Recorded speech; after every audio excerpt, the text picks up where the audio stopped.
Haha. It is once again Monday, so we have once again returned. What have we returned to? Well, we did play a little bit more off stream, so we have hit level 17 on our Chaos Mancer. And we have one more point, but we don't really care about using that one more point. We're saving it for one more point to get more crit on fire stuff. So this is our build as it stands. We did get greater color spray, even though that is not within what I think is going to be the final build.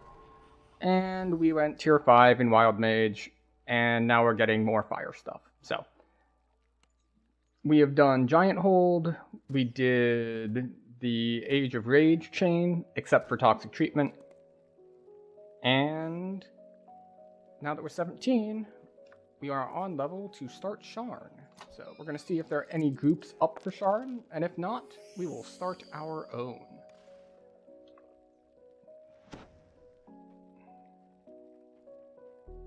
Same old song. Just business. There are, in fact, multiple groups, but I can't join any of them because they are too far along in the chain. And what this means is that it's very unlikely that there will be anyone available to join my group, because the 3 groups that are up are 2 that are partway through the Sharn 1 chain, and 1 that is partway through the Lords of Dust chain. So, a lot of stuff at my level, but not anything that I can actually zone into, because all that stuff actually requires flagging. And we are not flagged for these things, so we'll just go our own way. No doubt she's one of the crew sent to salvage the ship's cargo. There we go. So fortunately, we do get a decent amount of temporary spell point procs off of our orb, because we have the special Sharn orb that gives us Coalesced Flame, and of course the Insightful Radiance is very good as well. Speaking of which, that should be good for what? Where's my button? There's the button. I hate underwater movement. It's really quite bad. Now, back in the day, I couldn't have really done half of this, because you couldn't cast fire spells underwater. Like, right now, you get, like, I think it's a 10 or 20% penalty to damage on it, but for the first, decade plus, it was just like, no, you can't do that here. So, they've gotten a little bit more lenient on that front. But that is fine. It's no big deal there. Now, if we want to speed this up, what we do need to do is specifically target the guy in front. Because the actual named guys are what triggers the next wave to spawn. Not all their ads and whatnot. And obviously, this would cause a problem if we were going to have difficulty with this. But we are only on R1, so we are pretty much immune to being hurt by them. Well, okay, we're not worried about finishing. We will finish just fine. We're going to need to heal ourselves a little bit, but that's nothing too annoying to handle. Even though we don't have any real self-healing, we grab heal scrolls, which is enough to get through this. So, yeah, we'll just do this number. I still don't understand why stuff is blocked sometimes, but sometimes it is, and you just have to deal with it.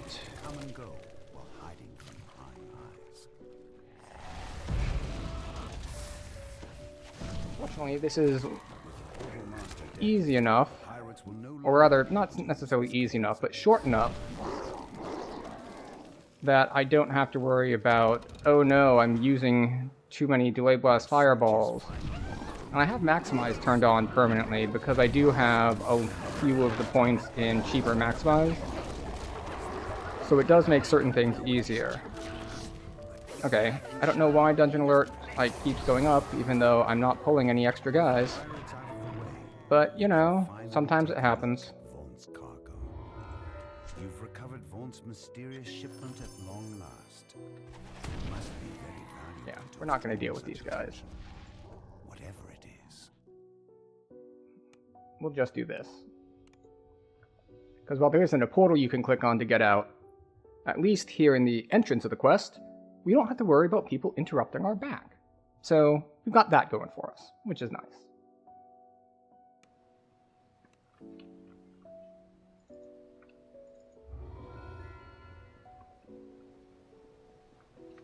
Yeah, just business and servants. Two things that I would need to be flagged for. But now we head to Sharn Welcome. City of Sharn, Captain Dramor And suggests maybe that you head to the Adventurers Guild to find out more about current events in the city. Speak to some need Dragon Disciple lives to make it even cheaper. Oh Oh really? Is that their stance or their passive? Because it's already pretty cheap. Isabet Tremont waits for you here, atop one of Sharn's lofty towers. She can help you contact Lucien Vaughn. Isabet tells you to take the elevator up to the terrace, then speak to Lucien Vaughn. Her employer wants you to pass along some information about the Stormreach beacon. You enter the boarding house. Like one per life? In the hustle and bustle of the city, a genial halfling nods to you from behind the front desk. A violent explosion shatters the tranquility of the boarding house. Stupid doors breaking invisibility. Smoking room. You'll have to find another way up to the terrace. There's so many of them too. Windows shatter and agile forms swarm in from sky coaches outside. The boarding Am I spotted? house is under No. all-out attack. Okay, good. This looks more like an office than a boarding house. Vaughn has rented this entire operation and transformed it into his place of business. Alright, now I'm spotted.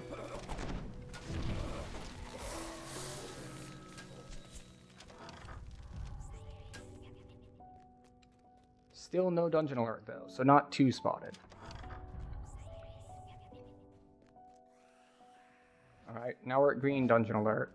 And unfortunately these guys are going to see me basically as soon as I open the door. Yeah.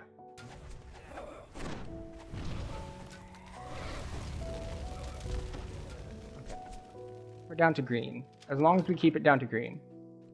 Alright, so it is just maximized specifically, not like something like, oh, it's minus to all meta magics.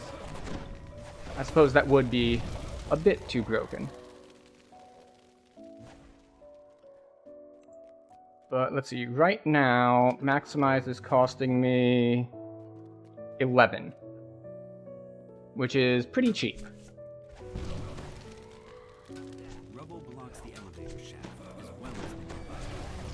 You'll be getting up to the terrace this way.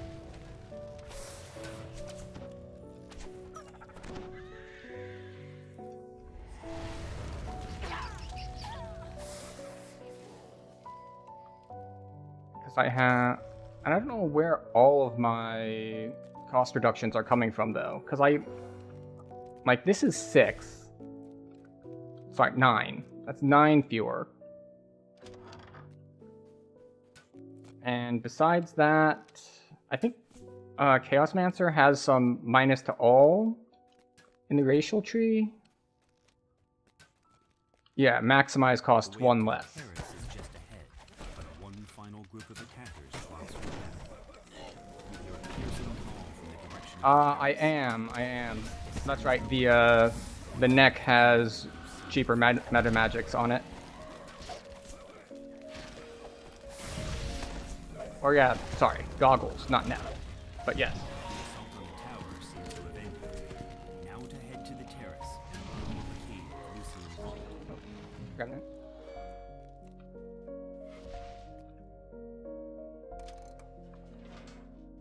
How much is it though? The figure 6? on the sky coach ahead matches the description of Lucien 2. Vaughn.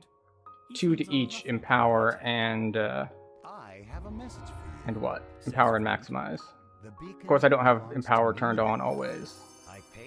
But, you know, we'll get to it eventually. Don't think for a moment that you Oh wait, did I not bring my new spells out on the bar?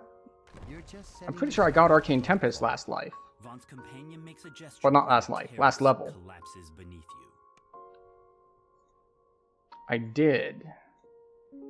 And Irresistible Dance. And Disco Ball.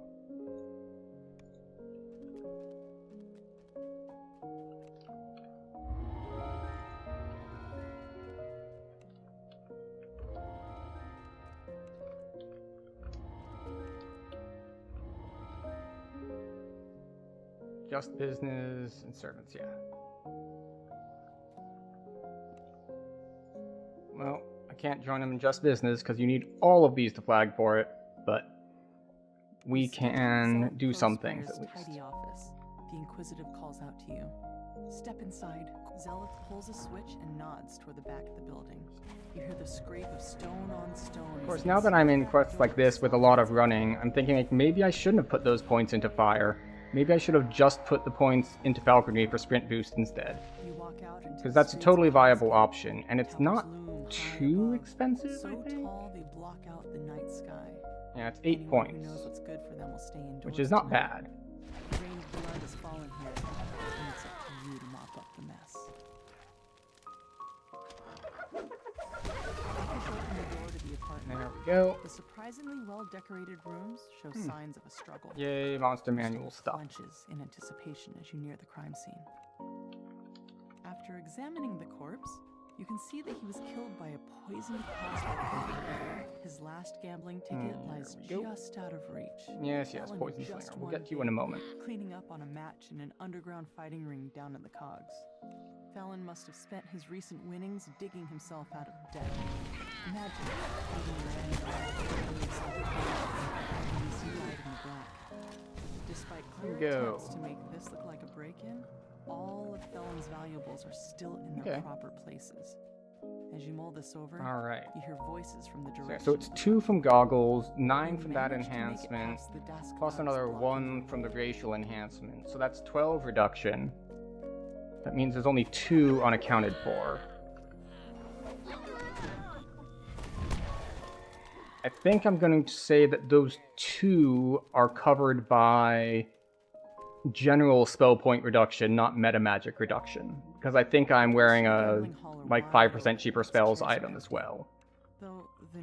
It's on a bunch of different items. Like I forget which one would be on, but I'm pretty sure I've got one of them somewhere in my set.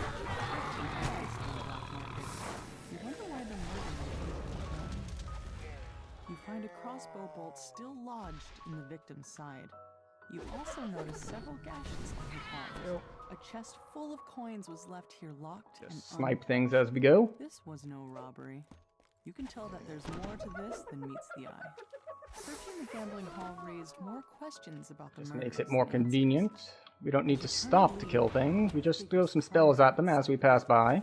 Strike down the last of this group of Dask thugs and check to make sure there are no more nearby. Now to leave the way you came. Learn all you can about these first 2 crimes. Go. You head back to the Wolf Gate, where Zelith awaits your results. This way. Zelith unlocks the gate, revealing a small lane that burrows deeper into the heart of the Gate.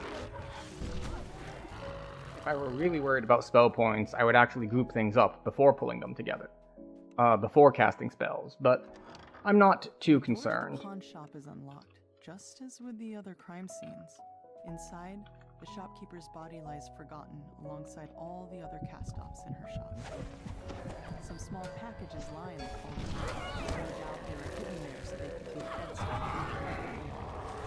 A different body, but the same song. A crossbow bolt dipped in poison, and a palm covered in slashes. Oh yeah, we're doing all right. Detail catches your eye. Let's look at a different spell. A shattered pin bearing Font Arcanotechnic symbol. A closer look at the peg reveals a hidden compartment filled with smuggled goods.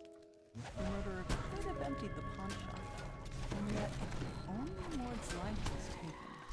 Okay. Armed with your findings, We are up to yellow alert, which is not ideal, but we'll make do. The last of the heavily armed halfling thugs falls. Another alley stretches before you. The more you learn about the victims, the more questions you have. You can only hope that this close fire holds the answers you've been seeking. A tiefling stands before you, with a face you remember from your recent adventures. Wait. Oh, that's a Despite your treasure own bag. shock at meeting him again, you hope that Surprised I Zolkis still is have able to yellow. answer your questions. There must be like a whole group that I missed, Zolkis but didn't steps realize through the that I'd dimension missed. door, his face glowing with the smug triumph It's fine, of a though. man who thinks he's won, though you're too busy dealing with his troll bodyguard to notice. The troll topples. Or it will be fine until we get to, like, the last boss. And then it will quickly become not fine. Oh, no, maybe it'll become not fine way earlier than that.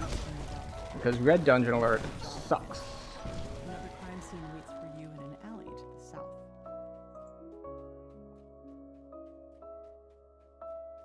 Why are you, why would you want to burn autos? Just because you have them and they would go to waste otherwise? Or do you not want to play those lives? It's too big of a coincidence to overlook, especially since a note in the margin talked about cleaning up loose ends. More slashes on the palm. This time, you see the pattern. You wonder how you could have missed such an important clue. The slashes Well, the good were news is that we literally are the back down to killer's green. signature. Whoever did this wasn't shy about letting people know. You stoop down We have to Green search Dungeon the Alert, contents of but we're Naren's out of pack. combat. Looks like he was fleeing for his Oh, I life want to when get back you to got racial him. completion. Yeah. That ledger told you what you needed to know. The victims all worked for Vaughn to kill because they knew too much about his operations down in the car. You strike down the last of the attackers. You can't let these petty thugs hold you back. Not when you're so close to the truth. You catch up with Zelith and fill her in on the clues you found so far. Alright, She this points should you towards be an the alleyway last fight. northwest of where the goblin Oh, was and our last Dungeon seen. Alert dropped completely. I A guess familiar that first voice group I calls pulled from behind this door. when I first got up to yellow eventually just decided to leave me alone. And leaving your signature behind was beyond stupid. Now Zelith is onto us. It's only a matter of time before she and those adventurers come barging in here.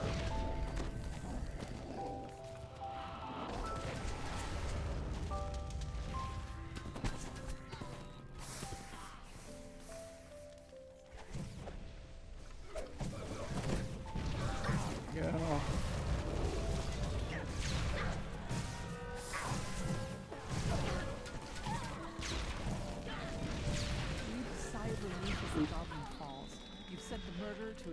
I do love the big wild surge.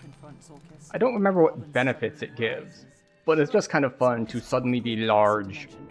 The tiefling and the goblin disappear through it. Zelith shakes her head. Sometimes it's a stranger who holds the knife. Let's see. Sometimes it's family. I let blood 38. cloud my judgment, and I'll pay for that every day. But I'll keep going. I'll move on 36. to the next Yeah, crime so it only and the reduces it next. too. You can't just stay inside when trouble rains down. Not even if it never stops. Best laid plans. Wait, do I have more points?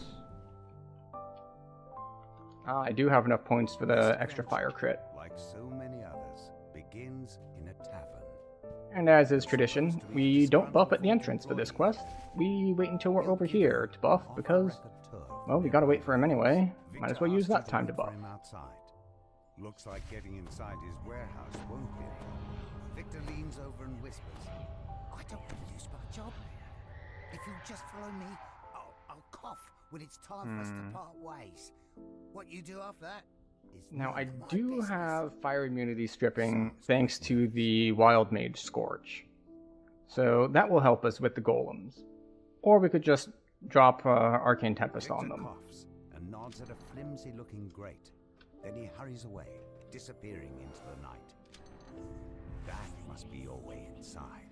Alright, let's look at the spawn points. Investigate the warehouse. Not there. Go over here.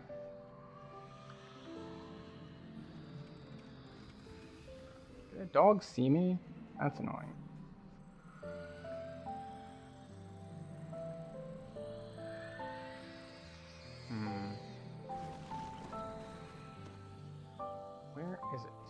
Right, it's not here, because that's one of the spawn points.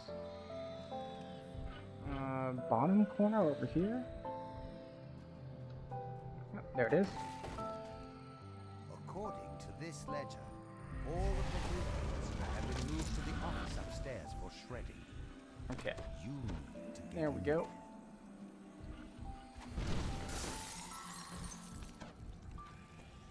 Now, I know that this way we leave out a bunch of optional XP, just because we didn't break anything, really. But, you know, sometimes you don't need to break everything. Let's see, triangle, and let's see, so it's 5 turns. So this one is triangle, and this one is the red circle, the red star thing, and then we just turn this one until it says we're done. The handsome being, who appears to be their leader. Let's pick up the Go. pace, shall we? We still have to destroy the lab downstairs. Portal, please. Portal, now! Snaps the being in a commanding tone. You hear a familiar voice somewhere nearby. It's Victor, not the surprise. What's all this? Dear Orient, we have a Gotta run over here to get you to spawn the guys so that they're all together for us. Maybe that was a bad idea, as we eat a full duration of that.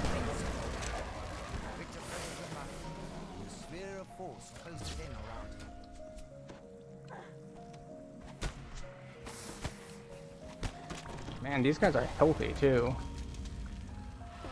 You think you're clever, but you're nowhere near as clever as Bolt. His resources are virtually limitless. I press this button, all cards show up. Go. Just like that. Wait, how do I get out? Stuck here.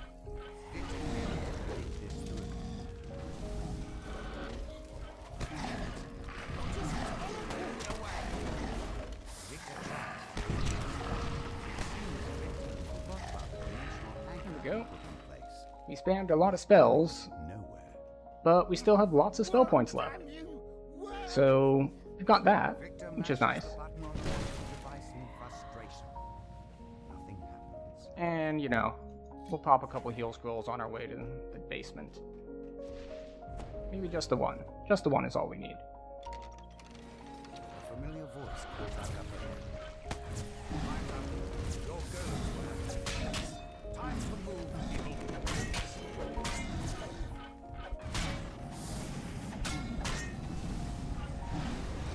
Now, I don't know why it works this way, but the immunity stripping on Scorch, or at least this version of it, works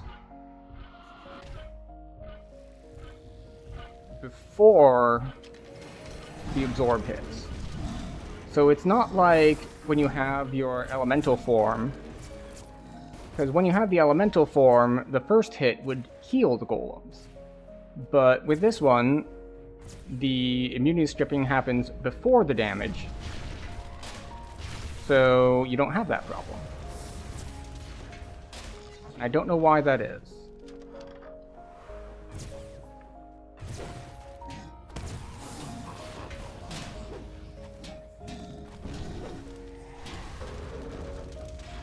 But that is the way it is, for some reason, that it remains unexplained.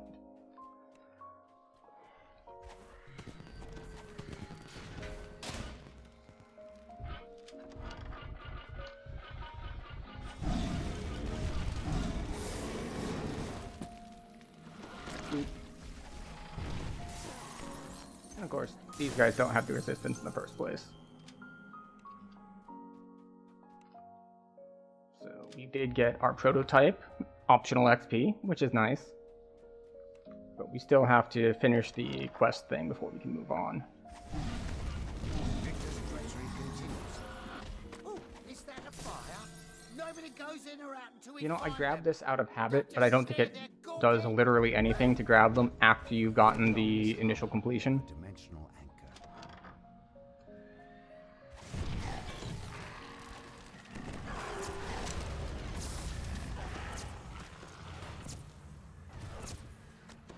Doctor directs more guards away. They went downstairs into a secret lab. After them. Ooh, soul. I didn't even have to fight for like 20 minutes and 4 dragons to get it. Way easier to get souls in this game. As this chant continues, forge waves coalesce in the air around Victor. Get Arcane Tempest. Why were there only 3 though? Where are the rest? Here, you cowards! These fools aren't going to banish themselves! Okay. Is this all of you now? There we go. I'm coming out.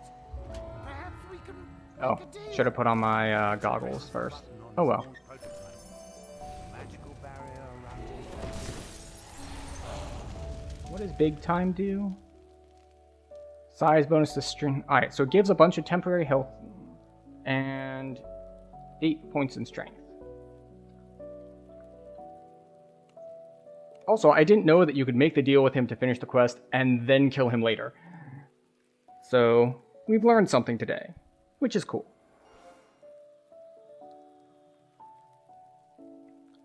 But yes, despite not having as fast a clear as last life, just because we don't have the same run speed to zip through everything, it's going pretty smoothly. Hello, need more chime? You Welcome. arrived at Club Clawfoot, a popular night spot owned by the Boromar clan. Counselor Sevilla Patella pulled some strings to get you on the guest list.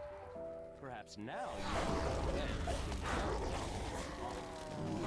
It looks like there may be trouble before you even get inside the door. Go. Got him. The group of thugs suddenly I really attacks. wish that the Eladrin, They want to like, prevent you from charges enjoying a night on the town. weren't per rest. Even if they only recharged slowly. Let's say they took twice as long to recharge as, like, Monk's Abundant Step. Smacking them. Like, 30 seconds Be patrons. instead of 15 per charge. That'd still be better than Must not be 2 on per the rest. list. Or if I put more points into it, I believe it would get up to 4 per rest. Because I think it starts at 1, Thugs and then you lurking get, outside will see the assistant's no, it nerve. starts at 2. So it goes up to 5. He wants you to check on Club Clawfoot's employees before he'll let Could you get all the way to 5 per rest. Ooh, fancy.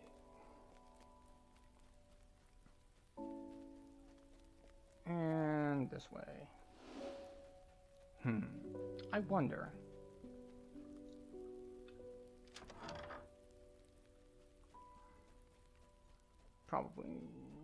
Probably is actually.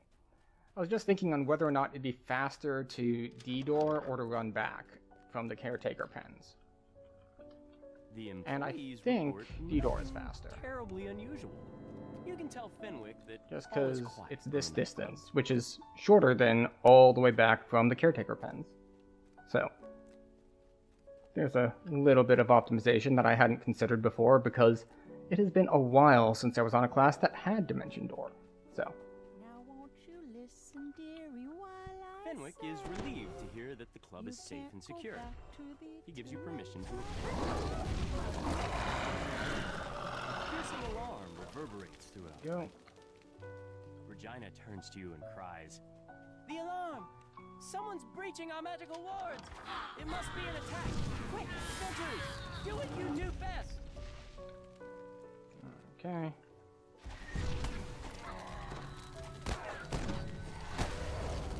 Why are you not dead? Go. More dimension doors have opened nearby. Next one is to go here.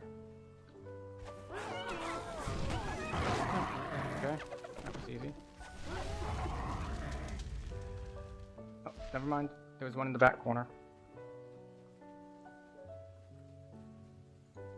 This place is really out of the way all the way back here.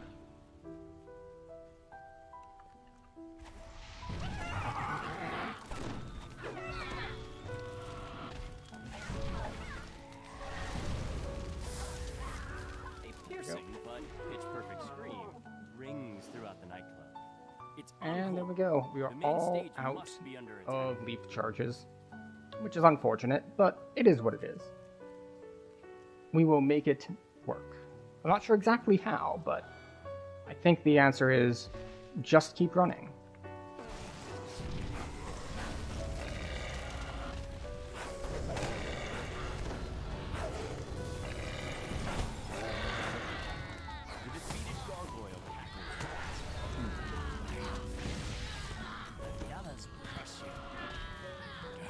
like, wait, he didn't look like a champion.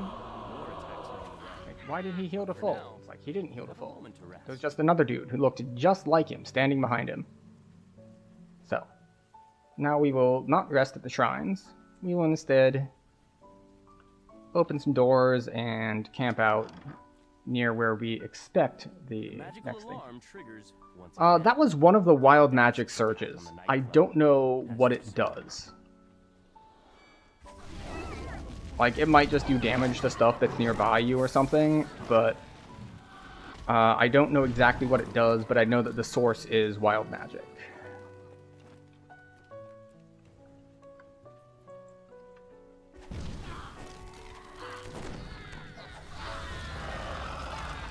More dimension doors have opened nearby. Okay.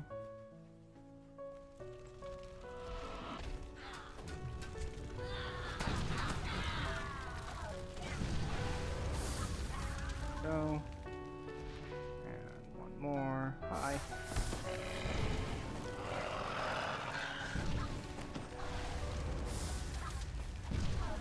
Once again, harsh sounds issue from the direction of the stage.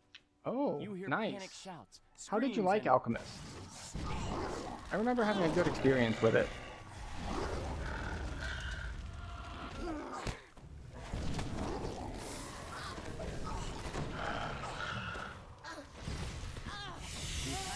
Nope. You go away. Peaceful quiet descends over the nightclub once more. Now you can finally talk to Regina. Remember to put on my voice. For your help, Which is keeping funny her that and I on remember to remind other people to put their voices on way easier than I remember to put my own on. and vaunt Arcana Technic. Oh, you stopped traditional Alchemist at like level 9. Oh, I played Alchemist as Bombardier. If you were playing as the simple weapon thing, then yeah, it would obviously be quite a different playstyle. Because I played it as a caster. Well, you at least probably got some good use out of its imbue, because it does have a pretty nice imbue.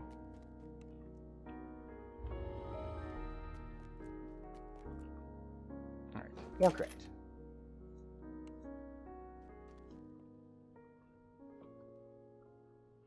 Did I already? Yes, I did already spend my points here. Okay, I think this one is just stuck, because they've... I'm pretty sure this has been up for a while. Oh, never mind. Okay. Or they were having a hard time and I just caught up. Gate, one of Sharn's many business districts. The streets are almost deserted at this hour. Fighting Urk at A the moment. lone figure Cool. stands idly on the platform next to a sky barge. So I'm going to take a late entry penalty, probably. Unless I get there in time to kill stuff. But if they're already fighting Urk, it is unlikely that I will be there in time to kill stuff. But we will do what we can to get there. So, but back to Alchemist. So, you just seem to not like casters in general since you were recommended a 2-weapon fighting thing, so you seem to be more melee focused. I can go either way, but I kind of prefer casters, which would explain why I didn't have quite the same issue that you did as having to suffer through or having to take it, as it were. It's like, couldn't take it anymore just doesn't make sense for me because I didn't feel like I was needed to be. They just said they're fighting Urk at the moment, but... A swarm of bats clouds the street before Okay. you. Some There it is. kind of metal glints Oh, wait. on their bodies as they flit about, blocking There we go, your put our path. voice on. The goblin crumples in a heap. Cast speed and Now spell that you point have 4. time to Okay. catch your breath, So the you assassin's have, sword descending you take slowly, issue with holding the limp form of Isabel. with what? You've With the reached cast his speed back, otherwise? but Yeah. all is not well. Lightcaster plays a lot differently, though. It also depends on if you're trying to cast a bunch of spells directly, or if you're, like, your Thorn Volley kind of spells, or if you're trying to do, like, the ground effects and just let stuff stand in them and die. I did a lot of letting stuff stand in ground effects and die. I found that the point blank Thorn AoE, like, I couldn't get it to hit things. Like, the hitbox on it was weird, or like the animation would cancel and it would dry fire and whatnot. Like, I just couldn't get it to work reliably. I'm not sure why that is, but... The city around you is finally quiet. You now face your most but difficult that was my task, experience. telling Casper what happened to his daughter. Fortunately, Blightcaster has plenty of other quite powerful spells. So, I wasn't too put off by the fact that one spell didn't work quite right. It's like, oh well, not a big deal.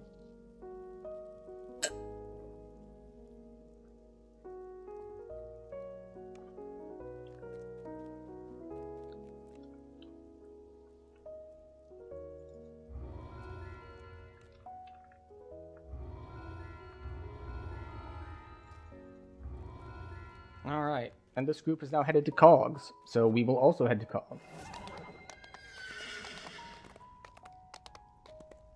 Oh, okay, so yeah, you ended up playing it like Eldritch Knight. Yeah, Eldritch Knight is pretty solid. Oh, they're up top. Presumably, like, turning things in. Or clearing bags. I might as well clear bags. If they're not in the quest yet, then no point in me carrying around a bunch of extra stuff.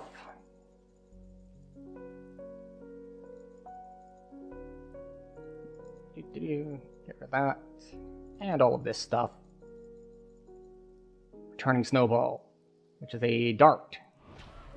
Which is theoretically what another thing that an alchemist could use, but that's only like theoretically. There's really very little reason to use darts over, well, anything else, because even alchemists could use throwing daggers instead, and they'd just be better, as far as I understand.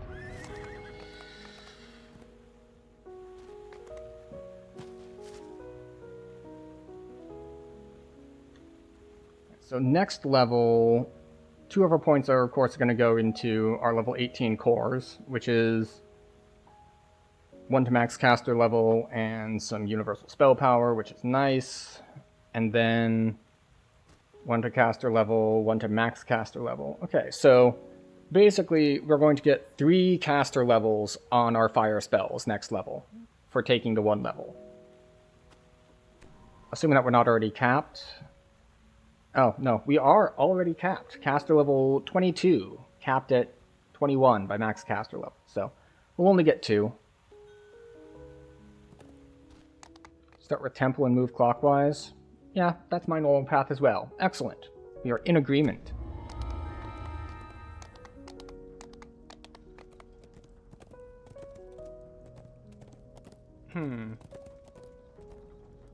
These seem to be on the weaker side of characters. Or at least one of them is. Like, as far as number of lives and whatnot. And I'm just saying that based off of purely health pools. Because here we are all outside of Reaper, and I have more health than one of the Paladins. And they should have a 25% bonus over top of me at this level. So...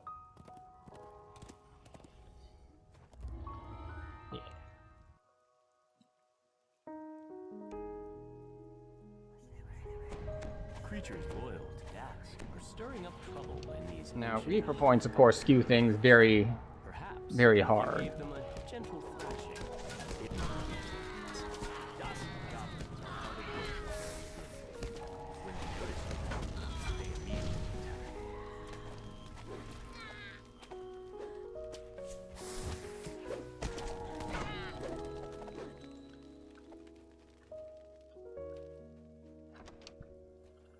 Rapid attack counts as 3? I thought it counted as 2. That's interesting.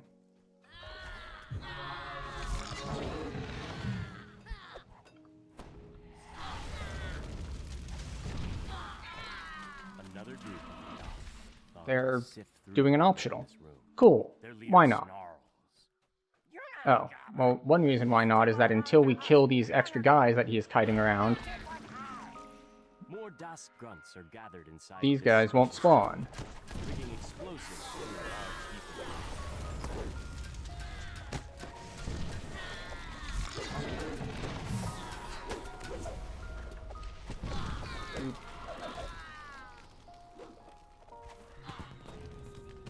Let's see.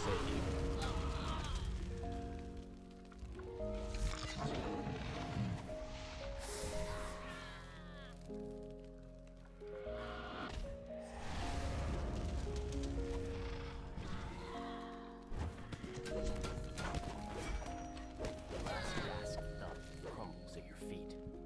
Now you have a chance to find out more about the strange artifact they were Oh yeah, trying to unearth. alchemists have a ton of great utility Pull the lever, for themselves. triggering Like, an the biggest explosion that flattens downside to alchemy buffs is they only hit yourself. But, you know, infinite sprint boosts, because it's just sprint boost on a cooldown that costs spell points, like, calls to you from great the left. utility. Thank you for clearing out the dogs Tons of for me. utility, all the It was a great utility. help. Those fools had no idea what they were dealing with. The friendly gnome transformed before your eyes. Soon, my name will be known across all there. Oh, wait. Voice.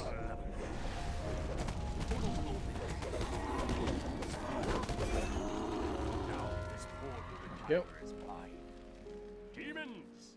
Do Now let's see if I can troll the group a little bit. The Rakshasa lets out a shrill gasp, surprised that you managed to best him in combat. This can't be. The world must. Because Dimension Door doesn't work in this quest. My name. It'll bring you to the start, but you can't actually zone out by clicking on it. But wait. It appears that they another already know strange that, though. portal in its place. The ornate artifact Or they had just shattered. already started recalling. The portal dissipates, and the remaining demons are thrown back into the depths. That's about as much trolling as I get up to in games, really. Because there's no real penalty or harm done. It's like, oh, I clicked on the Dimension Door, and the door doesn't work. Oh no.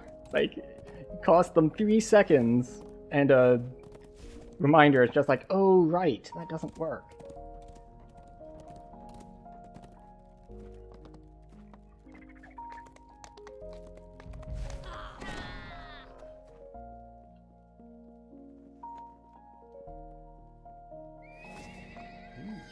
More Monster Manual XP.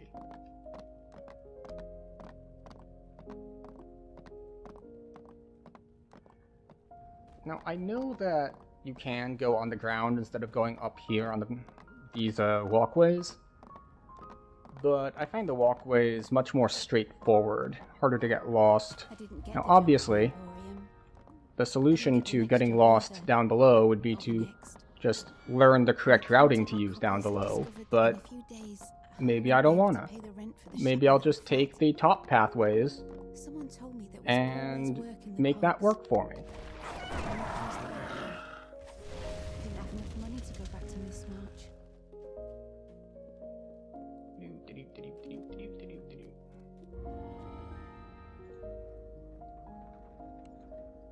Just let them open it, because they're right here. There we go. I mean, that is a definition of trolling. Like, it can actually be more malicious. It doesn't have to be good-natured. It can be, certainly, but it doesn't have to be, and not everyone does it in that way. Alright, kill that big group.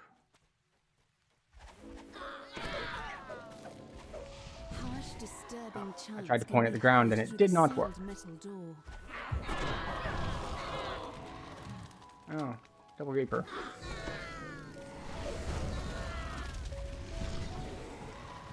Huh. You know, there's a whole song telling me to not fear the Reaper, and look what I did. He's feared. I don't know how I'll ever recover from this mistake.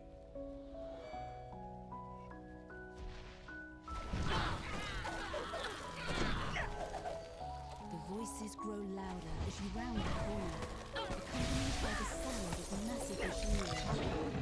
Do-do-do-do. Worshippers kneel before a makeshift altar. In their prayers, the cultists offer their service to the avenging Flash and implore the creature to punish those who have wronged them. Go away. The High Priestess spots you. Intruders, no matter. You will not deny us our vengeance in the city above. Well, the fireball didn't hit as hard as I wanted it to, but, you know, it works. My spirit will only make our master stronger. He cannot be evaded. He cannot be barred. 1.5 minutes on that quest. Vengeance will be his. This is why certain things like using the public LFG for a quest like this doesn't really work, because by the time that someone sees your group, joins your group, and gets to the quest entrance, you could have probably run the quest twice. So it's like, it's a little awkward in that case, that if people join, you end up waiting for them longer than the full duration of the quest. But this is fine. Alright, so they said they go clockwise, but even when you go clockwise, there are a couple different routes that you can use for these next couple quests. Like, I usually do the fighting arena, then magma, and then, what is the last one? The one on the left up here, whichever one that one is. I think it's the one with the ODO.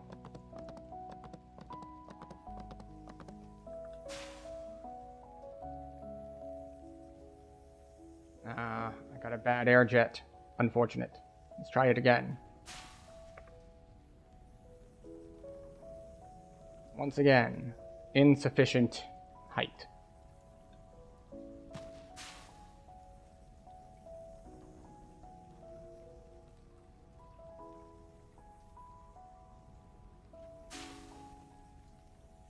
There we go, at long last. Alright, this way. Okay, alright. So we are starting with fighting arena.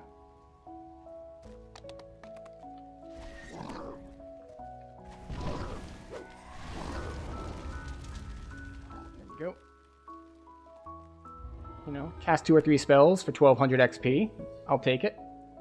We don't need to spend a whole lot of time on it, but might as well just spend the, what, 10-15 seconds? A small knot of people stands near a pile of crumpled corpses.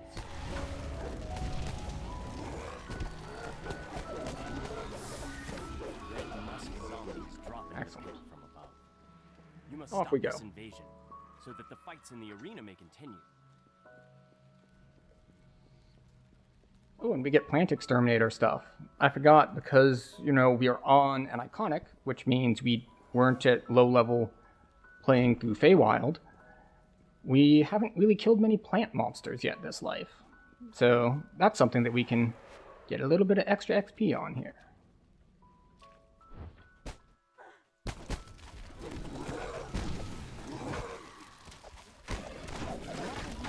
Draw your attention to the south. Perhaps this is the source of the zombie invasion. Go straight to the lever because this lever is not locked by them being alive.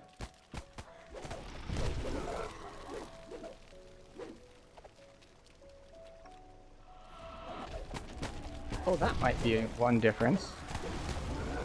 I just noticed that one of these guys is actually only level 14, which would explain why the lower health amounts. Yeah, they're both level 14. That does explain health totals a bit. I am 3 levels higher than them. Through the sewer pipes that the red musk zombies use. The source of the creatures must be nearby. Which is fine, but it's a little unusual to be doing Sharn at 14. I wonder what their intended leveling path is. You feel a chill. The draft seems to be coming from the western tunnel. Doo-doo-doo. The chill of the cavern gives way to more higher. The familiar musky smell is stronger. The source of the red musk zombies must be close. There we go. As he grabs the soul, like, Do you really need a soul on a paladin? Probably not. But I have made that mistake before as well. There's just like, there's a thing, so you click on it. What appears to be a makeshift temple, littered with the spores that create all of the spores responsible for creating these effects. And it's like, oh wait. That would have worked way better for someone else in party. This creation no longer threatened the local fighting There we go. or the people of the cogs.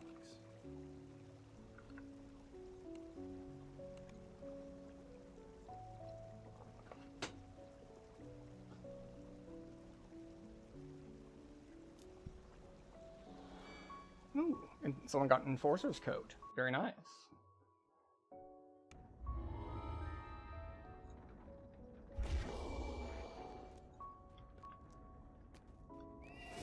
And now we get to find out if they do magma first or if they do the trash area first.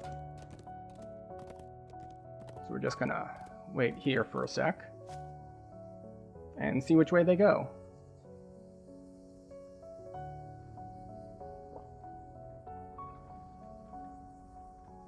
Ah, they stopped at the chest from the rare I killed.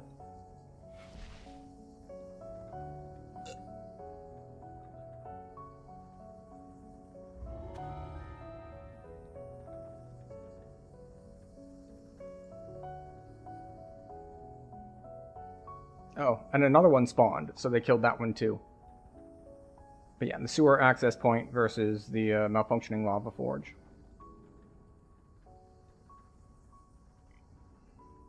I usually go magma and then here and then around here.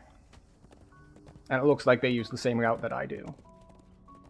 Which is obviously the correct route, because it's the one I use.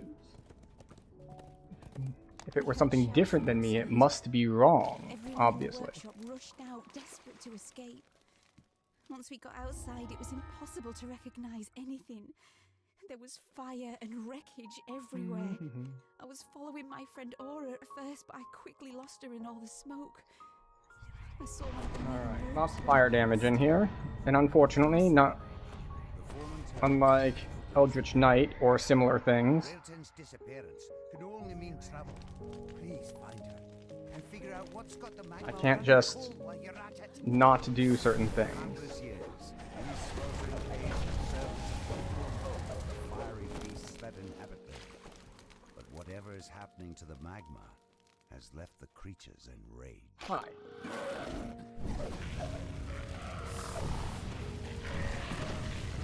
Go. Do.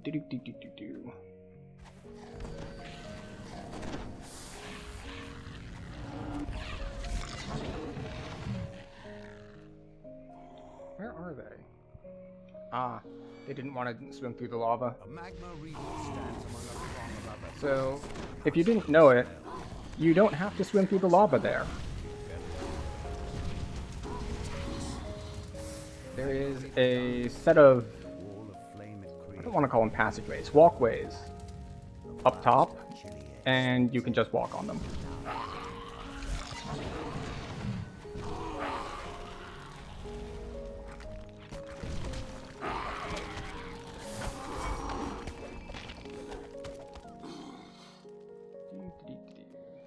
Spellcraft this, entombed in a sheet of ice.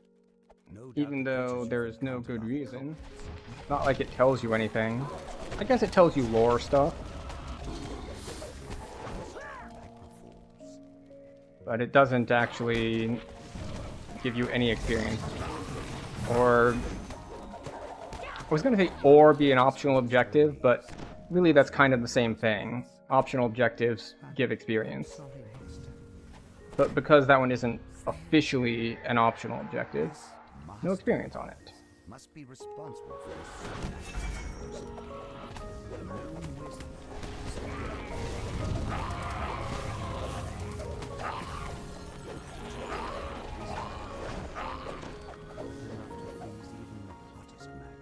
Alright, just gather this thing.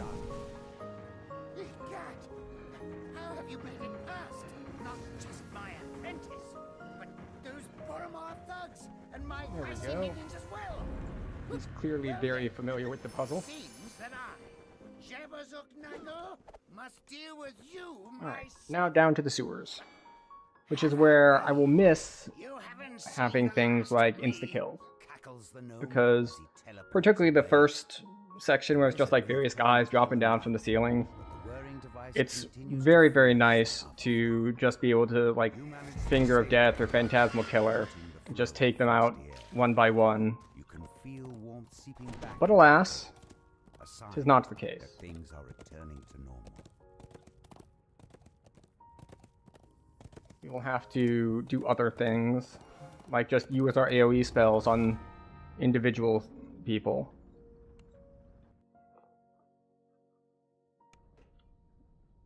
Which is fine, because like most of the other quests in COGS, it's a very short quest, so we are not at danger of running out of, well, I was going to say health, but I meant mana. We're not at much danger of running out of health either, of course, but running out of health is usually referred to by other terms, like dying.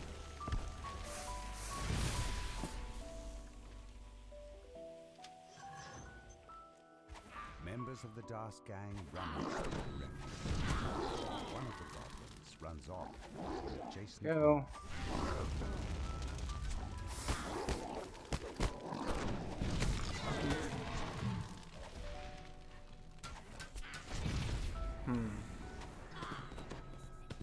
That's a bunch of saves.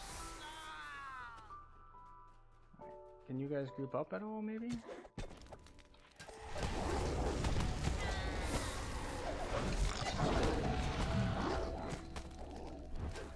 Oh, we're too far away for that to land.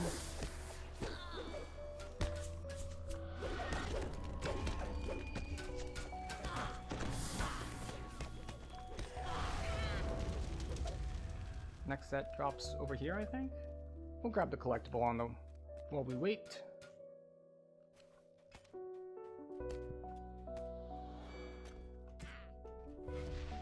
Oh, there we go.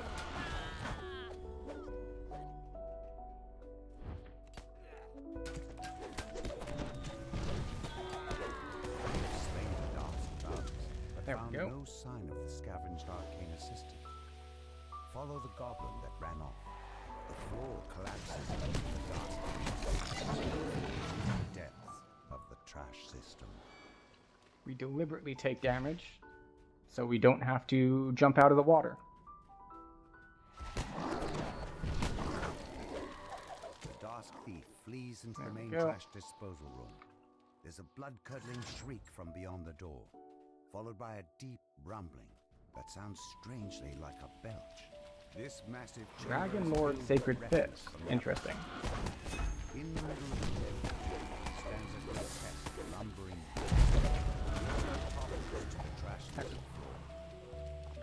remembering to put our voices on this time, because we did not remember that in our last quest.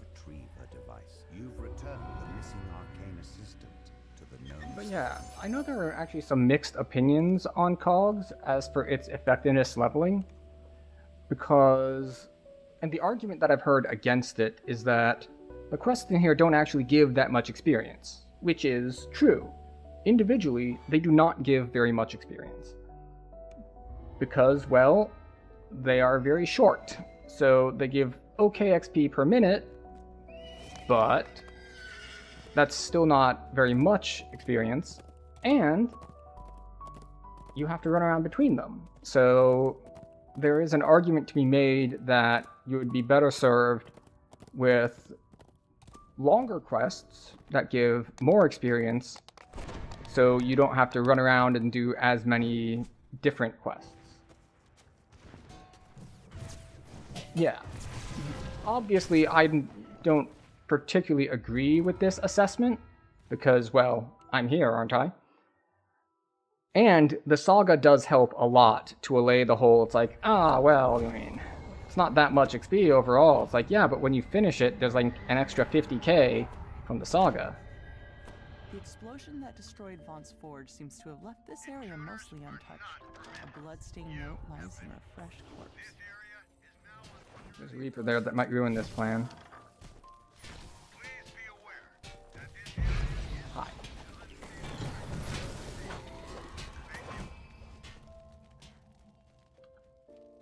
if you don't know the way through the wilds, you could see it. I suppose. The thing is, I don't remember what they said their preferred quests were over cogs. Because that would be pretty enlightening as to their perspective overall. It's like, okay, well, if cogs is slow, what do you consider fast? Now, some of this might just be like, if they're used to running pots, that there's enough other quests in the game that they don't run something else instead. It's just that of the things that people run to level, there's cogs is the thing they cut when they are running pots. Like, that's a possibility, because there is a lot of stuff at this level. Like, you've got Lords of Dust, you've got the Sharn chains themselves, and things of that nature. So, like, I'm trying to think about what other stuff around this level you would do. It's like, it's not going to be Veil. Like, You've activated the major. That's the area.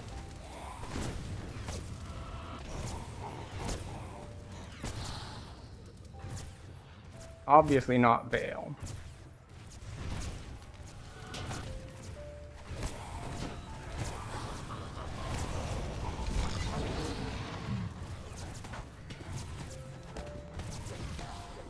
Alright, yeah, more monster manual. That's always nice.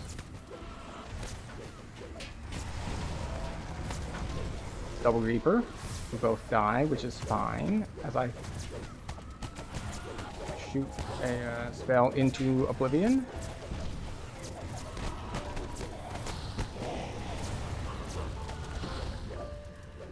That should be good to go for last guy. Yeah. There we go.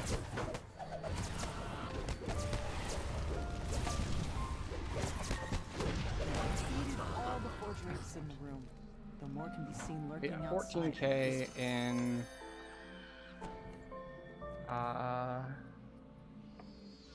yeah, 2.5 minutes. So it's solid.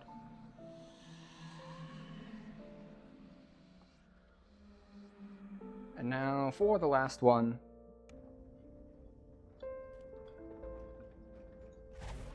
And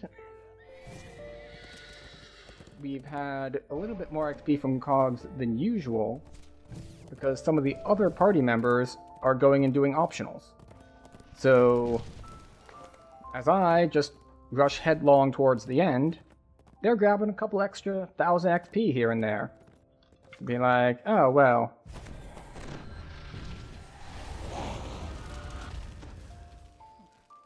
Going up top and,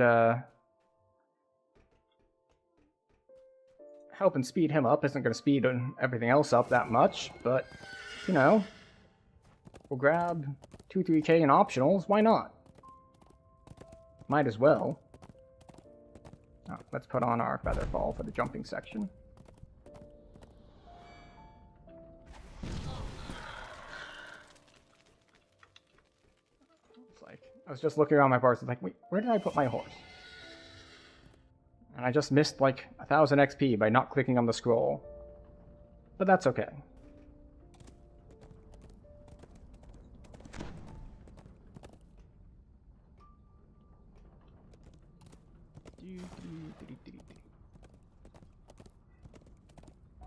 So it looks like the plan is to skip Smash. Which is fine. Smash is a pain. It would be less of a pain if, as I mentioned earlier, we were on something more insta-kill focused and you can just, like, finger everything. Or Phantasmal Killer or whatnot. You need to track them down. This cavern is bare aside from 2 circular doors, one of which stands open. You'll have to navigate the forge by using the pipe system. Hostile security drones patrol the pipes.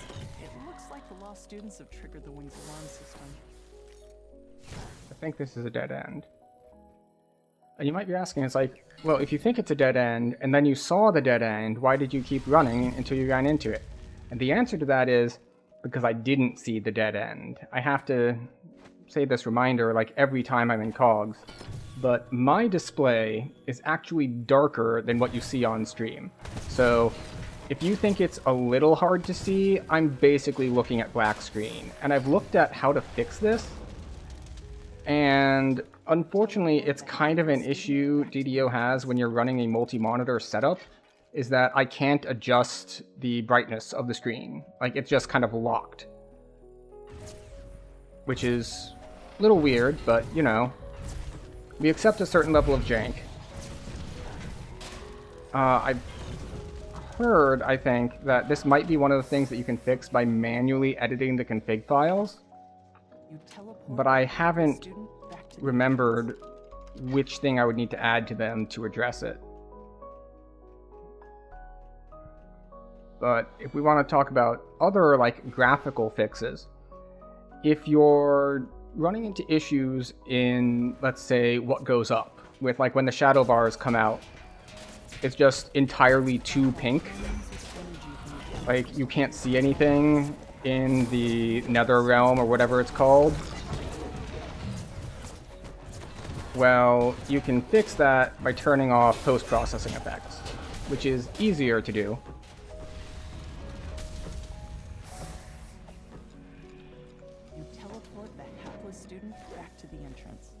It's just, if you go to video options, advanced graphics. Dane tells you that the last student was taken captive by Forge security and brought to a holding cell. You'll have to go there to resolve. There it is. Post-processing video effects. This one that I have clicked off. If you click it off, then you get to have the great pleasure of not being blind in what goes up. And actually in some other quests that send you to Nether side of things. It just makes it easier to see. You teleport the hapless student back to the entrance. You fall down a chute and tumble out of the maze of pipes. A massive shield guardian protects the holding cell. A student waves at you from behind the magic barrier. Thank the host, he cries. I knew they'd send somebody. It's not what it looks like, I swear. A cold, impersonal voice emanates from the shield guardian. Intruder. Power system compromised. Removal. Eliminate threat. Smash the shield guardian into a pile of debris. Okay.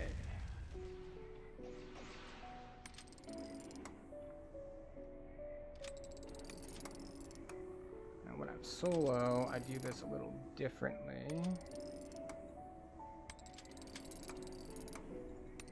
Like, I'll just go across all the levers.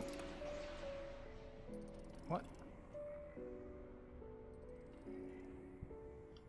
Did I mess it up because I thought of the wrong levers? The barrier vanishes. Nope, no, we got it. Chance says, unlock the security door so I can get out of here. Alright. Careful though. That's Cog's done. Summon the authorities. With a final clink, the lock's holding Chance in his cell. Now we get to double recall. Now to rescue the errant student and escape before he gets you into any more trouble. You teleport the hapless So we are student rank back to the 88. entrance.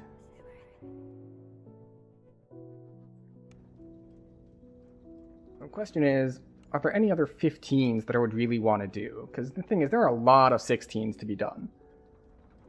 So I don't really see a reason to hold 17.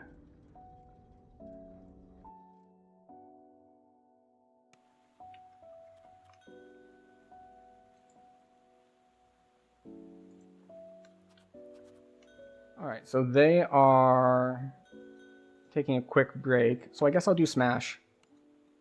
I'll do Smash and then I'll take 18.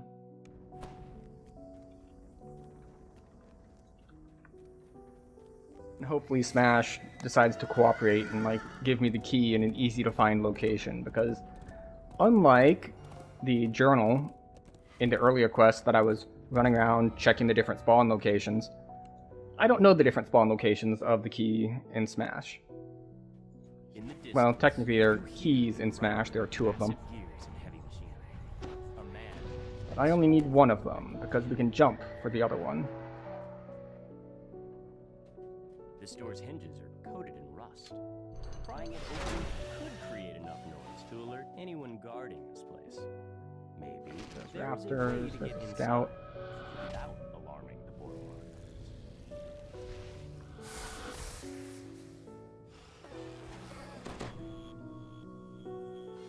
You know, I thought that I was going to get attacked by all the raptors here, but apparently they got stuck on the ramp, I guess?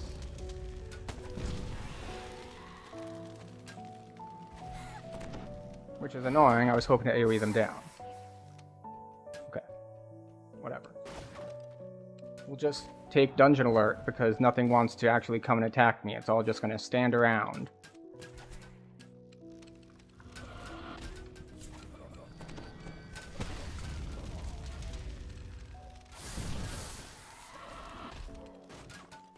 Oh, well, at least there's some things that grouped up.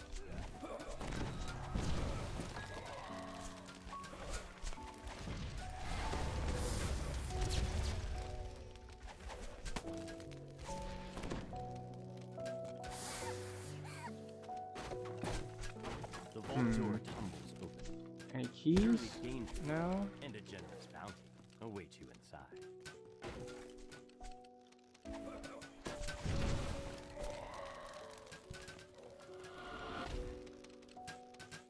Any key havers?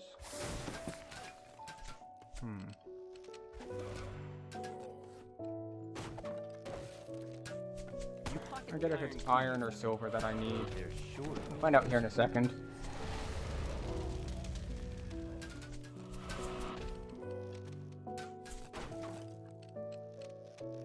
The door is sealed shut with a heavy silver padlock. The key may be hidden somewhere among the shelves. Now, these guys Find another way to proceed. can be a little rough, but we land crowd control, so they're much less rough than they could be. Now, oddly enough, for increased survivability in this fight, we're going to take off our damage reduction boots. Tightly sealed. There's no way around it this time. You'll need a key. As you enter the room, you hear someone barking orders from above. Intruder! Protect the special cargo! The reason that increases our survivability is that there's a lot of stuff in here, like grease, that is a little bit of a problem if you don't have freedom of movement. So, excuse me. So we put on freedom of movement boots.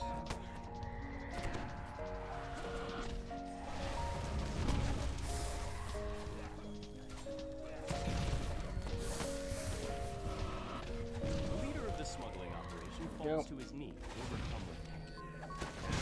Take care of this special cargo. See that basically as soon as we stepped inside, we started taking a bunch of damage. Which is fine. We'll just leave. Because that's the only red named guy. So, pulling a little bit of Dungeon Alert while I'm trying to kill a couple of these Forge Wraiths is not a big deal. Screaming in panic. Boromar are gone for good. But there are still Forge Wraiths to slay. We just need to find Grows the warm around cargo. As you enter this room, Forge Wraiths drift over the old machinery.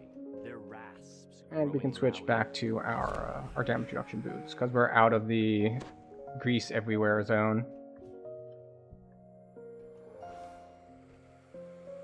Okay, coming up here. Alright, that's one special cargo.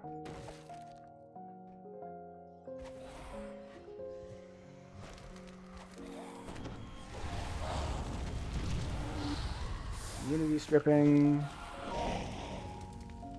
There we go.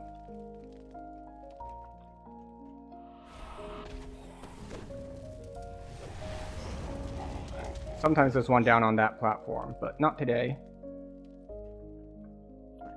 Featherfall. There we go.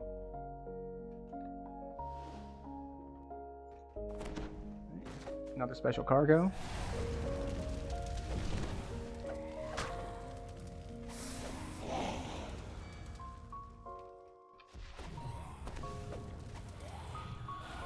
It is annoying not being able to use fire on them, because I have found the alignment spells to not be that strong. I thought when this came out that they were very strong, but... Oh, there's the last special cargo. Maybe they got nerfed or something. The last of the special cargo crates is smashed into splinters.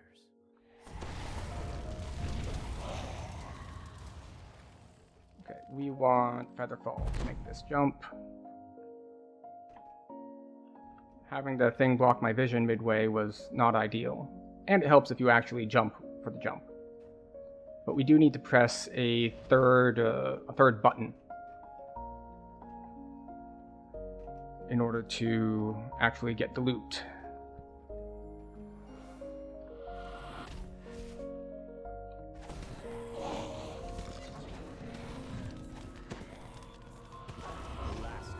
Go. We got our XP. Now we can take 18 and get our loot. Oop, there's the third button.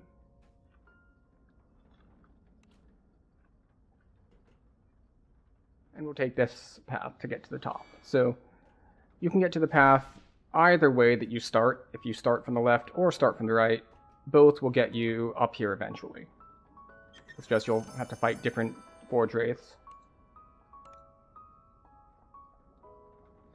Yeah, now we're rank 89, so if we're planning to do Sharn 2 anyways, might as well take 18. It's not like we have a ton of sagas to turn in,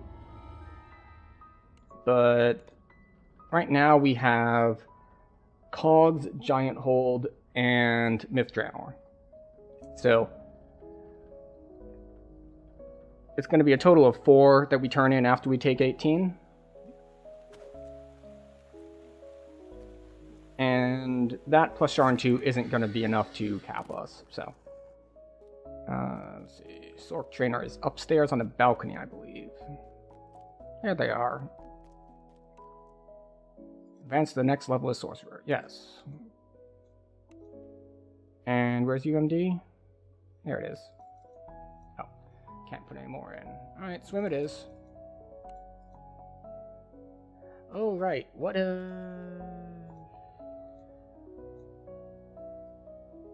I choose here?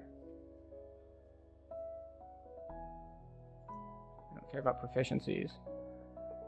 Like, we could pick Heighten.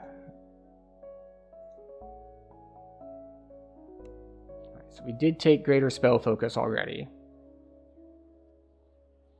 So we could take Mental Toughness. Like, Heighten doesn't really do anything for us, since we didn't pick, like, any DC spells. So we might go Mental Toughness. Now we want to check the build, because it's like, I swear I'm missing something major.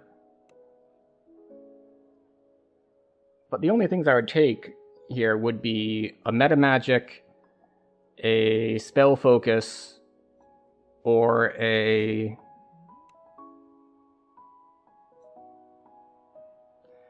Would I grab Extend for, like, convenience on things like Displacement and such? Like, when I look at my spells here, and I look at Heighten, it's like, what is Heighten gonna affect? Disco Ball. It'll affect Disco Ball, to give it like 2 or 3 DCs.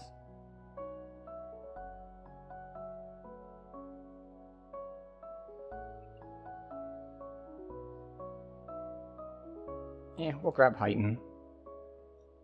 It's probably incorrect, but, you know. That's just how it goes sometimes. Everyone at Morgrave University is talking about Vecna and the Codex of the Infinite Planes. Board the Morgrave University air shuttle in Sharn and speak to Sephelsa Stameth outside Lareth Hall to learn more. We'll do that. Alright, so we now have Meteor Swarm, which is nice. Do we have points? We have 3 points. So Meteor Swarm is capped at 21 by max caster level. Oh, I can't get that because I need 30 points in the tree. Understood. So we only get 1 there, and then... yeah, we get Spell Penetration, or that's... Enlarge, Empower, or Quicken. Quicken is kind of awful, though, because it's only faster by 1. And then, I believe at 3 it gets up to 4. Yeah. But still. I think Charisma's probably better. or we start going into resist bypass.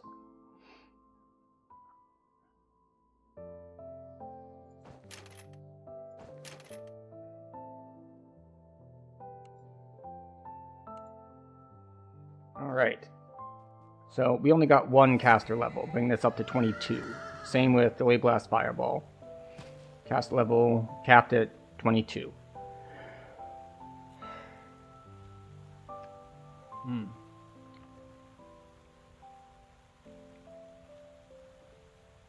Okay. Oh, and we can turn in our Cog Saga, actually. Heroic Cogs. So we'll turn that in.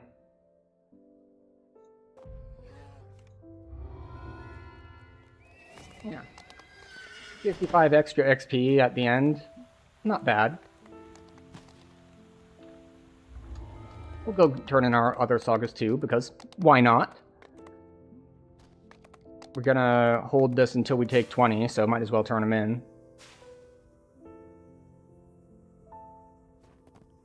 So we only have 2 others to turn in, because we haven't finished Sharn yet. So we get to go to Myth Draenor, and we get to go to Giant Hold. And the fastest way to Giant Hold is just teleporting there directly from the boat. And then we'll go back to the boat, and from the boat we'll go to Gatekeeper's Grove and then Myth Draenor. You! Take me to Giant Hold. Alright, hello.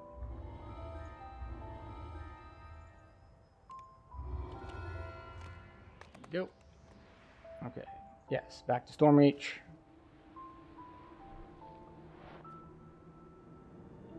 Eventually.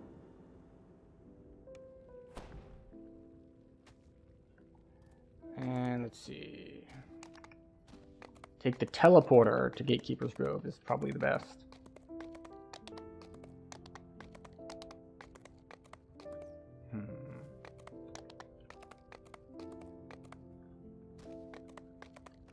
What is this?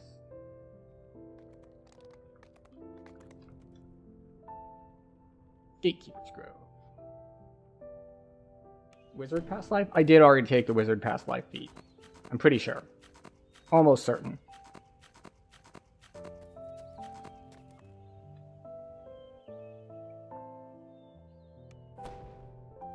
Feats. Yeah. We took it. That's why you have our magic missile SLA.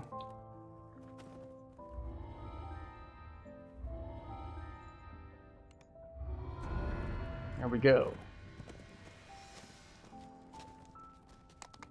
It still says Vecna Unleashed, because I haven't fixed it yet, but text errors are just a thing that happens sometimes, unfortunately. And back to Sharn.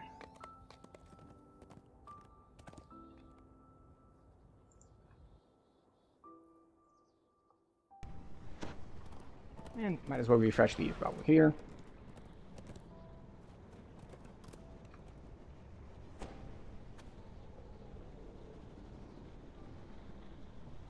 Wizard's Labyrinth. Oh, it's one of the rats quests, right?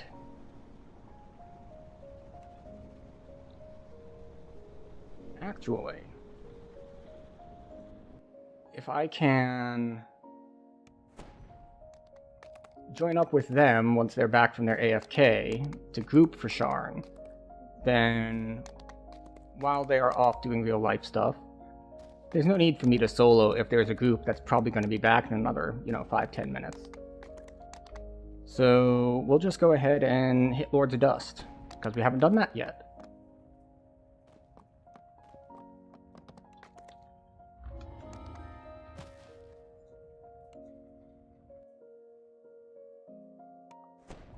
Okay, so we put up our buffs, and we have to do this one weird trick, because Meteor Swarm is special.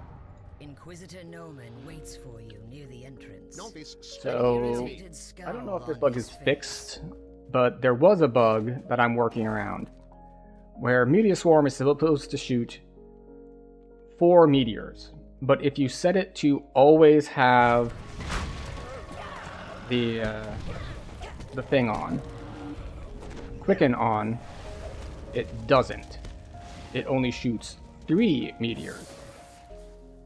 So instead,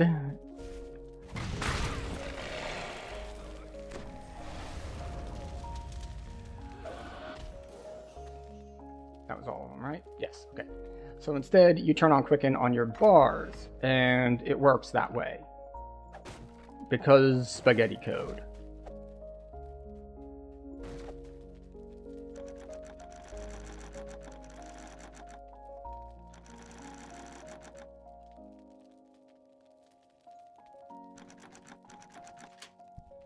There we go.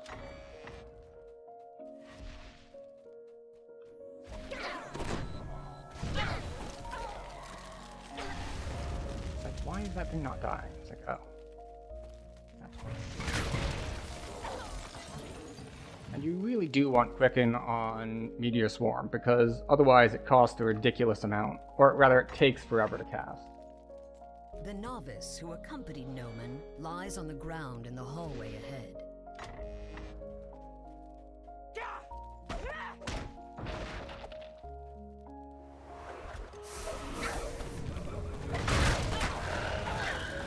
Yeah. Now we're cooking.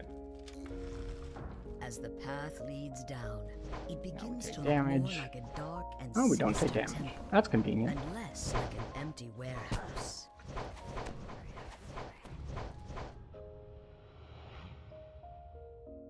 A dank chill pervades the lower level. Of hardened steel echo. A woman's voice drifts up from Now I'm trying to somewhere think below. if She speaks Noman's name. like I'm and that the much Inquisitor stronger, himself or if Lords of replies. Dust is just that much easier than Sharn, and it could be both. Enough trouble. Soon nothing I can say will Or throw either. them off the scent. No, you will stay here and see that no one gets by. I will go below and assist our guest. In the center of this room stands a blood-stained altar. What unspeakable acts have been performed there?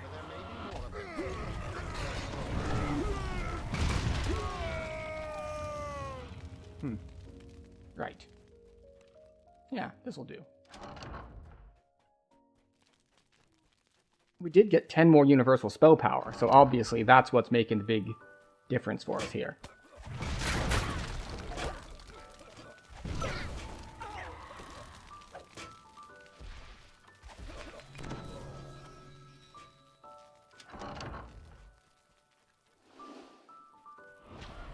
All right.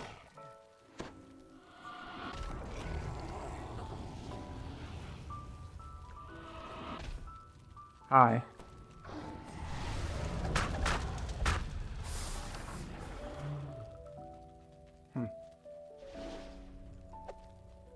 Now we get to wait for them to talk for a bit.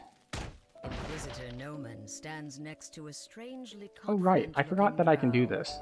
They seem to be So I finishing almost some never use this spell, elaborate but and it's nice to have it on your What? bars sometimes. Surprised I am not who you thought I was.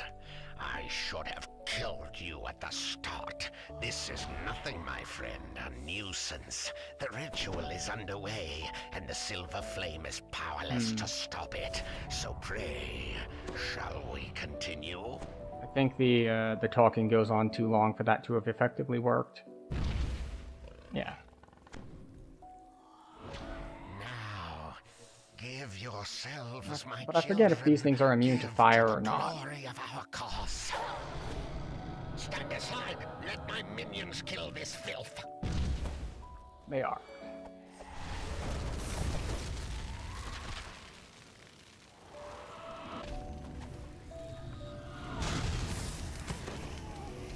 Okay, well, that was difficult.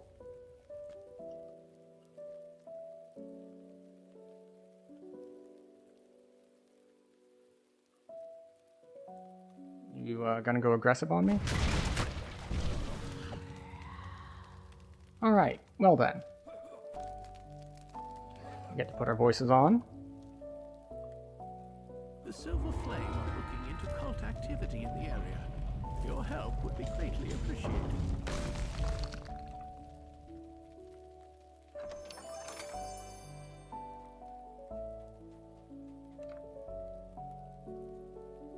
You know, I don't really know exactly why I have Auto's Irresistible Dance bound, because pretty much the only thing I ever use it on is high-level Reavers. Like, if you're doing R6 plus, the special ones, you know, the Vengeance, the Despair, like those kind of Reavers.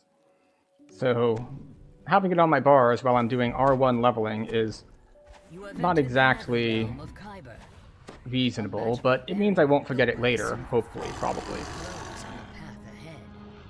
And I forgot to turn off Quicken while buffing, but, you know, we'll make do.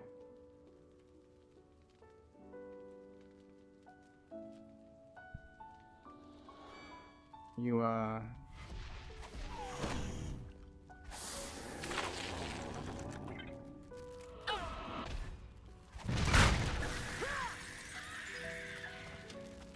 go. Dusty remains lie in front of a You only need to sealed kill stone the door on drow far side of there the room. in order to unlock the rune. You don't need to kill all the spiders. I killed some spiders just so they wouldn't, you know, interrupt me. But you don't necessarily need to do that.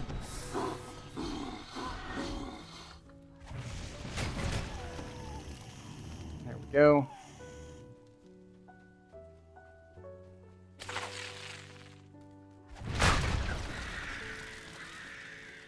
The drow here are intently prying dragons.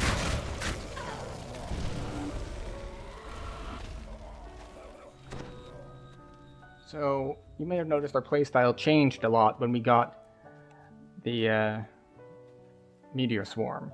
Because now, we don't have to do spell rotation. We just cast Meteor Swarm.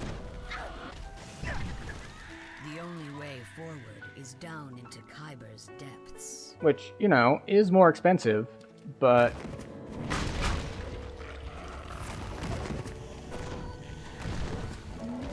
is it more expensive than, like, the 3 other spells combined that I would have had to cast in order to kill them? And the answer is, maybe. What's it cost? 60? Because it has both Quicken and Maximize on it. So, in total, I can cast it 33 times.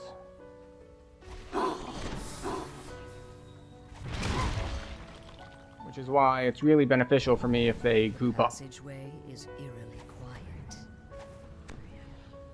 So I don't have to cast it as many times.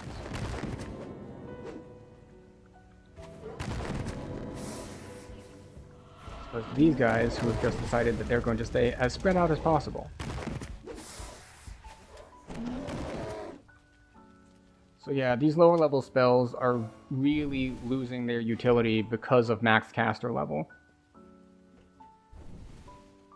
Or just low base damage. Because the problem with the, oh, your color spray and such now also deals damage is that it has no, what's the right word for it? Additives?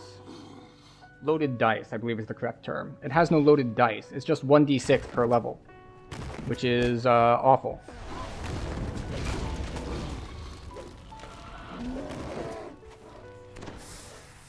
Because we'll do a quick comparison here.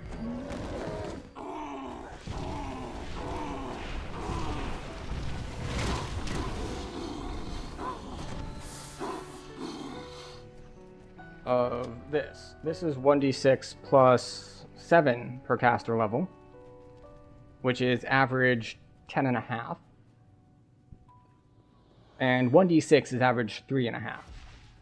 So even assuming that they're the same caster level, Delay Blast Fireball is going to be doing about triple the damage. And by about, I mean exactly, actually. Because 10.5 is 3 times 3.5. Well, that's assuming the same spell power, same crit chance, etc., etc., etc. And then we get things like Meteor Swarm, which is a little bit trickier to do because it's like split damage. But it is on average 5.5. But that's per projectile, and there are 4 projectiles. Oh, that was the wrong button. There we go. Correct button. The correct button is the one that kills them.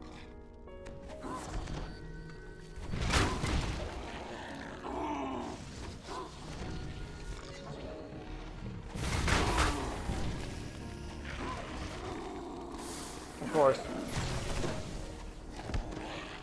it is nice to have a different element to fall back on for fire immune stuff. At least for the next, level or two before I get fire elemental form, and suddenly everything gets its immunity stripped. Because the first of the meteors hits them, and that strips the fire immunity, and then the next 3 hit them. So it works out just fine.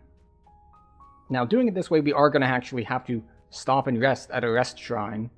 And by have to, I mean probably not have to, but we'll see. We'll bring this out here.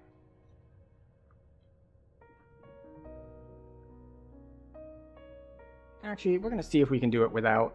Might as well. Like, worst case scenario, we get low and I fall back on using more SLAs, but that's not even all that bad of a scenario. A drow magic barrier bars entry into a massive cavern beyond. Here.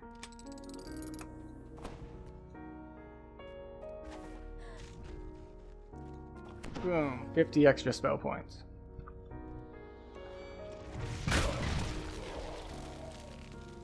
And they're dead.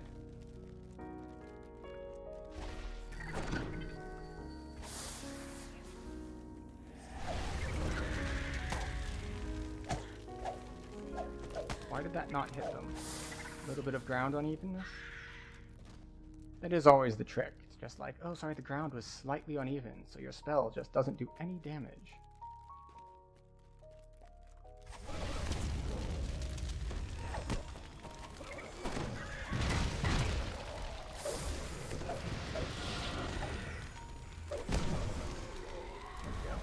I don't know why the Famine Reaper was choosing to melee me over, doing Famine Reaper things and casting big nasty spells.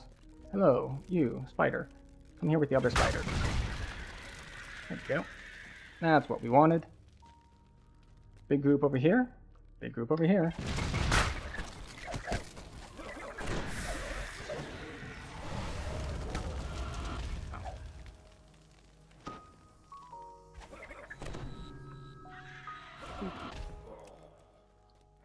Another middle set of Rakshasa? Or not Rakshasa, these things. Garland.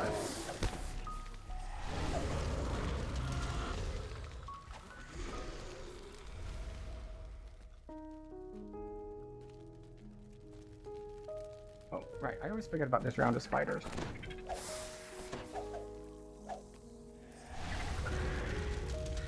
There's a... That's not all, right? Yeah. I have thought it was broken before. Because of those guys over there. There's just like... Wait, the next wave isn't coming. What's going on? It's like, well... There was a reason for that.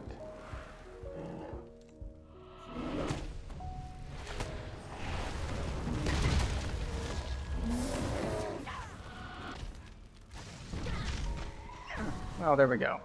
So it looks like the answer of, well, do we actually have to stop for a rest shrine? Is no. No, we do not. There was no reason that we would have had to stop. So we're just going to get to the end and grab a 30-something thousand XP. Something is waiting in the lowest depths of Kyber. Something that the Silver Flame does not want getting out.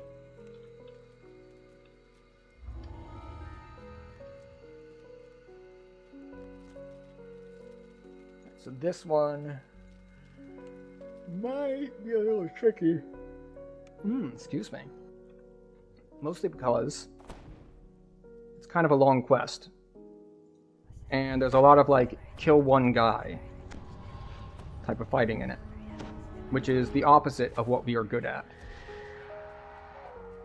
Also, I don't have Death Ward, so I'm probably going to get level drained and possibly just straight up die. So... why did that not aim properly?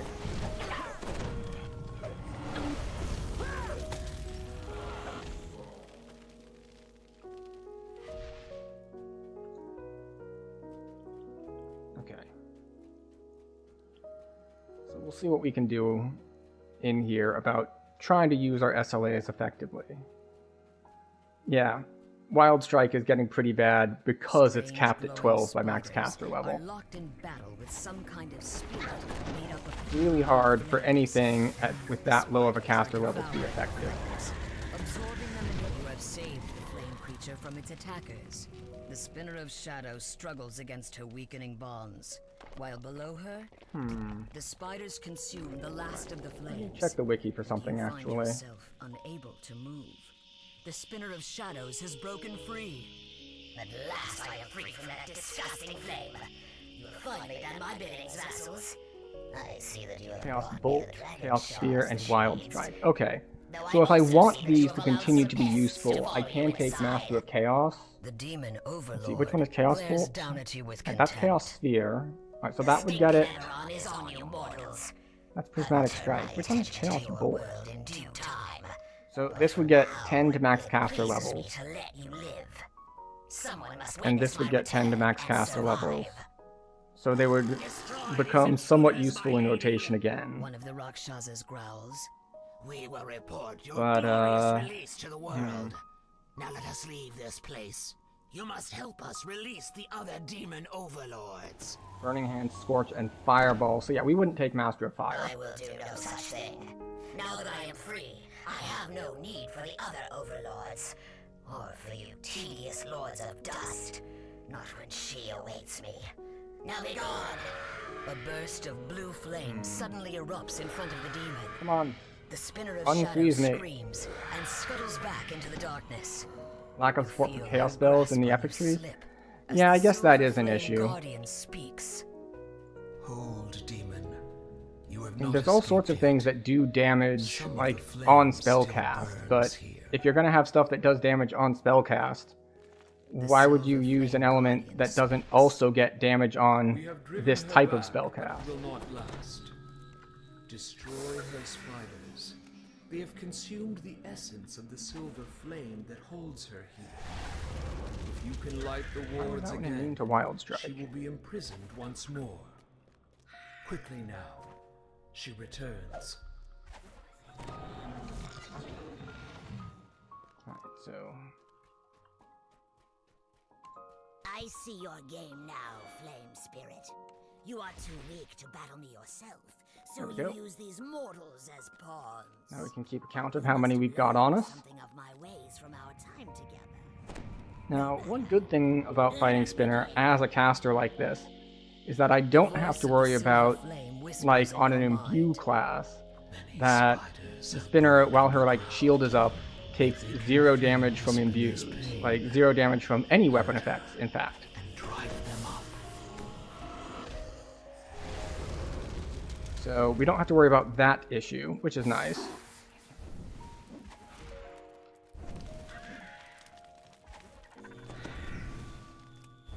But we do have to worry about some other issues, like running out of spell points. Of course, that mostly depends on how lucky we get in regards to souls. And it depends on how aggressive we get. Like, obviously, if I'm gonna keep using mostly my Chaos SLAs, we're gonna be fine. Because Wild Strike, as you can see, is just fine for pinging out the individual spiders.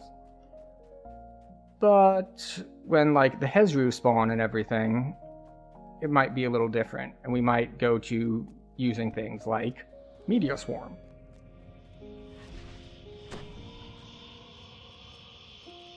I look forward to the legendary Destiny system, wherein we get Chaos Swarm SLAs. Okay. Excellent. She's seen us.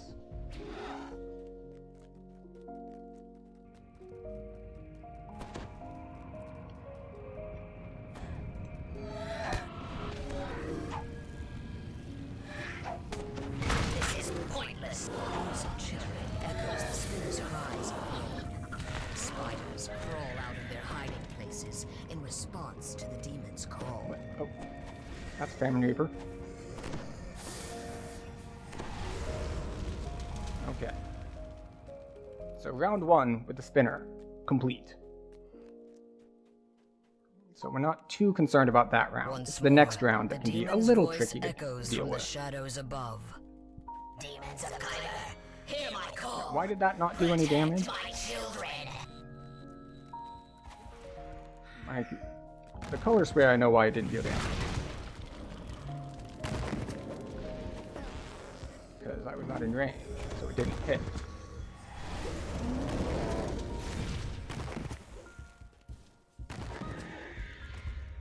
I'm going to try to mostly ignore the Hezru, because I'm pretty sure they have a limited number that spawn, so if we just ignore them, more won't spawn, and we won't get, like, overwhelmed. In theory. And maybe I can just, you know, prismatic spray them down. Or sorry, color spray. That's color spray, not prismatic spray. Prismatic spray is much more effective at killing things.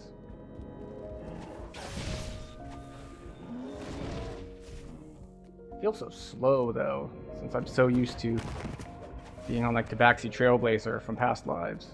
How long am I golden? It's only 20 seconds. 50 PRR, not bad. I thought it was going to be damage reduction like gold skin, but it appears that it is not.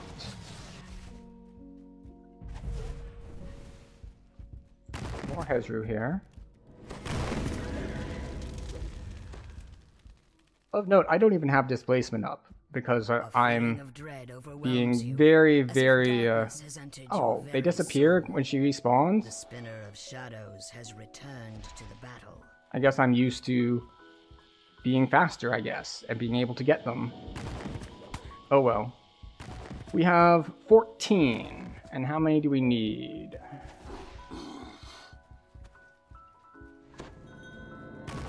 Let's see. Well, I think there are 9? Yeah. So we can do 3.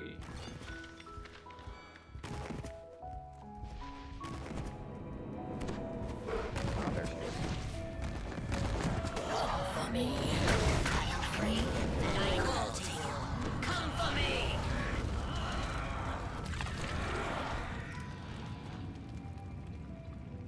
Go. There's the 4th. The spinner of shadows decides to change tactics. Arise, my spiders! Destroy the Guardian! Without it, the mortals are lost. Alright, so we're just gonna chill here.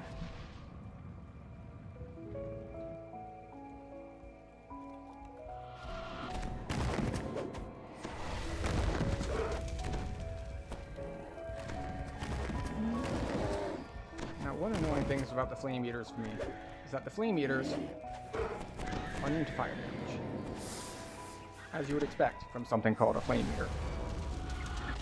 But most of my basic spells are fire, or have some sort of fire component. Actually, if he can guard the middle with his physical damage spells, then I can go and collect shards. So that's convenient. It's much better than soloing.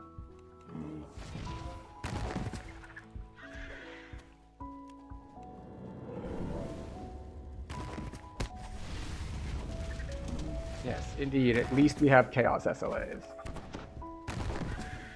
Of course, if we weren't Chaos Mancer, we would have a secondary element as well. So it's not like you have to be Chaos Mancer in order to get this benefit. You just need to learn more than one element's worth of spells, like at least have a backup somewhere, which is A mistake that you can make on Sorcerer, it's harder to make a mistake on Wizard because you can learn everything and just check and see which ones you want to take to any particular dungeon.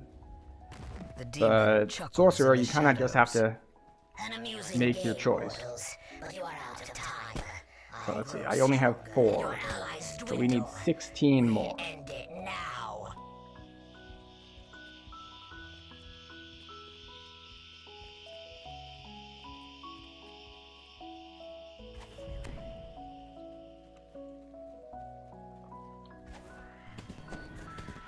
Go.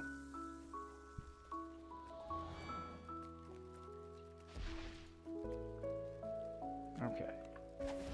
Well, there's a lot of these flame eaters over here. Excuse you.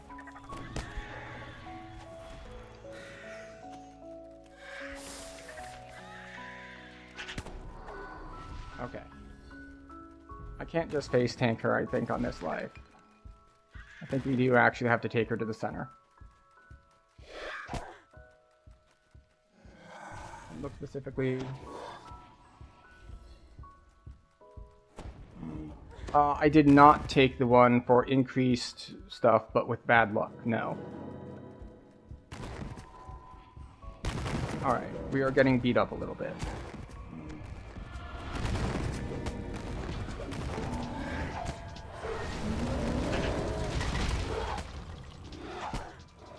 Step on the thing.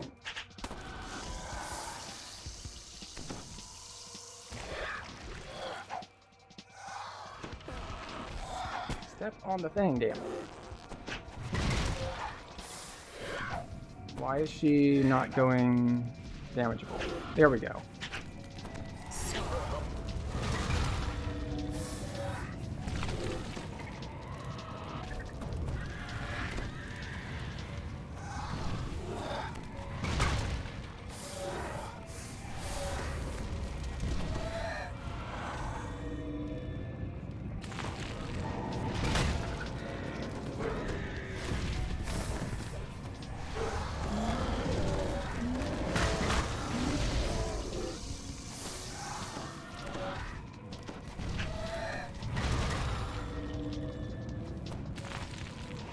I was about to say there's a good chance I die here, but then I got healed.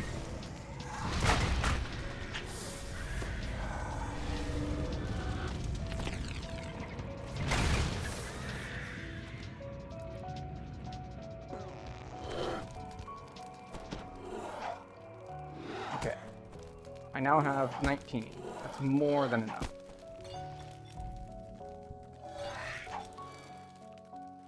The last word ignites, and brilliant light fills the cavern. There we go.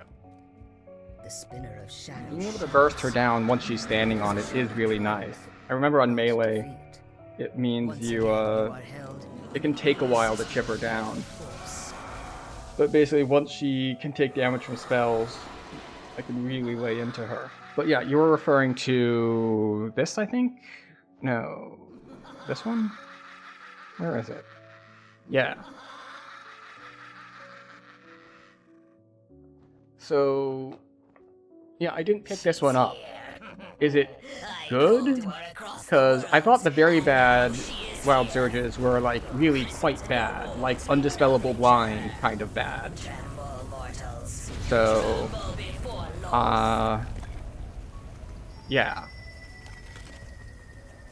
Like, 2 to max caster levels is a lot of extra damage. Like, we're at what? Yeah, 22.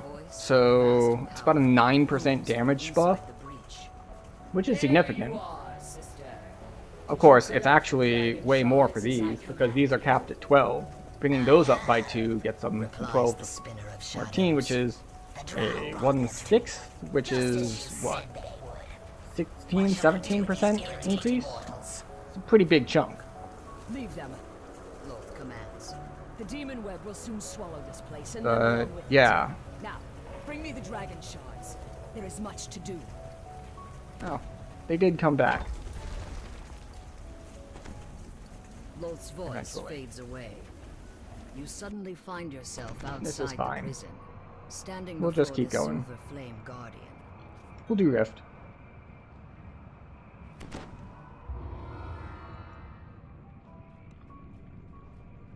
We're right here. We're not solo, so it's not like a difference between soloing and grouping. It's just that bigger versus smaller group. And a duo is just fine.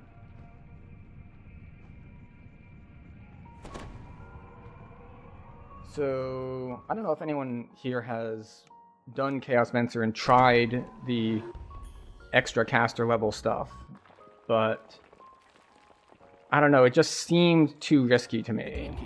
But I've not actually tried it. Looking for you in the great chamber where you battled the Spinner of Shadows. It got rough in epics. Okay. So I'm not too familiar with the, I was gonna say with the bad surges, but I guess that's a very bad surge. I'm not too familiar with all of the different surges because I've disabled the bad ones for myself. Presumably it's why you got Dreamscape, because you can see the lightning coming.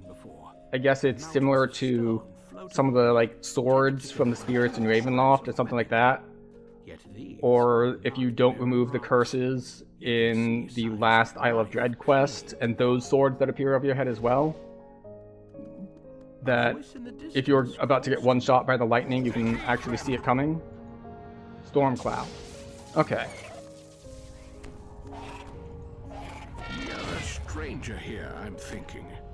What brings ye into the demon web? So Ye must have come through the rift that I'm not really getting a verdict on worth it or not. I get that you could use it, and you use the feat slot to make it usable to not one-shot you. But yeah, I don't know if I'm gonna go down that route.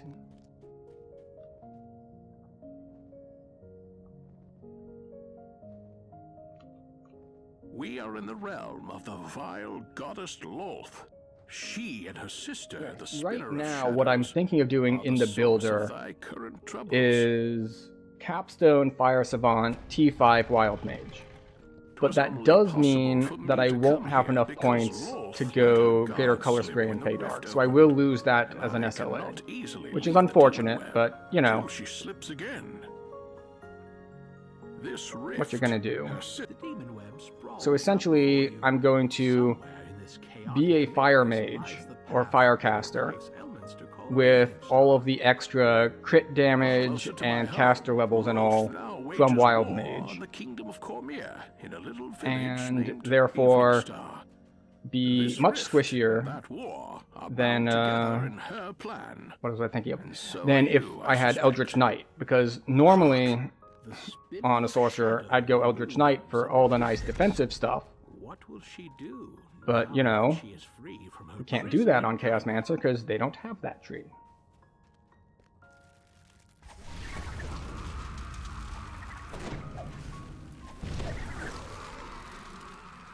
That's also why you did it? Main, other element, and Chaos Mancer secondary? Well, what would you consider main? What you go on the T5s or what you go Capstone?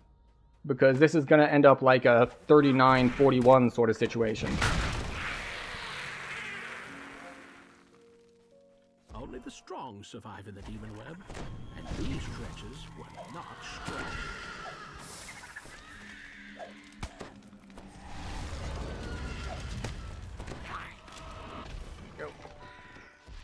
Should have just Meteor Swarmed him.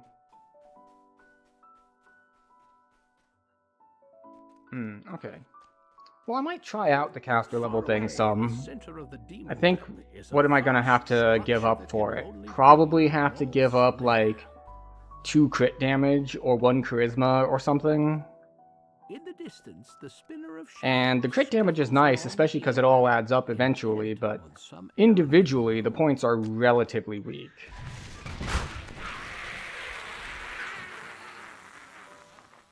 Also, do you know what mechanic like this is? Like Wild Surge luck bonus? Is it just skewing whether you get bad versus good? A spider hatchery lies empty. Because if so, then that does kind of work around the you can get bad searches. More good, less bad, yeah. So that's not disabled by the extra spell levels thing, because the extra spell levels thing just says you can't be immune. It says nothing about adjusting the probability with luck. So there's that possibility. So I would definitely want that point if I did that.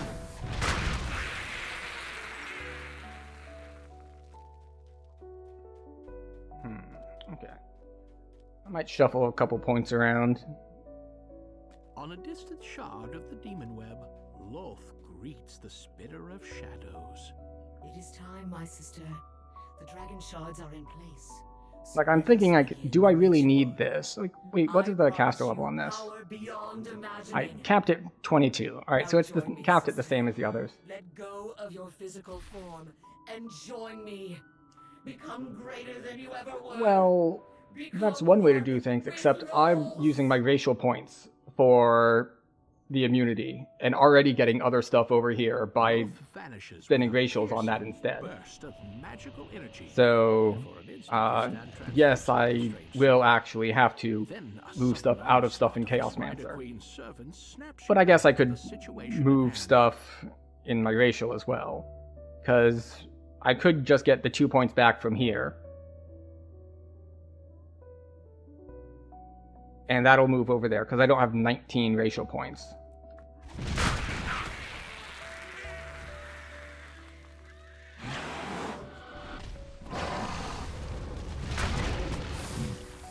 Alright. Oh, I forgot to just crowd control him, I guess.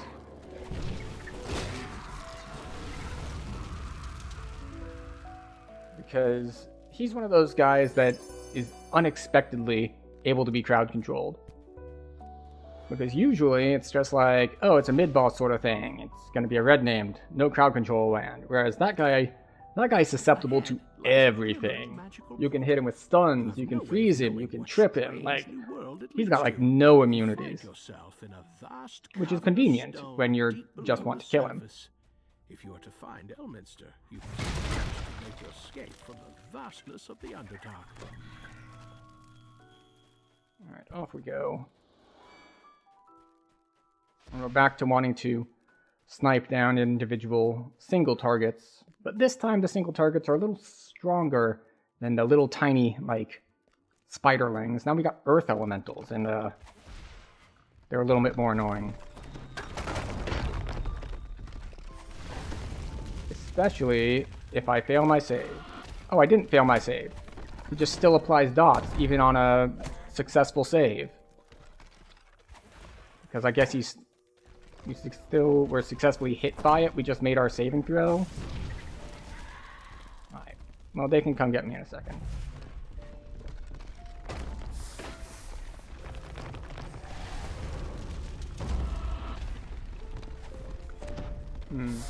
Not the best beneficial surge to get at this point. Oh, that time I rolled a 1 and failed my save. This is fine. We'll penalize them for it. Oh, any other earth elementals alive back here? There we go. I wasn't sure if there was one that had, like, not done the pathing.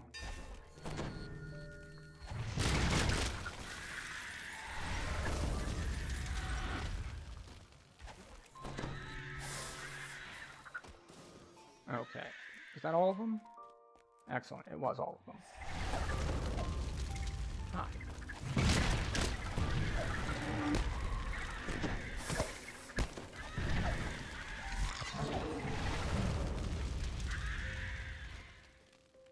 Okay. And, of course, we need to remember our freedom of movement boots. Because there is a spell ward here.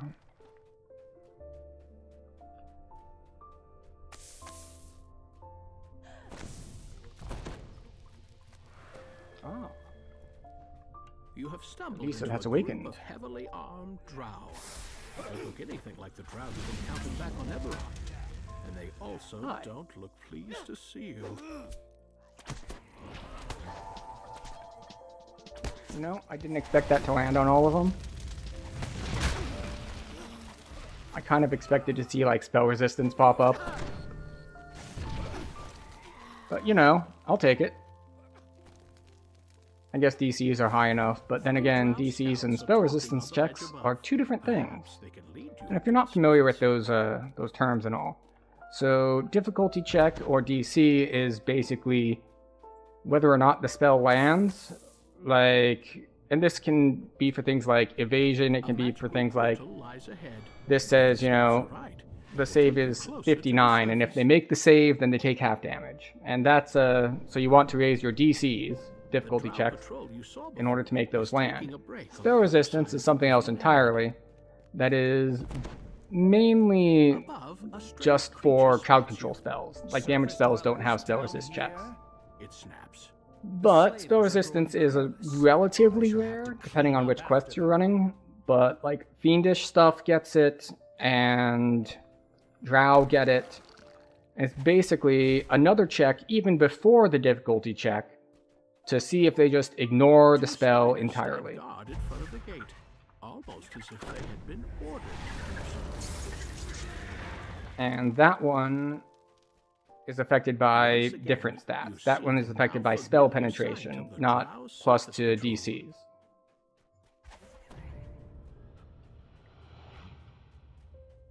A small but well-guarded drow outpost lies up ahead.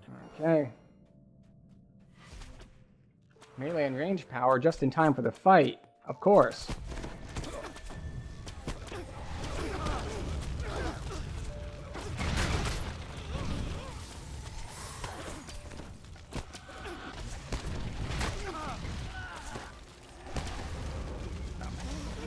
I thought he was already dead. Oh well, he's dead now, and that's what matters. Precision unheard of on Sindric.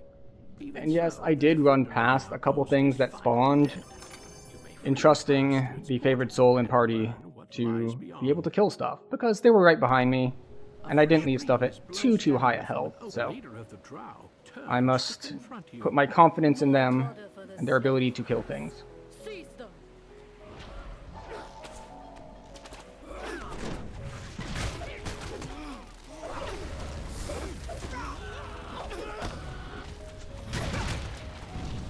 She is a little bit healthier, so it might take a little bit more for us to kill her.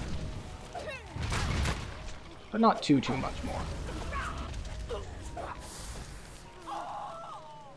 A voice from inside the cage. Excellent. And now we can put our voices on. Over here. Let us out. The villagers in the cage anxiously And be done with it. a large lever near the door. Thank the gods, I'd almost given up hope. Excellent. But where did you come from? Rank 93. So I don't think that Sharn 2 plus Saga gets us to cap. It might. Then again, it might not. We'll find out.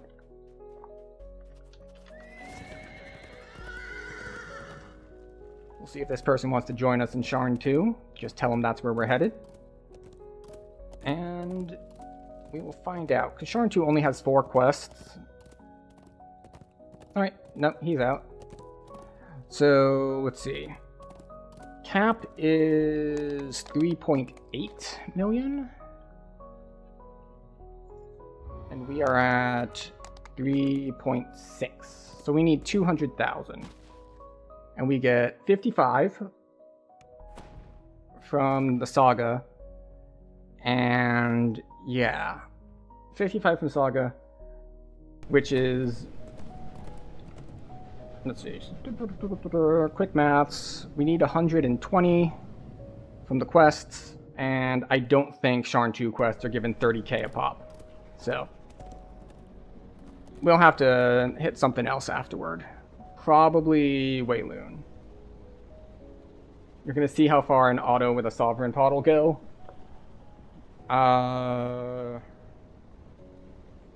17? Maybe 16. We want to go to Sharn. You think they do, especially the last one? Okay, well, we'll find out. It could be that there's a bunch of little secondary things that all add up, you know. Some monster manual stuff here, some optional stuff there. Just, you know, like another 2,000 from random monster manual stuff per quest. It really does add up. Alright, we're headed into no refunds. Let's see if we can catch up with that other group. Since they had started when we started the last quest, and yeah, let's turn that off. There we go. Right. The thing about this quest is, as far as durability and all is concerned, there's a lot more unavoidable damage here from like all the force shots. The entrance is blocked by a magic field projected by a modified. We did take out the Reaper, which is a good start. One security detail has kidnapped the informant you were supposed to meet. We're gonna come all the way over here.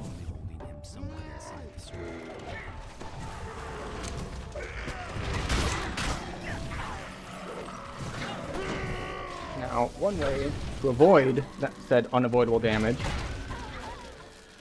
is crowd control.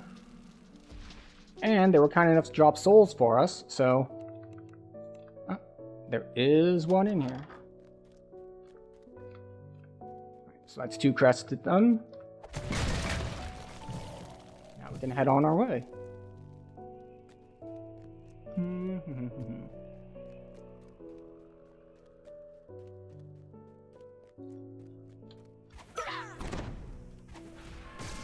Oh. Stupid guys that are just immune to the Wild Strike. Oh, armor class. That brings us up to 90. Ooh, special. Right. We can grab it. That's not what I wanted to grab. But okay, sure, why not?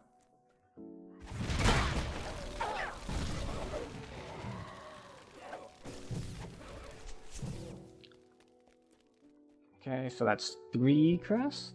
And let's see, where's the last one? Not here.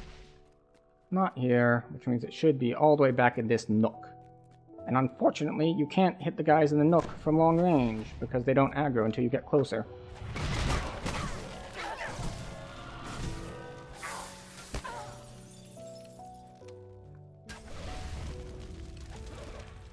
There we go.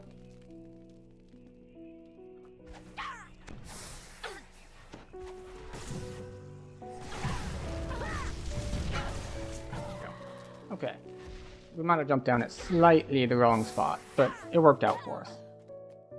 We have, however, already burned 800 mana, so not ideal, but not terrible either.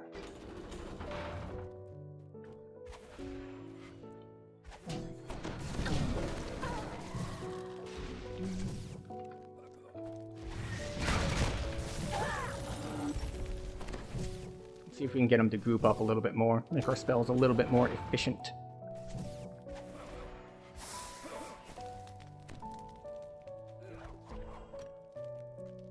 Okay, we got a worker construct. A small figure cowers in a corner, menaced by lone security. Fits the description of the informant you were said to find.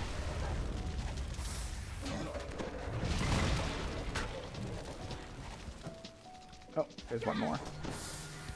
Let's go. Excuse me. Thank you. Oh, there's a whole bunch of guys right here. Be gone, potential dungeon alert.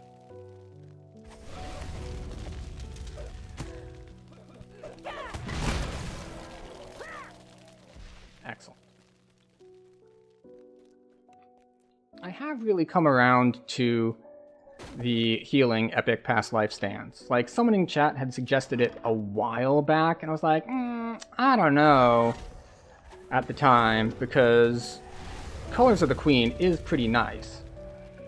But, on the other hand, now that I've used it for a couple lives now, it really is quite effective at keeping you alive just through poke damage on classes that don't have a lot of good self-sustain. So, I found it really useful, actually. A small card by the door. And if you're wondering what I'm talking about, you won't see it right now because I'm at full health. But if you've seen like the pop-ups over my head where it's healing me for like 18 3 times, that's what that is. That's that stance.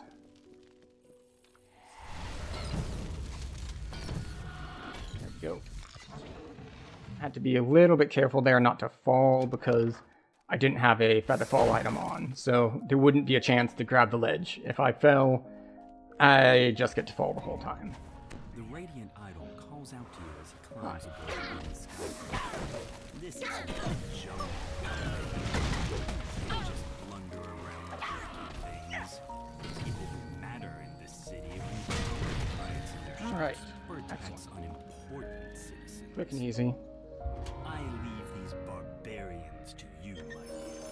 Give them a lesson in civilized behavior. The sky coach flies off. Well, yeah. The lone remaining Vaunt security You have springs to the attack. you have a lot of hours now. With the battle won, you search Rank the sky 90 coach dock and means immediately spot the notebook you've been looking for. you are Surely almost contains able to evidence take that will 19. incriminate Vaunt. Because 96 is cap. In fact, I am ranked 93. 91 means you can take 19.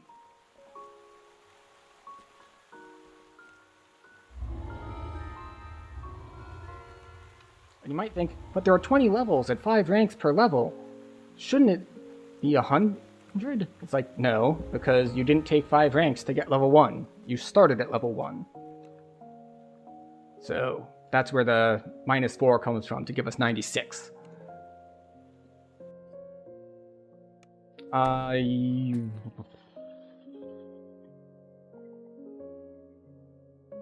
are able to take 19. Yes, you need to take 18 or you waste XP. Your would-be informant lives somewhere upstairs in this slum tenement tower.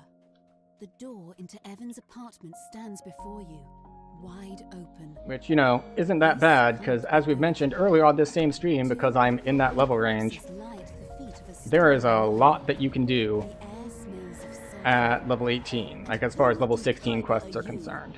Right, we want to put up resist fire and fire shield cold. Then goes back to work on the crime scene. What is really going on here? The air suddenly grows warmer. The draft rises from somewhere below.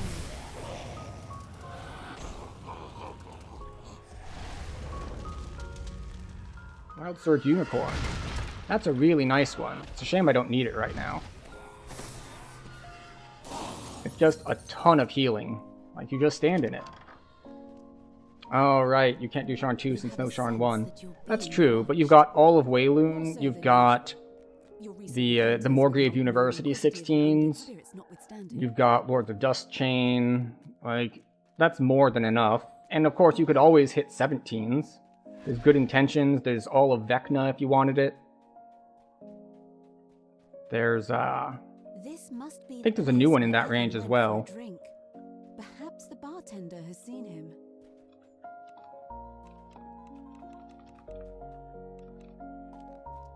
There's Vale at that level too, I think. You turn to head outside, only to find a man standing. I always forget if Vale is 16 or 15. I think it's 16. And the reason I always forget it is because I don't like it, so I don't run it.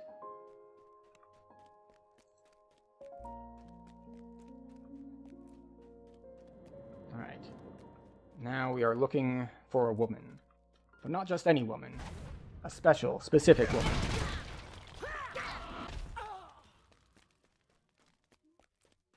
And she is not here.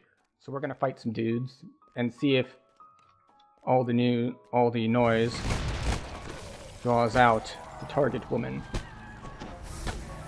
Which is of course better than a Walmart woman. But not by much.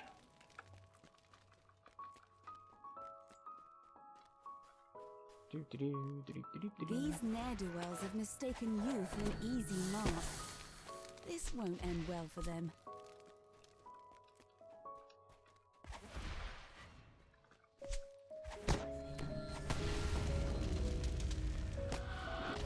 Of course. Mark of Law is also immune to my Wild Strike damage.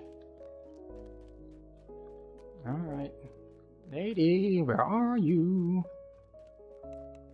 Oh, there she is. Hi.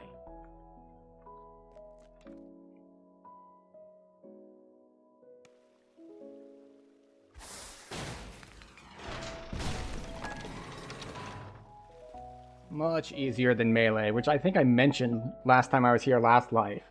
Like, as melee, you're running around, trying to hit all the pipes in the air, you gotta go around, hit all 9 of them. Meanwhile, on caster, AoE spell one direction, AoE spell the other direction. Done. You find yourself in a small corner of the Very vast convenient. sewers that snake beneath the city. Hello, rats. If your suspicions are correct, the mysterious House Tarkanan has a hideout somewhere nearby. Look what the crouching half-orc barely seems to be paying attention to you. How's the weather topside? Excuse you. Very rude of them to interrupt me when I'm trying to turn a valve. But so it is. Yeah, see that 46? That's from the past life healing. The fast healing. I said 18 earlier because that's what it heals me for in combat in R1. But out of combat, if you're like running between packs or something, it is quite good at keeping you up.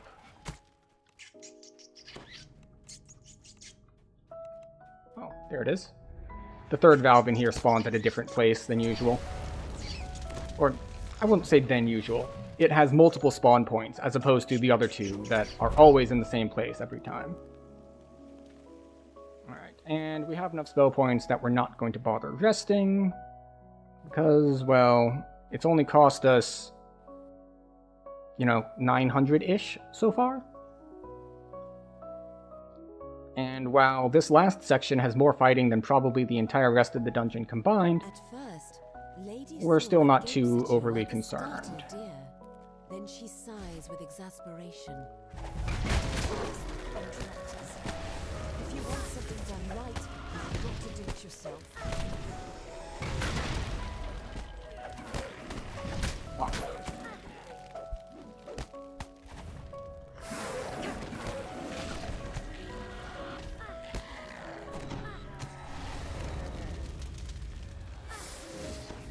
Go.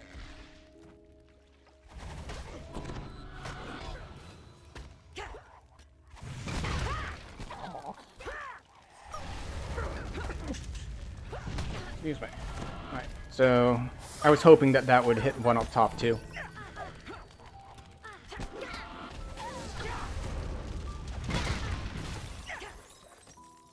Oh, there's another one. Phantasmal Killer? I didn't even know she knew that spell.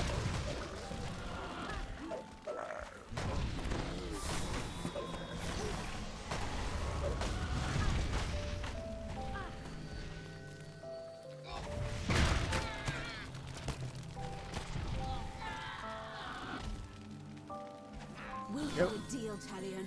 Thora calls out when she sees the known inquisitive among the attackers. Nobody quits the Dark Lanterns, Thora. Talion responds, and you're done playing house.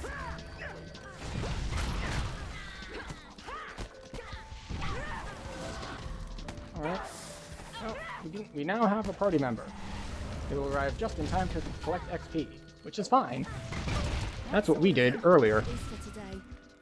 We arrived right at the end of one of the Sharn 2 quests. No, the Sharn 1 quest. The last one, actually. The long one, with all of the... What are they called? Source sleds? Source sleds. The one with all the source sleds? Yeah, we came in while they were fighting the boss. So...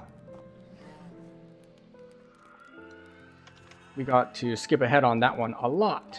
So of course we will not begrudge someone else coming in late this time.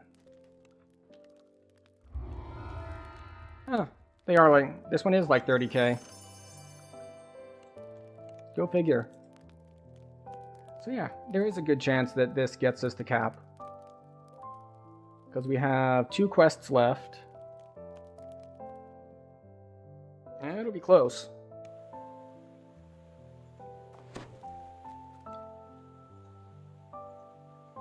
I'll need to make sure to put on my voice. You arrive at the world-renowned Korana, a temple dedicated to the god of wealth, located in the In order pulsing to heart of Sharn. make it go all the The way. main temple has just closed its doors for the evening. You wonder why Kol Koran's high priest wants to meet with you after hours. The high priest gestures to the east. Take the sky coach at the end of the northern quarter. And off we go. It will deliver you to your destination. One of Sharn's most powerful men has turned against Lucien Vaunt and has selected you to deliver the killing blow against his new manufactory. An imposing man dressed in a noble's But finery yeah, we're... beckons you from the main Come on, gather up. courtyard. Gather around, Arrive at children. your Yes, here we go. destination. The forest of towers that comprises the middle Memphis district. To your surprise, Vaught's Dura warehouse is Oh, a I was gonna drab kill them and all with like unremarkable one structure. spell, and then the Fear Reaper had to spawn and put a dot on me to keep me from pulling levers. After a moment It's of okay. stunned At least we got a silence, soul from it. The guards scramble into action. Intruders! Activate the alarm spells! Lock down the elevator tower! An ornate laboratory there's a suspicious rumbling in the hall behind you. You've uncovered a secret passage.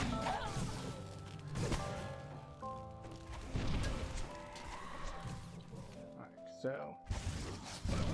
As you can see, the strategy here is throw big AoE spells to try to clear out most of the people as we come down.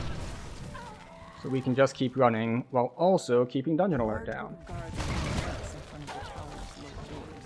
Defend the doors! Don't let them pass!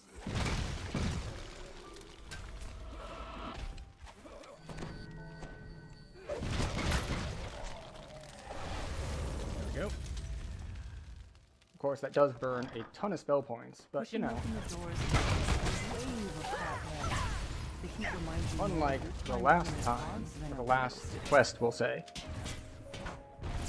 This one doesn't have like huge wave after wave of guys at the end. Gives way beneath your feet. So we can be a little bit more aggressive with our spell point usage in the first part of the quest, because it's not going to be necessary later. Now, don't get me wrong, the last quest, or not last quest, the last fight in this quest can be a little rough because there's often a lot of force damage, but among other things, we now have someone else with us.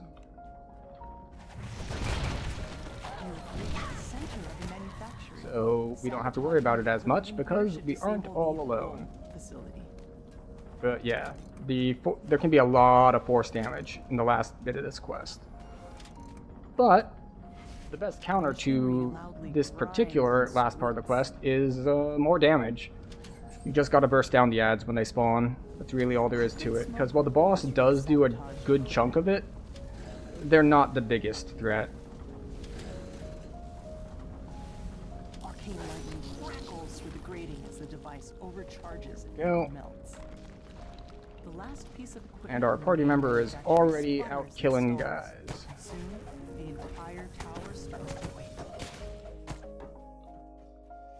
Looks like a 2-weapon fighting Rupturous heat warlock, waves which is interesting. You don't see a lot of melee warlocks. Oh, maybe he's Acolyte the Skin. I haven't done one of those. He does have fire stuff going on him, so that might be a hint that he's Acolyte the Skin.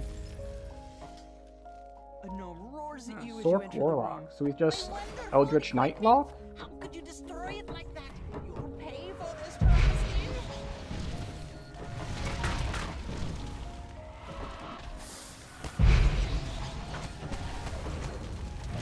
The massive construct emits a strange metallic grating sound when several smaller constructs the construct finally Go. halt. 2 damage to continue its assault. This one is only 27, but that's partially because we didn't switch the voice, because this one finishes during the fight, as soon as the boss dies.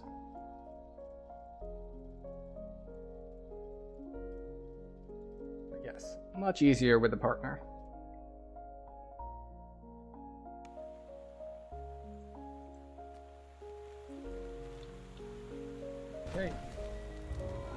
that.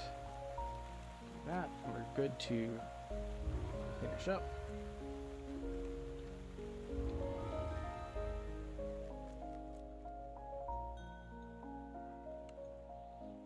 Oh, we're soloing this one.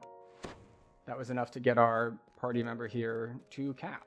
So he's Somewhere off, nearby is the and Storm we are Reach solo beacon, for now. Vaughnt's protection against vengeful forge wraiths. The beacon will surely be under heavy guard, but that's never stopped you before. All right. Tonight you'll steal the go. beacon back from under Vaughnt's nose, and if you do it Now right, this is another quest with a lot of running where I missed having sprint boost. But you know, that's my own fault, because I could have put fewer points into fire and gotten sprint boost instead, but I didn't. So we will lie in our own bed and take responsibility for our own decisions. Let's see. Up we go.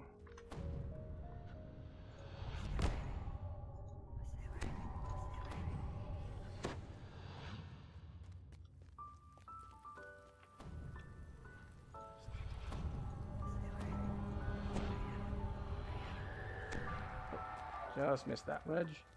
Now let's see if we can do the special technique here. Yep, there we go. So you'll notice that until just now, I still had the moving upward buff on me.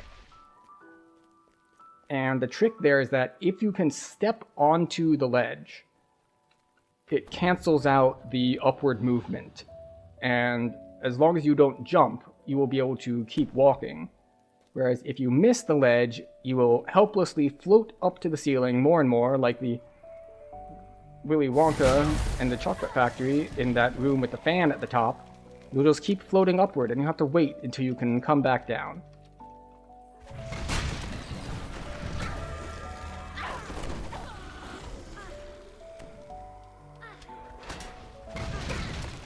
Why they didn't die? It's very unfriendly of them to require me to use extra spells on them. Oh, extra Reapers.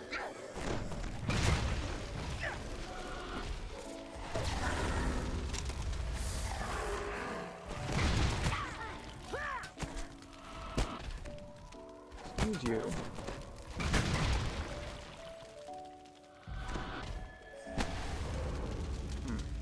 Weird. Strike didn't hurt him. Oh well, time to get our Reaper healing.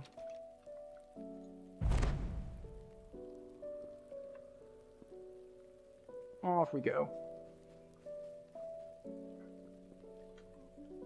Now, it took me a lot of runs to know how to do this part. Mostly because I was always in groups, and there was always someone who knew how to do it. And I'd like tried it once, and I missed something, and then I got teleported into jail. And I didn't really know what had happened. So, now, I know how to handle it. And it is actually very straightforward. It's in fact not hard to do at all, but it does help to have feather falling. It just makes it much less error prone. Especially like if you kind of fall off the edge, you could be like, oh no, and like grab the ledge, and it's no big deal. it's simple enough that a brute with absolutely no arcane training can use it. My charming assistant will now demonstrate. So Lucy matters here. to Vaughn. Boss, we have a situation backstage. If you please. Damn this box to time. Okay. Will you listen to me?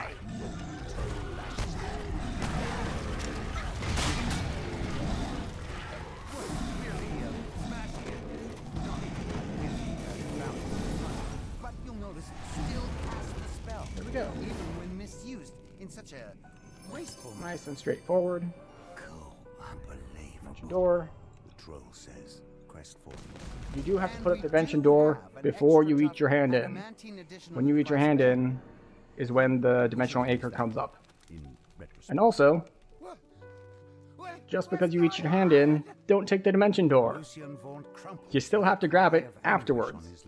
So, that is something that you learn usually by messing it up. It's like, oh, oops.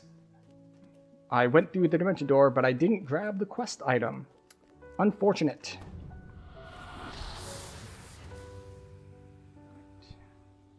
There we go. That's one. That's two. We're gonna aim for that second jump because that's where we, as high as it brings us. All right, let's see if we can land the. Nope. See, I missed it. So I just keep rising up. And you can't cancel it with like turning Featherfall off with the. Can you listen?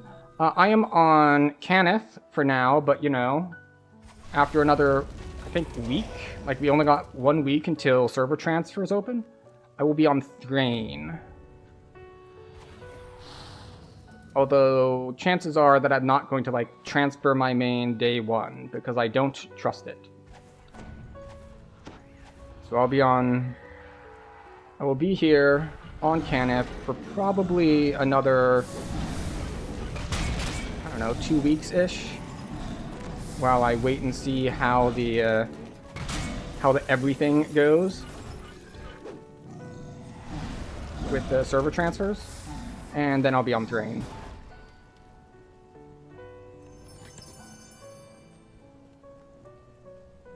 All right. Twitch is telling me that it's going to force an ad in 1 minute. So, time to beat the last part of the quest in less than 1 minute.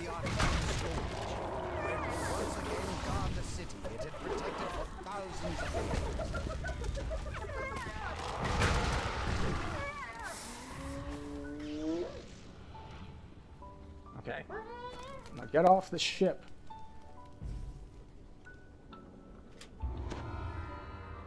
Alright, there we go.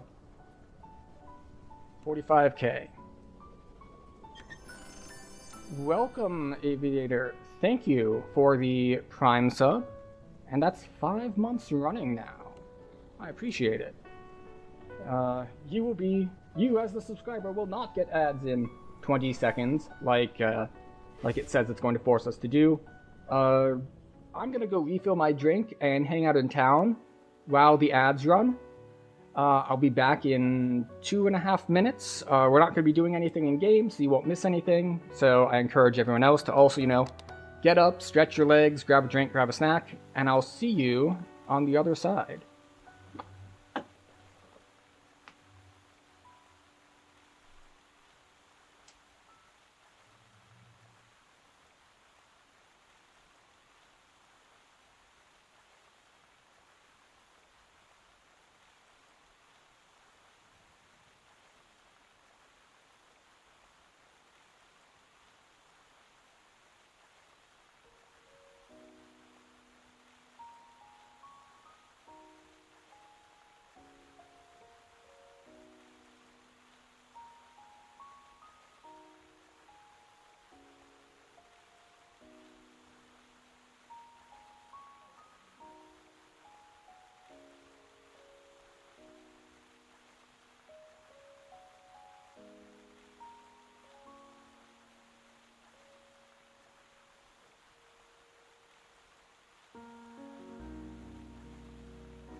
Alright, and as expected, we have returned. We have returned from these scary, terrible ads. But we had a carrot, and we pet the dog, and we refilled our drink, so things aren't so bad. Now it's time to see if that was enough XP to get us to cap. It's looking like yes. Because I only need, looks like 43 and a half. And I'm pretty sure Saga gives 55, so we're going to be over by 10k.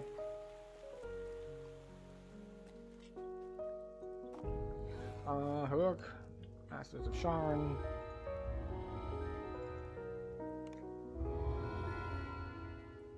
Yeah. We only got 43, but it would have given 55 if we did not cap. So off we go. More sorcerer levels. Buff, concentration, spellcraft, UMD, and is there anything else I actually care about?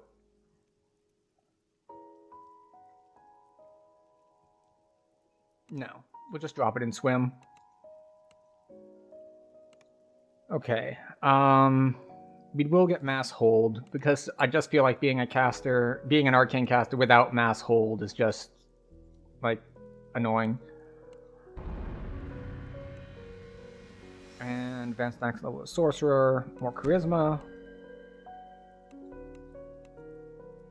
And then I have 3 points to spend. Do I have any that aren't cross-class? No. So we will get 1 less point in bluff in order to have a full point in swim. Alright. I'm thinking of just grabbing Acid Well just to have an alternative, because Acid Well is pretty hefty on its own. Like, I could grab like an insta-kill, something like, or like Whale if I wanted it, but I'm not going to have anything that boosts Necromancy. So, I think we're just going to grab Acid Well as a potential backup and call it good.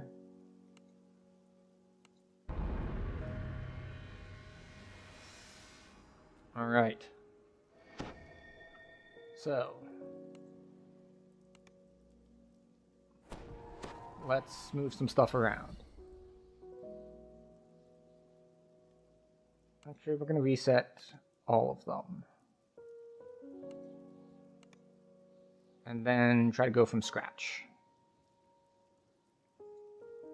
Once it gets done thinking. Okay. So, if we want to try out this toggle, then what that means is we're going to get the entire base here, including this extra luck. We will get our phase step. We will stay here for the fire and light spell power, even though it is strength, not charisma.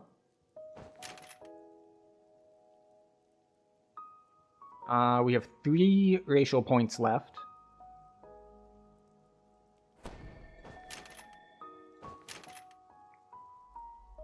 Okay. So that's all of our racial points spent.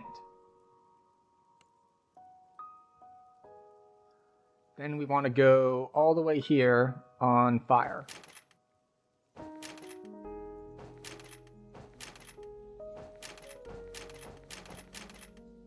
We do want to take efficient maximize.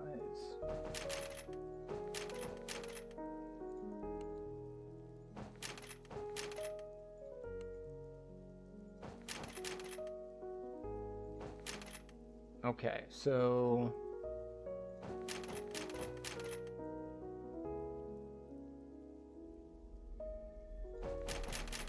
1, 2, 3, and we can either take a spell penetration, or we can put 1 point into improve efficient empower. And boom, fire savant. Okay. Wild mage. We want this. We want, I mean, that's okay. We don't get that. We won't take Chaos Bolt. So we take crit damage and a spellcraft core. We skip that. We skip that. We will take that.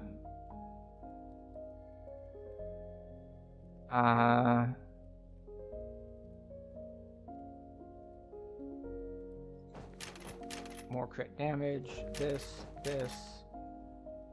We will grab Chaos Sphere, even though we might not end up using it. We will grab this, even though it's probably not that good. We'll grab a Charisma. Crit chance with Chaos Spells, definitely.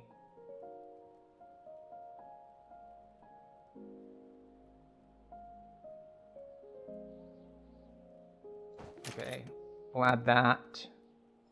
This, I don't think I need. Like, this is 2 spell crit for 2 points, and this has no effect on me because we are pure. We're all sorcerer, which means we now have 3 points to spend.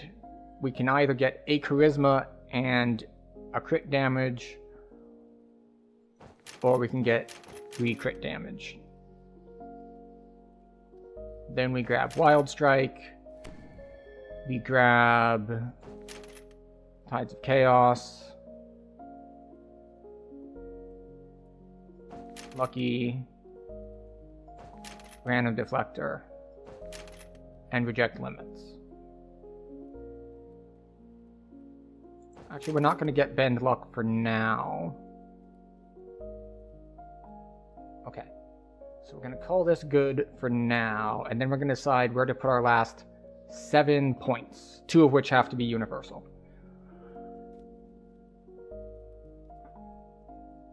So let's just say that we know we're going to put universal points here and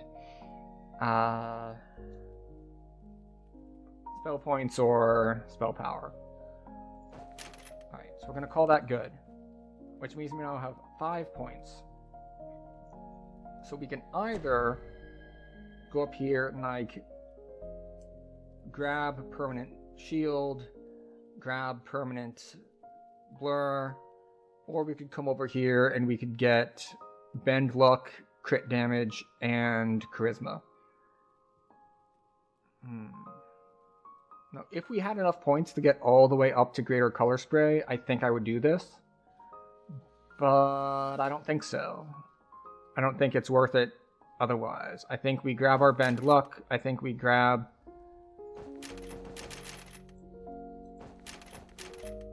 Alright, and now we have to choose between 2 crit damage and 1 charisma. I think we're going to go for crit damage for now.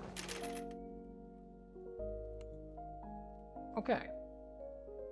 Alright, so now we need to put some stuff back on bars. Alright, that's still there. Chaos Sphere, still here. This is gone, we don't have it anymore. We still have this. Heighten, always on. We still have this. Heighten, always on. I forgot to add all that. Alright, so we still have those. We do have another stance now, which is elemental form. We do need to turn this back on.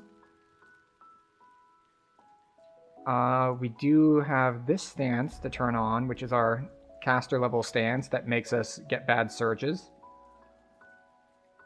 And yeah, and that's all that. Okay. So now, max caster level 27 on this, which is not bad, because now we get all the extra fire stuff. So we get fire crit chance, we get bonus levels, we get all sorts of extra stuff for fire. Now we go to grab a little bit of gear out of the bank. We don't have a lot to swap out here. but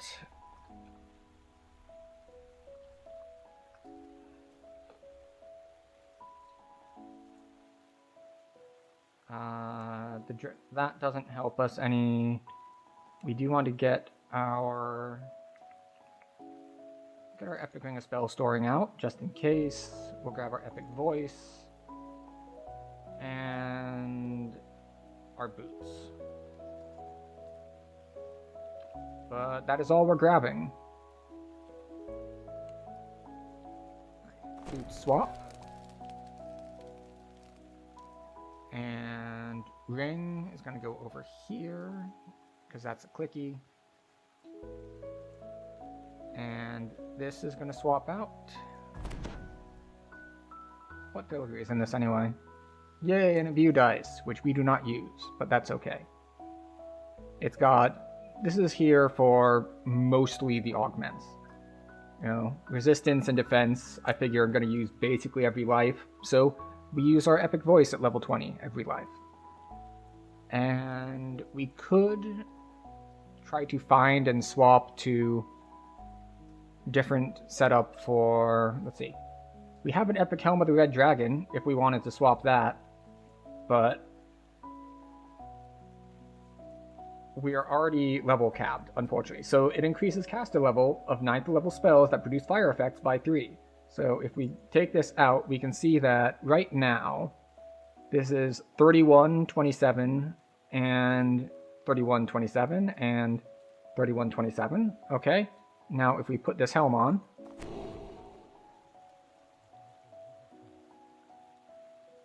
hopefully it's coming since no sagas. Alright. Well, sleep well there. Yeah. So, this doesn't actually help us any, because it gives us more caster level. Like, went from 31 to 34, but we're still capped at 27 for our max caster level. Now, this helm used to be good for what we're going to set up next, which is our Epic Destinies. So, we want fire. Where is primal? We also want heart. Right. Fire breath. And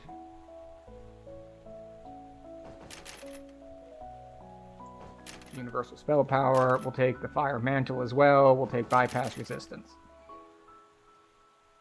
And then we'll go Exalted Angel. Do this. We'll grab Sun Pillar.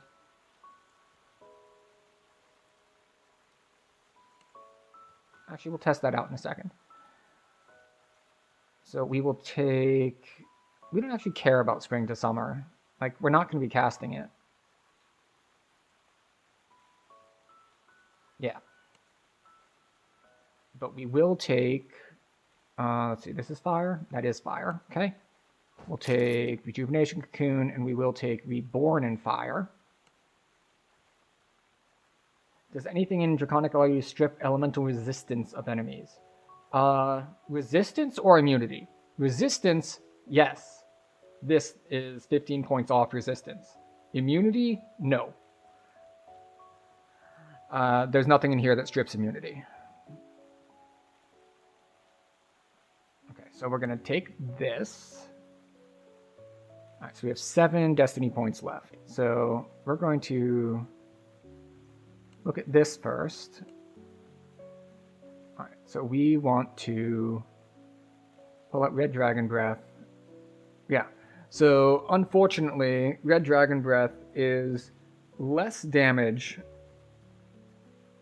than Delay Blast Fireball, because they're at the same caster level, and this is 1d6 plus 5, and this is 1d6 plus 7. So before they hard nerfed Dragon Breath, it didn't have the same max caster level. And then it got really, really, really nerfed. So.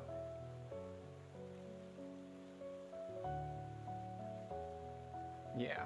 And then Reborn in Fire. And of course these, we're going to apply Meta Magics too. So now, unlike during Heroics, we have a lot of self-healing. And healing for our party as well. And we're going to bring out Flame Pillar just so I can see. It's like, okay. So this is caster level 24, max 24. And if I respec this, and switch it to, no, not you, and switch it to light,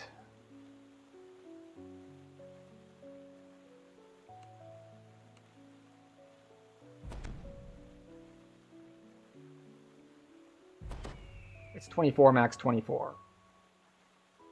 Really? How do I have the same caster level with light that I did with fire? Because fire elemental form... Am I misreading something?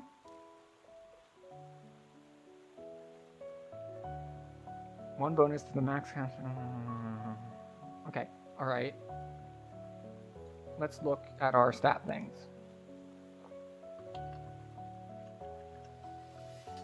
Oh, it doesn't actually show it here. I thought it had a breakdown like it does for...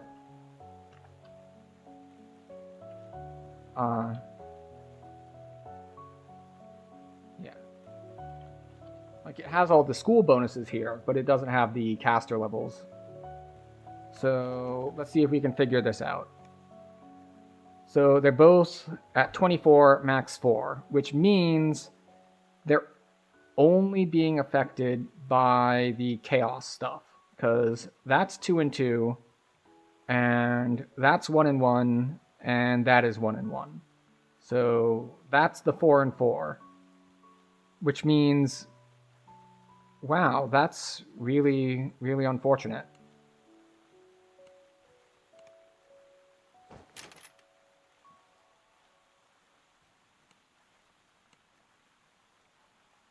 That Flame Pillar appears to not get caster level bonuses from being fire typed. Because it should be at, if we add them all up, so we have 4 from Chaos, and then we should have 1 to each. I'm sorry, that's just caster level. That's just caster level. That's alright, so there's 1 max caster level there. There is 1 max caster level there, even when not in elemental form. And 1 for being in elemental form. So that should be another 3 caster levels for fire.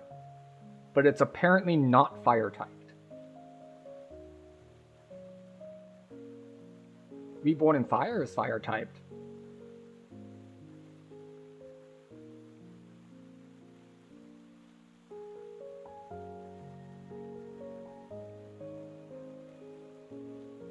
I might be actually discounting or miscounting the caster levels. No, okay. Capped at 27 is correct, because I just counted up the max caster levels. So capped at 27 because we're level 20 sorcerer, that gets us 20. And then we've got 4 from Chaos and 3 from Fire. So that's why we're at 27.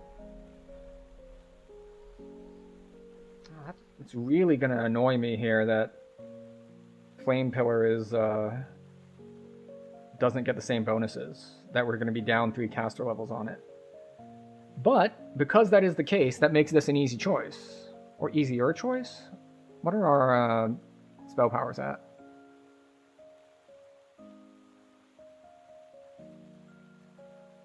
Yeah, Fire's got better crit and better power than Light, but that's also because I haven't really geared properly.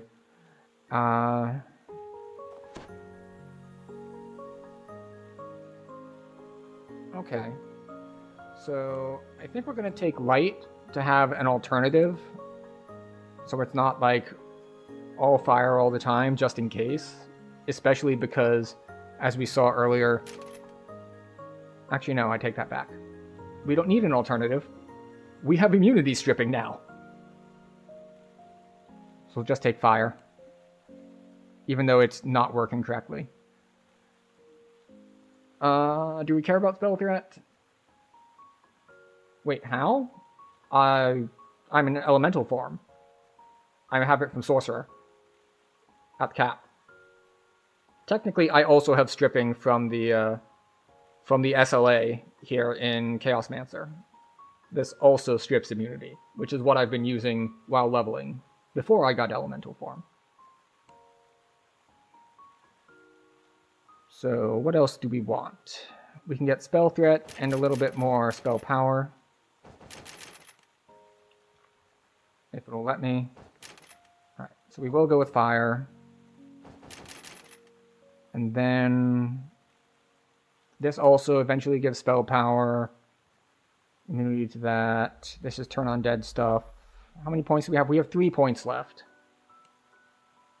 So I think what we're going to do is we could put 3 points in here and we get, you know, some spell powers. Or we could put 2 points here and get 2 charisma. And then we've got 1 more point to just put somewhere random. Like, we can get some random defense stuff. We can get random resist stuff. Anything here? Breath weapon DCs. What is this? Cast while raging. We don't need that. We don't have raging. Huh.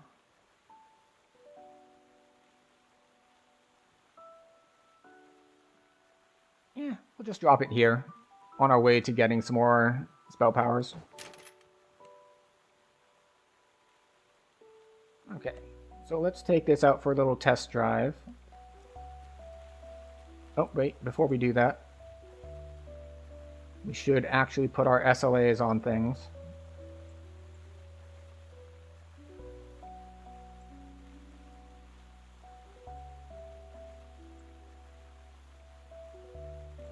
And we're going to swap this out for that, possibly. Alright, so we're going to go in, not for the group, and we're just going to see, in general, how much damage we're dealing with things.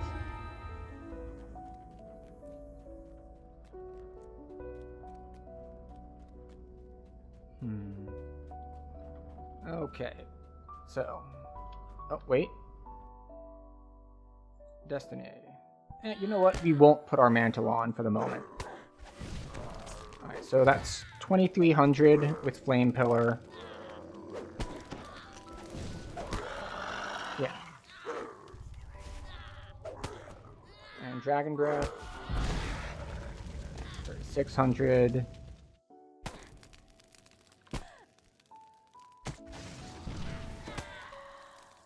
$4K. Wait, what are the dice on this? This is 1d8 plus 8.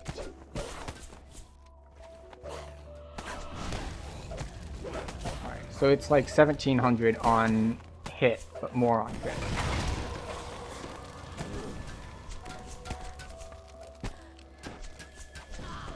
Yeah, 47 on that.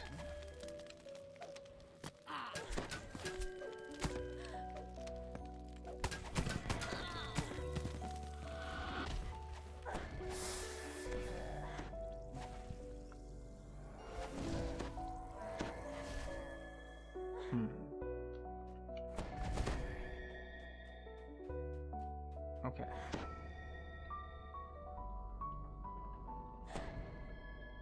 Let's see. 5K.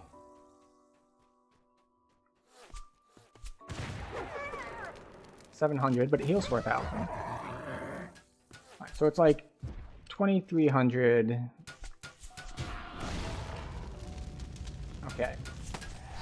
And we got a bad surge with a pot on our head, which is not ideal.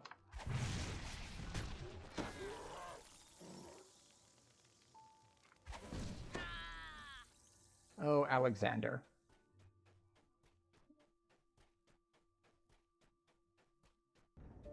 Okay, so basically we got one more AoE spell, which is Red Dragon Breath, which is weaker than both Blade Blast Fireball and Meteor Swarm. For now. It will be better at 26 when we get this upgrade, which will double its damage, I believe. Or maybe that's how it was before, and it now just gets more loaded dice. I forget.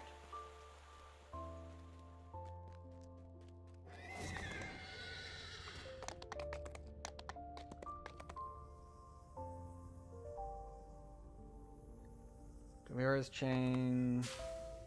What goes up? You can click it in menu and it will pop up options. Click what in the menu to bring up options. What options are we looking for?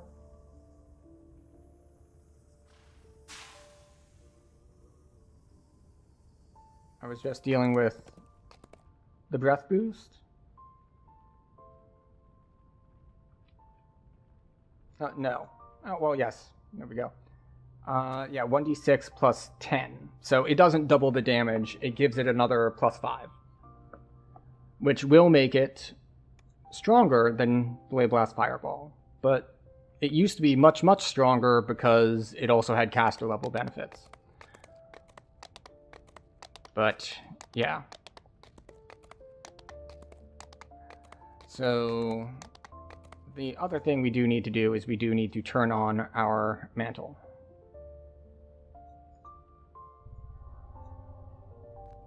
So we can do even more fire damage.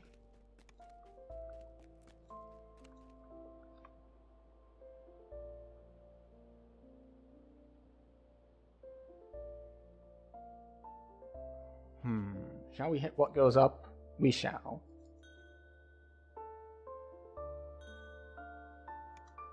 We'll have to red door it since we didn't do like anything in Evening Star. But we're going to do our best to contribute as much as we can. Take me to the harbor. Actually, do I have my key? Through all your accomplishments, you have transcended the title of hero. There are a I do have my talented key. few who could teach you about what fate lies in store. But yes, the ice giants are going to be very, very dead. Through all your accomplishments, you have transcended the title of hero. There are a talented few who could teach you about what fate lies in store.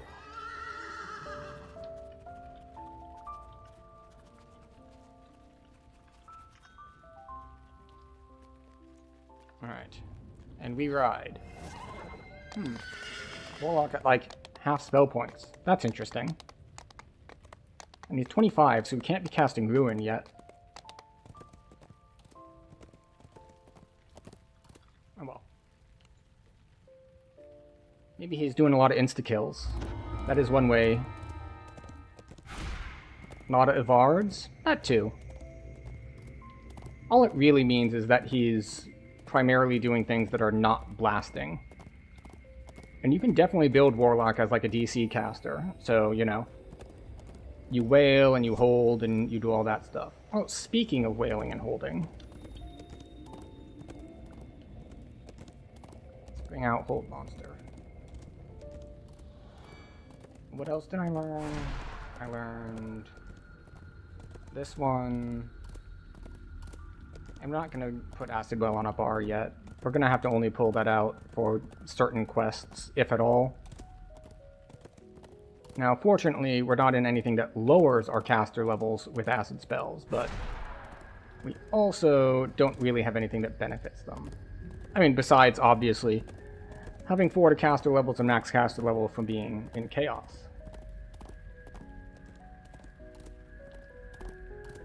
Well, that's true. You can spend shards for it. And I do have 100-ish shards, but I've never really done stuff in the... I've never really worked the shard exchange. So, all of my shards are from Monster Manual rewards. That is where the entirety of my shard collection came from.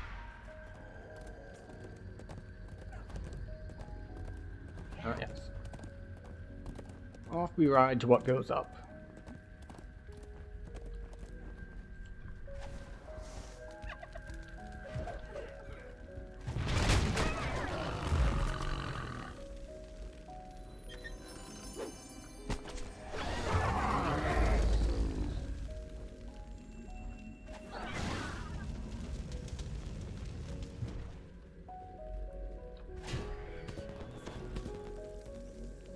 Oh well. At least the blindness only lasts like 3 seconds.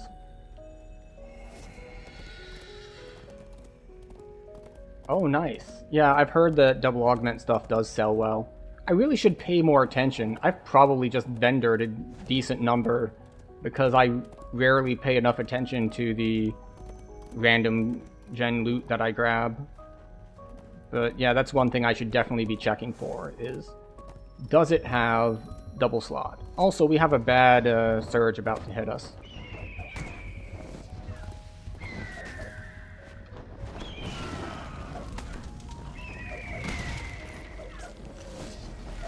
Here's the packs.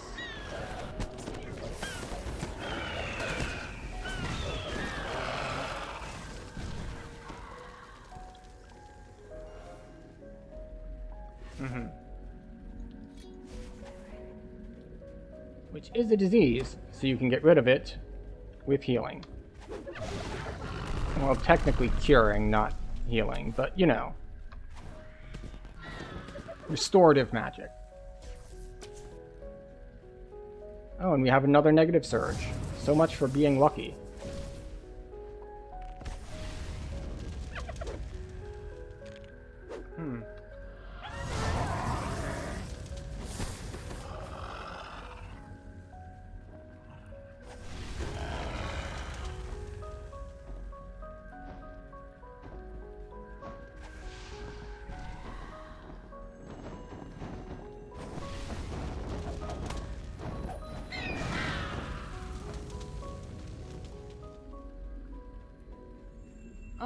Oh, now you decide to do that, Stream Elements. Oh, good lord. So I tried to set that up before, and it never actually printed out the message, because there was a setting that I didn't notice that it was supposed to say that, like, once an hour. But there was another setting on it that I didn't notice at first, which was there had to be a certain number of messages in chat between the last time that it, in order for it to happen, there needed to be chat messages. I guess because it wants, like, anti-spam protection. So I need to remove that for 2 reasons. One, that contest is closed. It closed as soon as it got into July instead of June. And 2, that's not the leader. That was the first entry, and it was the only entry for like 2 weeks. And then, like, in the last, I want to say 48-ish hours before the contest closed, there were like 4 different entries. Wait, do I still have it, No,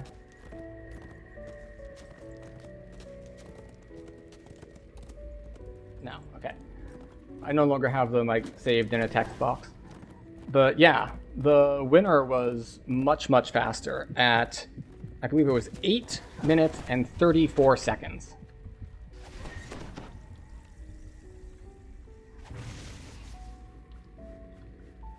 So that's a very fast Crucible time for being on a character with basically no gear.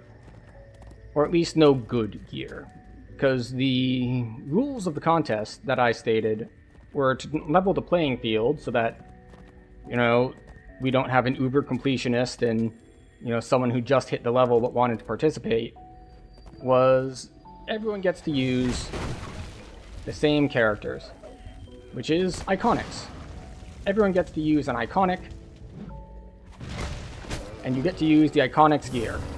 The ones that they give you in the little chest thing when you start out, an iconic. So that's what everyone used.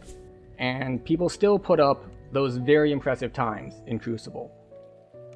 It's funny because the first set of people who came through and were posting different runs was like, besides the first one who was like standing as the leader for like 2 weeks, once other people started posting them, it was all like -1 minute. Like that time at just under 12 the next time posted was just under 11, and then just under 10. And then it was like beating like more than a minute. So it's just like until it got down to 8.5. The massive shape of the Mythalar has been almost So fully excavated. very impressive. The 8.5 winner didn't upload a video, but if you do check that thread, which popped up when Chai ran the command, you can see that the entry for 9.5 minutes did post a full video of their run, You again. which is quite impressive. I mean, it's like, is it the fastest? No, someone beat it by a minute. But is 9.5 minutes faster than you have ever run Crucible? Probably. It's quite impressive. And it was interesting to see people actually use the flexibility that I had put in the rules. Like, you could use basically anything you can buy in the market for platinum was free game.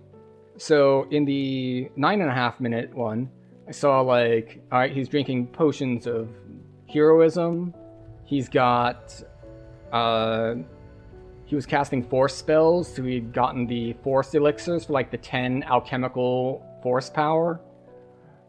It's just a lot of consumables that usually aren't worth looking at. But in this case, they're good.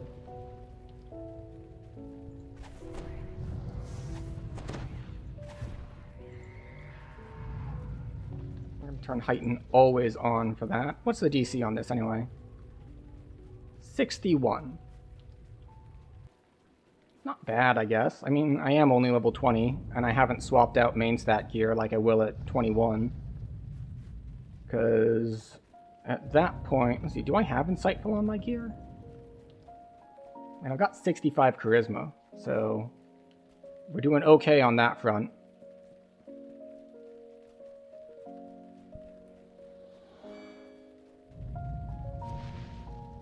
But, I'm trying to think, like, so I know I currently have, yeah, that's 3 Insightful and 8 Primary. So level 21 is going to upgrade those to 4 and 10 respectively, so that's plus 3 Charisma, and then it's 2 Quality on the belt as well, and I don't think I have Quality anywhere, so it'll be plus 5.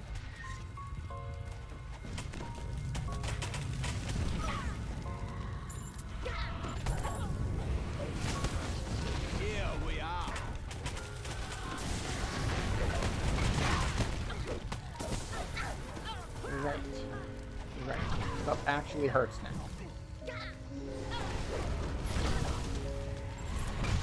This is a level 27 quest, so we do need to take that into account.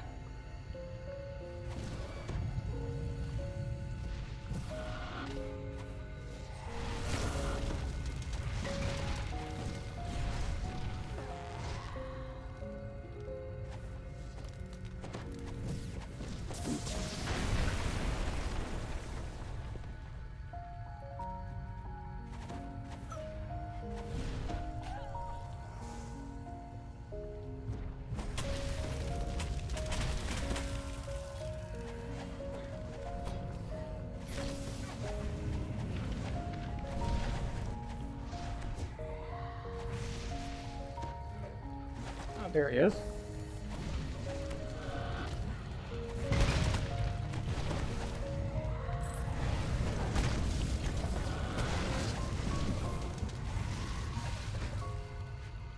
He's up top.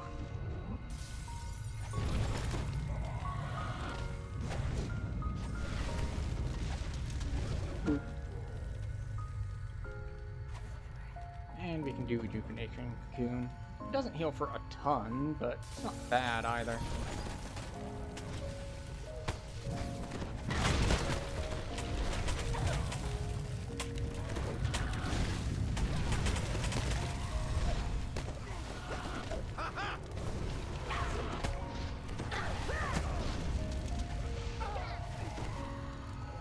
You. Stop it. Where is Amscar? Gotta be around here somewhere. Fortunately, souls restore a ton of spell points now.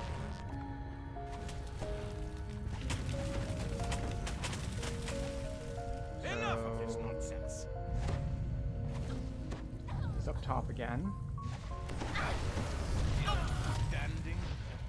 Really? I don't know why you even try.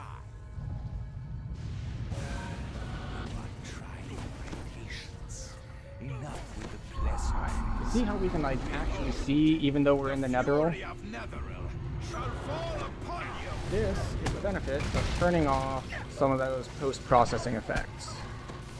Because it's hard enough to see even as is, let alone if we have extra lack of visibility. Here we are. Go.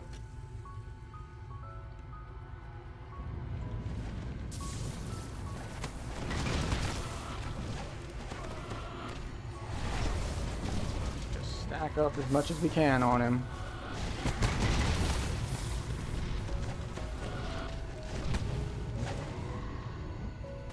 I keep thinking it's like, why am I running out of spell points so much faster? My spells didn't get more expensive.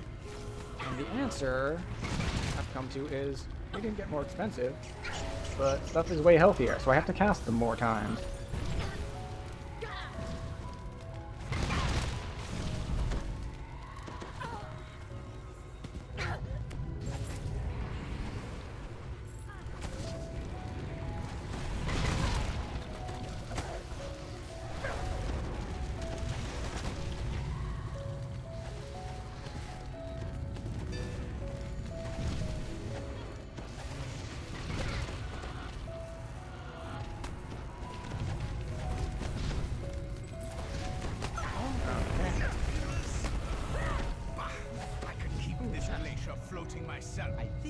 Yeah, before I was 1 and 2 shotting things, and now I gotta go through like 3 spell rotations.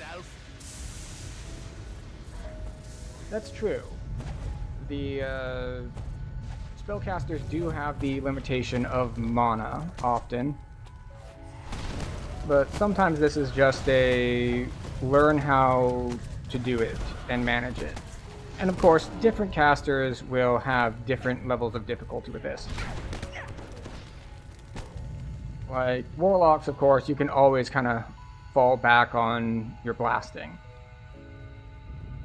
I am underleveled by quite a bit, yes, but Epics are less punishing, and it's not like I'm soloing. But yeah, if I had level 26, so a lot of my stuff dealt a bunch more damage, then this would be less of an issue.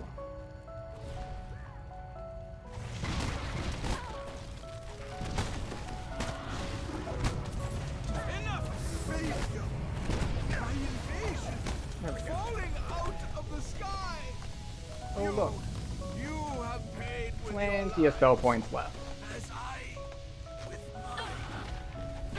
Without the Mythalar's power, the flying glacier plummets out of the sky. And I say that like kind of sarcastically, but also not sarcastically at all, because we haven't used our spell point clickies. We have an Epic Ring with spell storing, which is good for, we'll say on average, another 1,000 spell points. So we're not actually that close to running out. Well, that was a narrow scrape. It used to be way, way harder to get one of those, and now it is much easier. It can be a little time-consuming,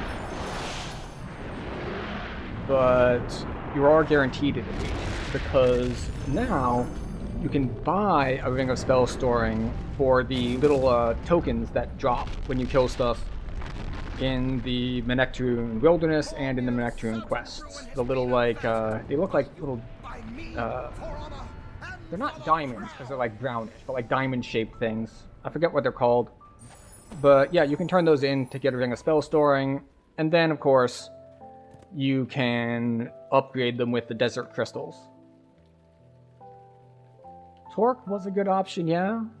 Yeah, I was not around at that time. I do have a torque, if I need it, but... the downside to torque is you kind of need to get hit.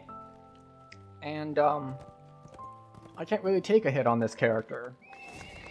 But I know that it's something that, like Voodoo used to run on his, like, pseudo-tank druid build to get mana back. And things like that. But besides that, I'm not seeing a ton of use for it. Alright, we got 5 more universal and then more firelight, augment, and positive. Actually, wait, should I just go grab a Borderlands stick? I mean, this gives me Radiance, Lore Radiance, and Insightful Radiance, but I already have Insightful Radiance on my orb.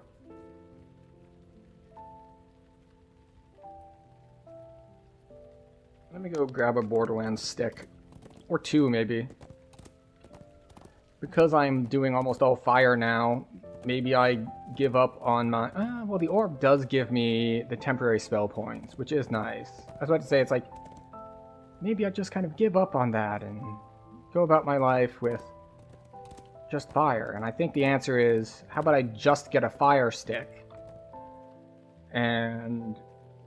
it'll drop my chaos damage a bunch, but my chaos damage isn't my main thing anyway, so maybe it's not that big a deal.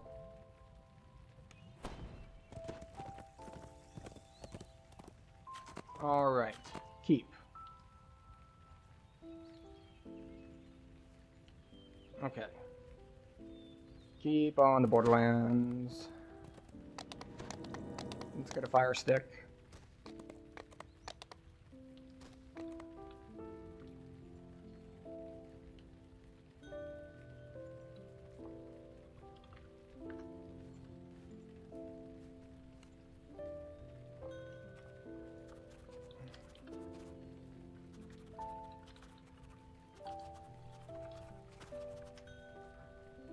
Okay, so Borderlands stick.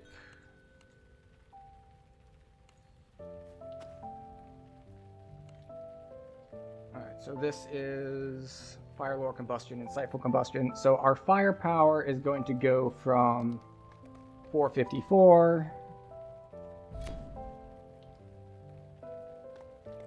to 528.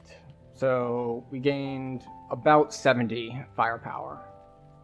Now, obviously, we lost a bunch of our light power, but that's okay. We will make do without it. Gatekeeper's Grove. And we can take the portal straight from here to Wayloon. Which one? Is it this one? That's Evening Star. That's Wayloon.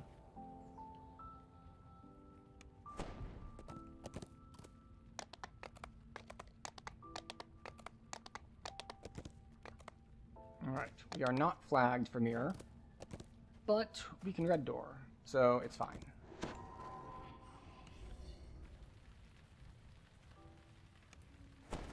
Yeah, 70 firepower is, we already have 450, so we go from...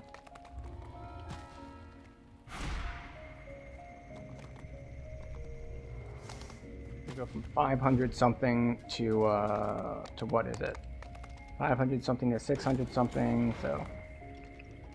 it's like a 13-ish% boost.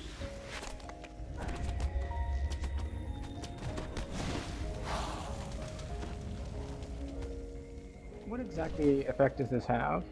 Reduce constitution, slows movement. Okay. The War Wizard falls. Her accumulated knowledge forever lost. A strange mist envelops you, and vertigo clutches your stomach. Yes, there is a thing that you can do that with Chaosmancer.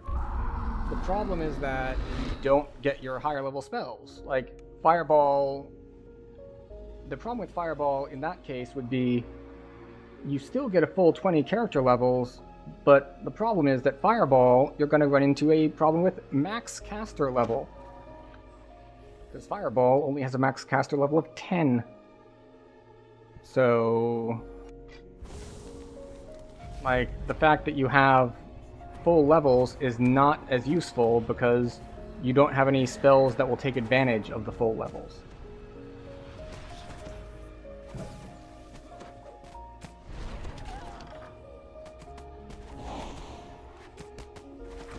A nearby shadow resonates with magic. You should gather any more you find. Is that a... no.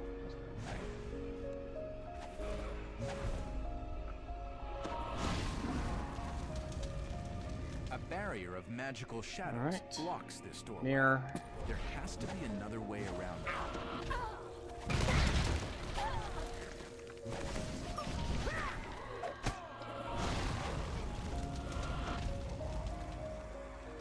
Here we go. Are there any spells with no max cast level? So there are some in racial trees that I believe don't have max caster level. The big example used to be Dragon Breath, and then it got super nerfed. Out of the darkness. She seems to have been expecting you. But no, they've really cracked down on that.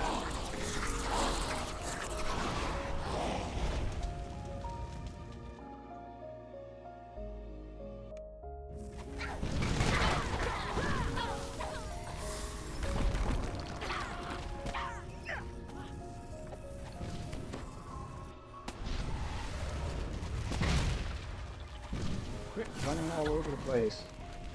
It's very annoying. Before you can deliver the final blow, Morales deliberately falls on her dagger. The assassin is too proud to accept defeat by one such as you. So,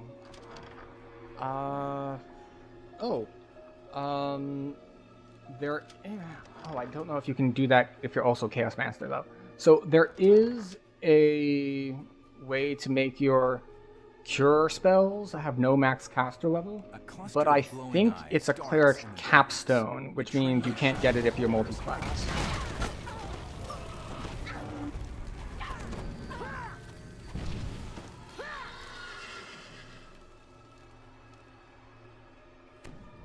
I think that's where that one is.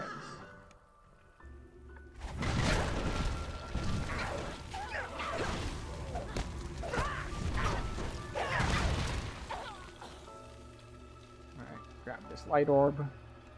Be on our way.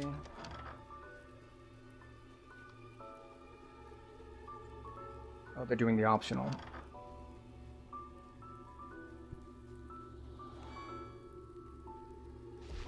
The Shadow Beholder bellows in agony as he dissipates back into the other darkness. side. I don't think there's anything here. Oh right, there's orders.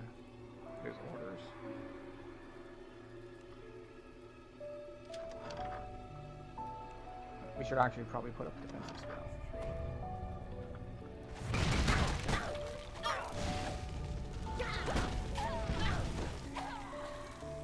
Okay, so it's not that bad as far as... Hello, Freeling. Welcome. We have just hit 20, and we have joined a group that was doing What Goes Up, and now is in Mirror. So it was a convenient thing to find just as I hit cap.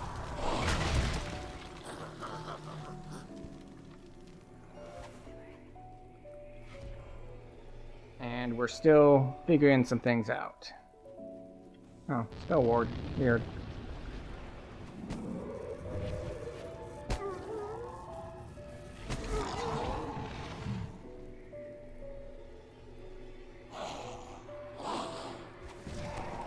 And I did find out something annoying, which is that Flame Pillar is not tagged as fire. I'm missing 3 caster levels that I should have on it.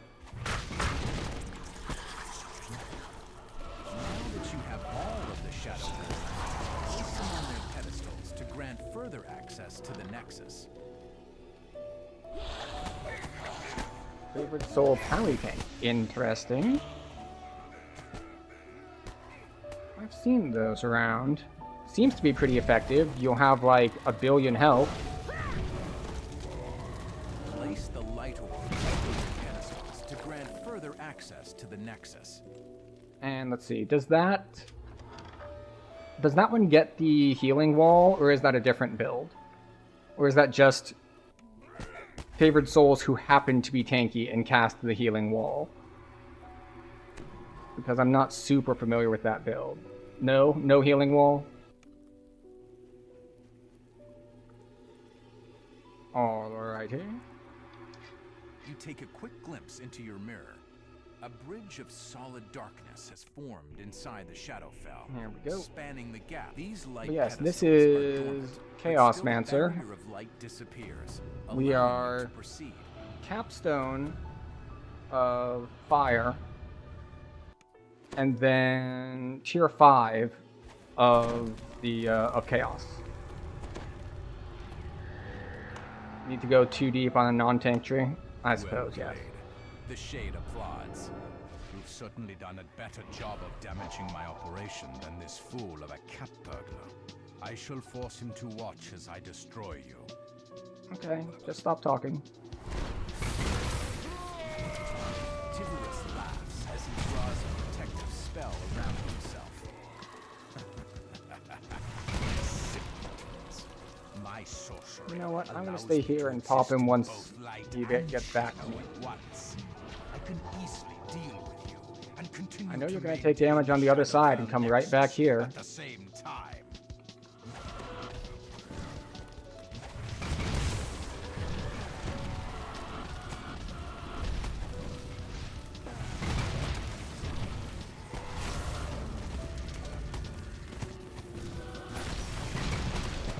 As we just like spend all of our spell points.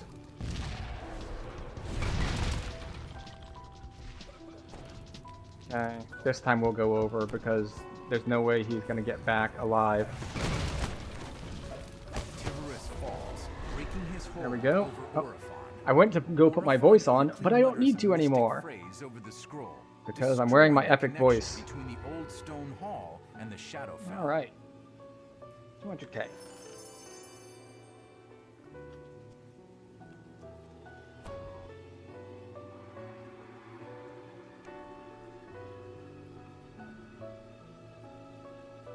So just like that, hit 20, join 2 quests, rank 4.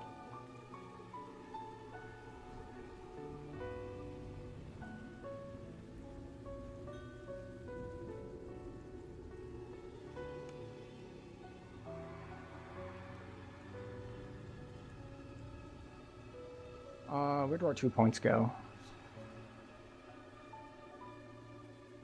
Because I can't get this until 23, so it's worth spending points even if I'll just spec out of it again. Okay, so I have 49 magic resist rating. That's just checking because I didn't know how close I was to cap.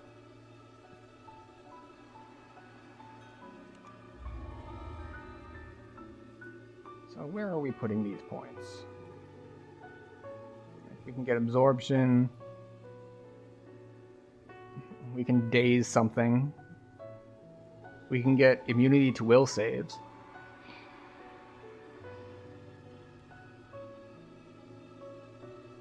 Leveling free to play for Shadow Crypt. Ah, yeah. That would make sense. That a First Life character is certainly capable of doing all the content, but at a slower pace than someone with the freedom of ignoring a lot of things. That's the benefit of past lives, is some of them give good damage boosts, but most of them are defensive, which indirectly gives you offense because you can just play more aggressively and not get punished for it. What is this? Implement bonus of quarterstaves. Eye opener, what a free-to-play First Life experience is like. Yeah, the one that caught me off guard when I went onto one of my First Lifers and I just wanted to like try to run something in Sharn to like farm something. And I was in, I forget the name of the quest. It's the one with the singer and where you have to go around because they're, you know, they're breaching our magical wards and all that.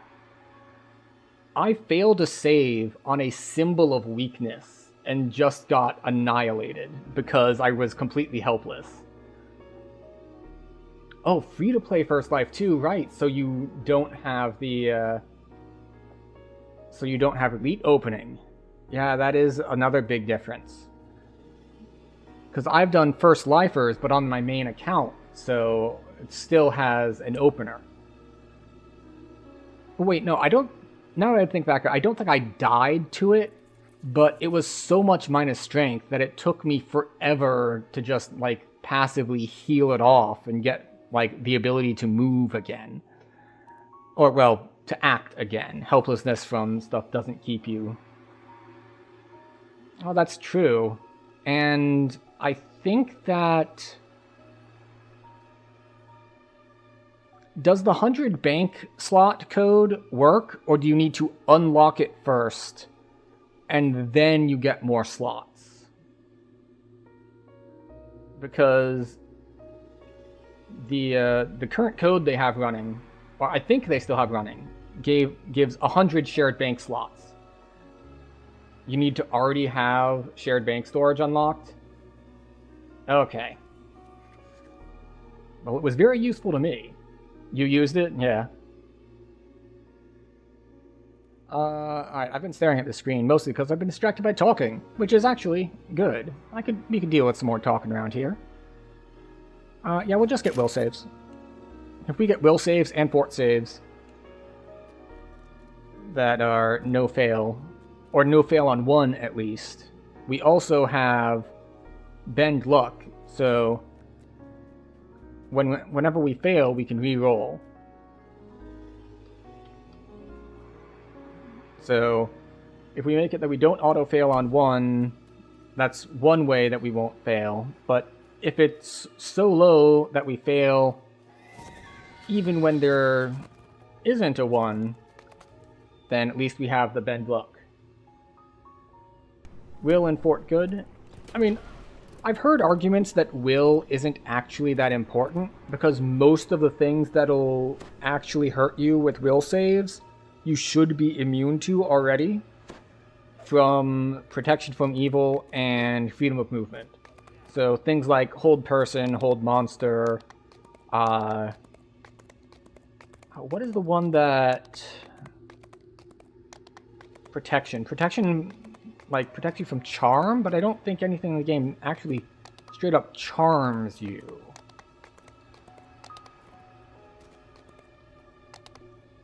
We'll go ahead and start without him. We'll see how well we can do it.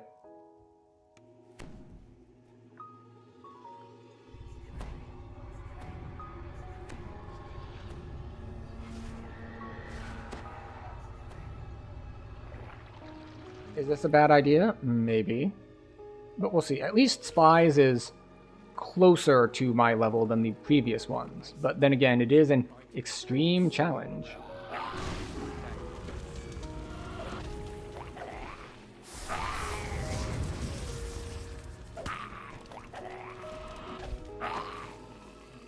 Wait, where's the... there it is. Forgot what server chance to do. We are going to Strain. Grain is the answer. Alright. Well, I guess that is the advantage of Dragon Breath over Delay Blast Fireball. Even though Dragon Breath is now weaker because of the max caster level change. It gets the meta magics at no increased cost. So it only costs 25 instead of 50. So that is an advantage.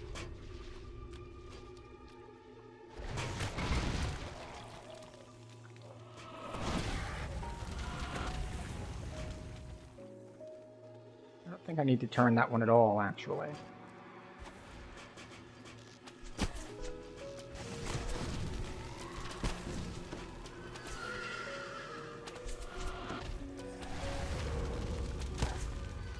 Does this reach? Does reach. Excellent.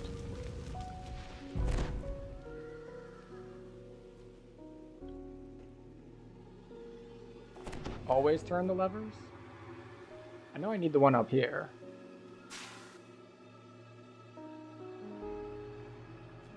Well, that air jet gave me a lovely opportunity to turn the lever when I hadn't before. It was just wanting to be helpful like that.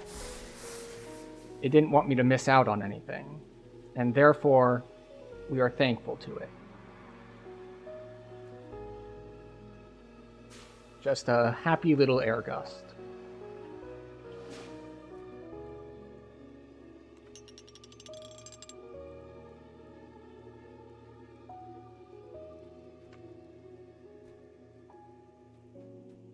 I think you can do either 1 or 2 here. I normally would do 2, though.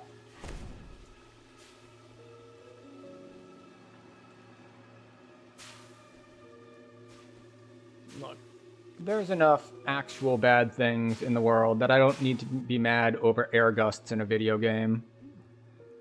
Like, I do not have the energy to deal with that level of just constant anger.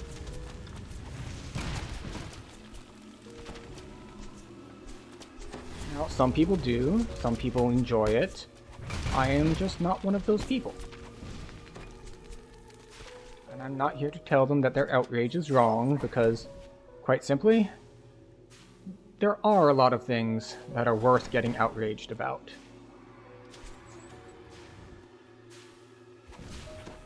But we're not going to go too heavily into those topics, because the things that are, you know, worth getting enraged about are often controversial topics.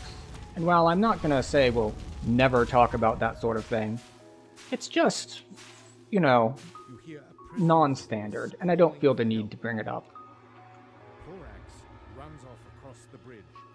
So we can just proceed apace.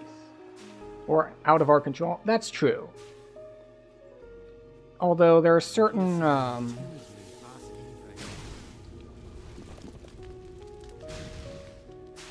I was going to say arguments, but that's not true.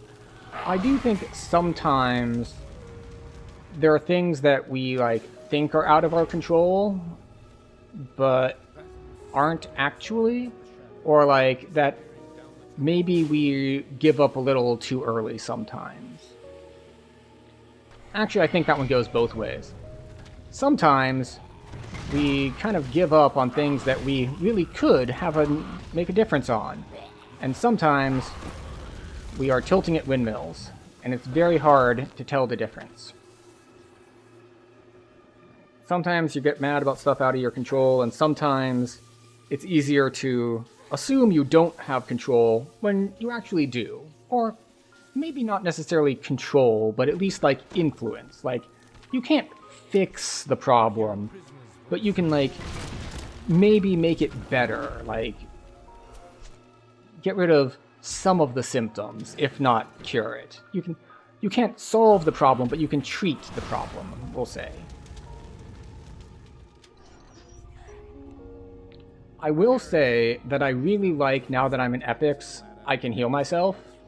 That's just really handy because I had no sustain during heroics. But just grabbing the primal tree and being well, I can do things now. I don't need to rely on heal scrolls for things. Oh, I didn't hit the air vent properly. Oh well.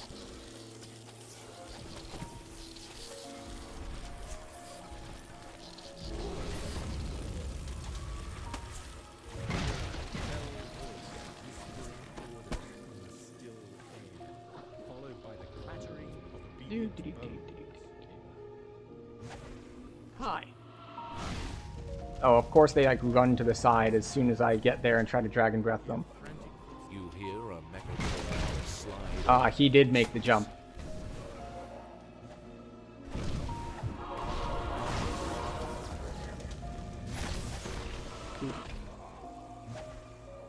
Was there? Oh, right. That's the thing. Excuse you. Alright, what is our bad surge? Bad luck.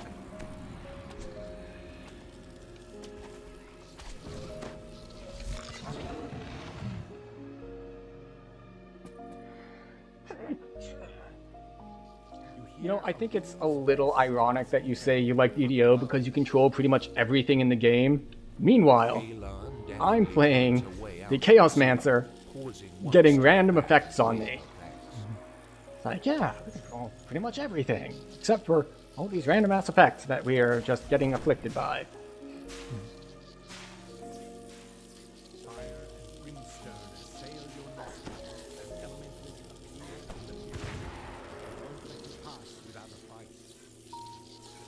Now, granted, you do have some level of control over those too.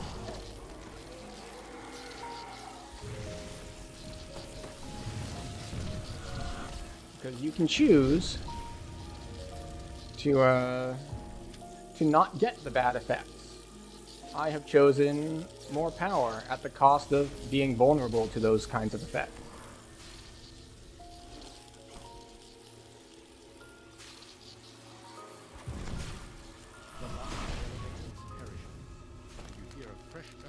Again with the packs.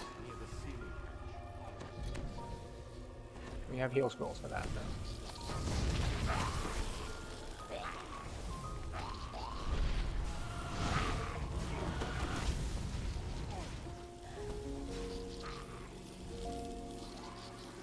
Nope. You haven't played Chaos yet? It's actually not that bad.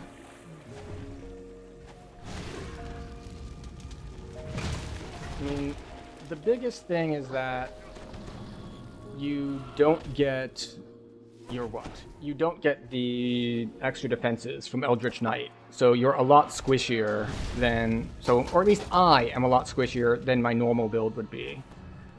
Now, if you were building your sorcerers before, like, oh, I take 2 of the trees that just aren't opposed to each other, then you'll be much the same, except one of your trees is like chaos.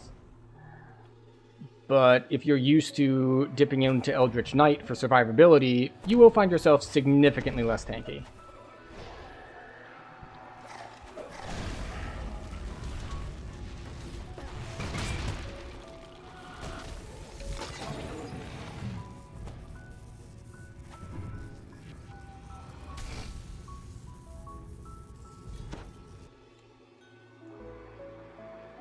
Alright, so we got... There we go. And we get tokens, which is good, because with Dhampir out, we've got a whole nother race to do. So we're now down 2 races. Why did they include the fart? Oh, you mean the disease that makes your whole screen turn green? You know it's a reference, right? So it's called the PAX.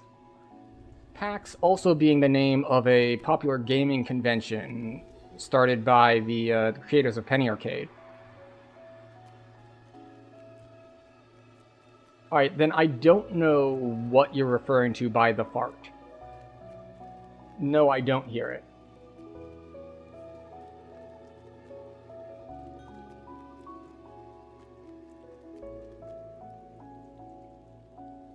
Interesting.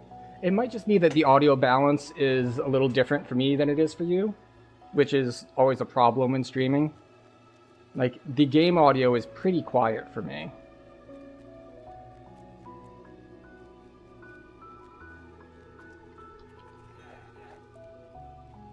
Huh. Interesting. I will have to look into that. Well, let's change some things.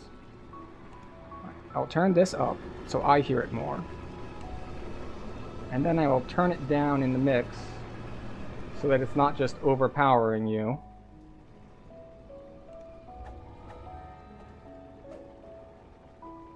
Okay. I might need to adjust that again in a moment. House K. There it is.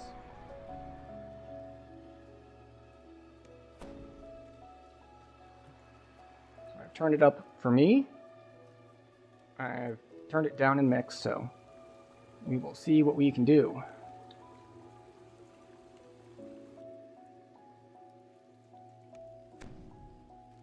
Where are we? We are mounted.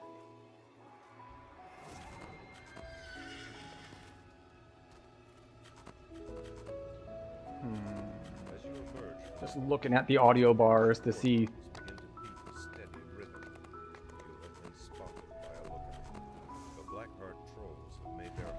Okay. It might be okay to turn it up slightly more.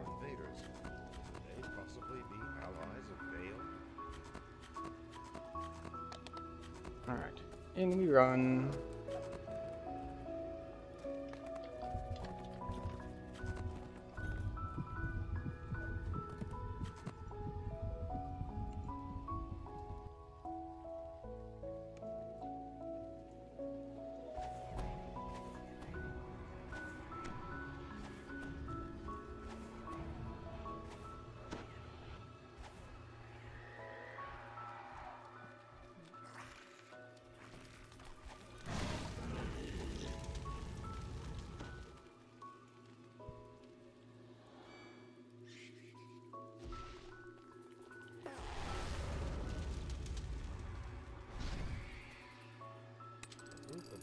Ambushers in the next room howls a battle cry.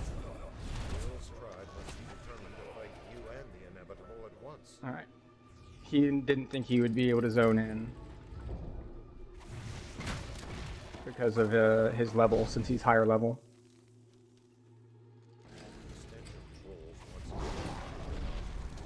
It is true. The trolls and drow are working together. Oh, I must have missed it. Or I was talking, so I didn't hear it because I talked over it. Which is definitely a possibility.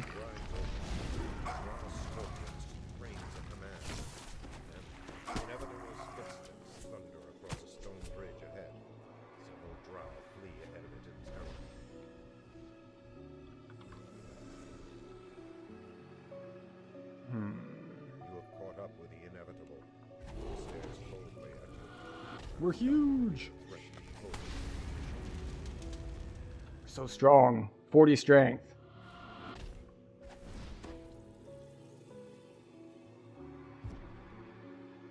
Ooh, we're gonna get a bad surge here.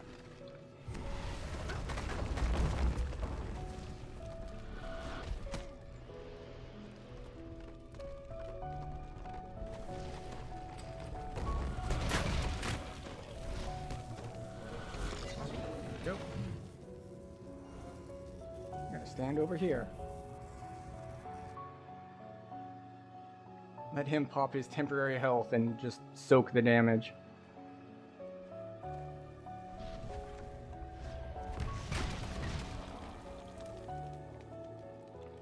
Stone golem.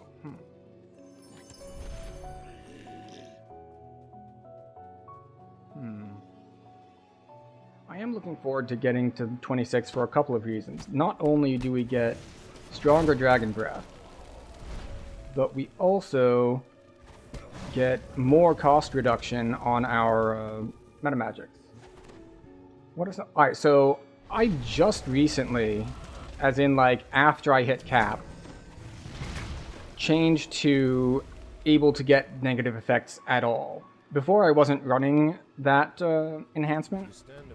I was running the immunity enhancement. But it was recommended, so I figured I'd give it a shot and I'd see how badly it affected me, and then I could choose. And then I could make like an informed choice instead of just like avoiding it just in case.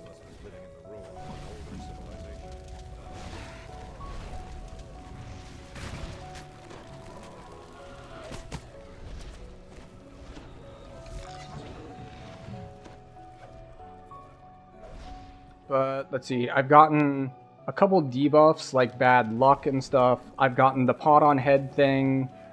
I've gotten... oh, what else? Not that much, actually.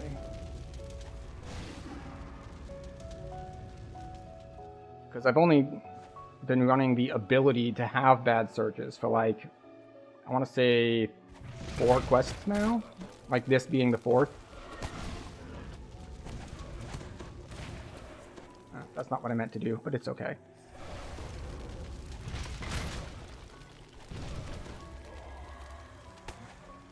Excuse you, I'm trying to open a chest here. I said, excuse you, I'm trying to open a chest here. Very impolite of them.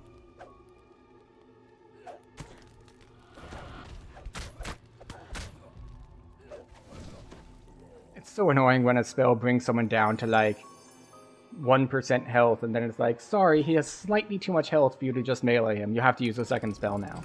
Ah, why?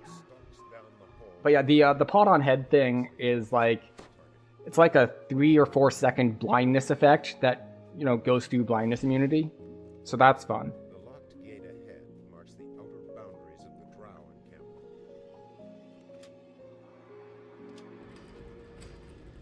You've entered a new section of the caves.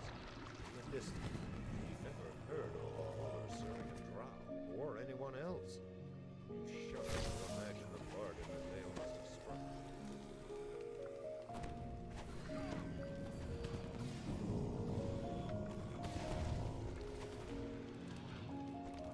Just gonna wait for him to burn. Or not. Grab a soul. There we go, we got to time that one. Sync it up. Because the beam has a travel time, whereas the pillar does not. So we can just...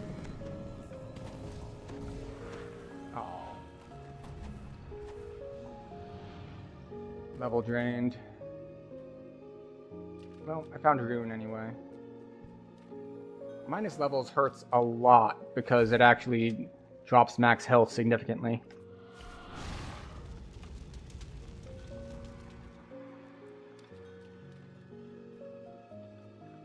Alright. Looks like we're open.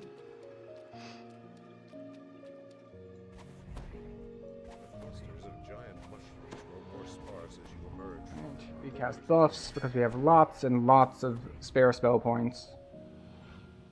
What is hammer time anyway?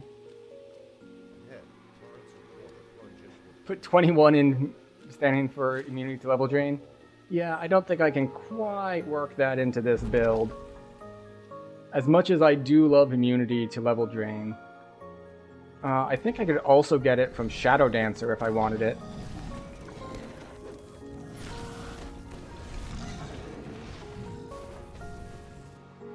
I think that's... Yeah, it's a tier 3 in Shadow Dancer.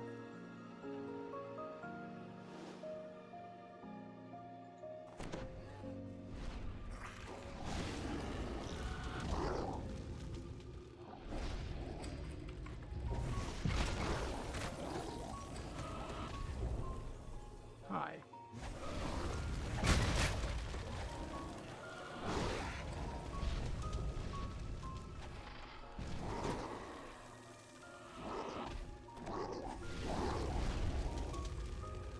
Go. Ahead, 3 champions of Vale forces have arrived for a last defense.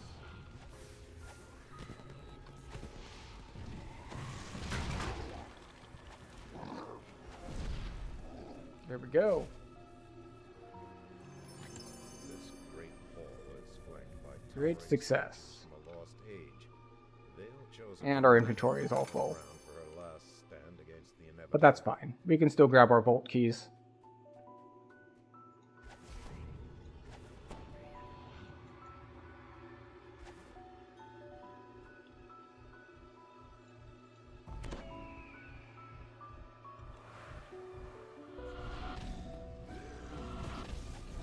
Okay.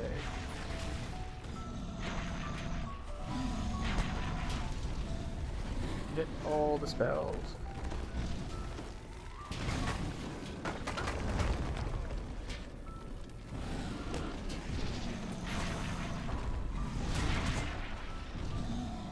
All the spells. All right. And we can grab our tokens.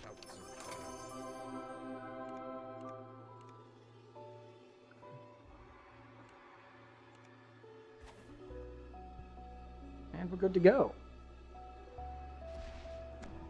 Hate being egg? I also do. I I prefer to have immunity. It's... yeah. It's not great.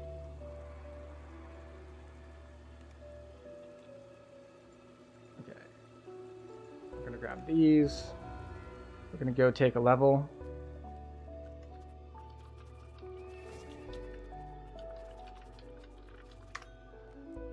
Yes, we will take our level and we will decide on what the hell we're getting at this level. As a tank, well, yeah, but as a tank, don't you get it elsewhere? Like, I could have sworn, like, does Sentinel not have level drain immunity? I guess, like, oh, that's where I got it, because my tank is a first life paladin, but it's 20 paladin, so I have it from paladin. But I swear that you could get it. Oh yeah, okay, so you do have it from Unyielding Sentinel.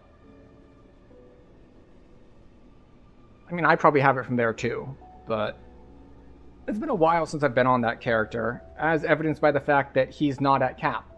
He's at the old cap. I haven't gotten back on him since the cap was raised. Where were we going? We were going to level.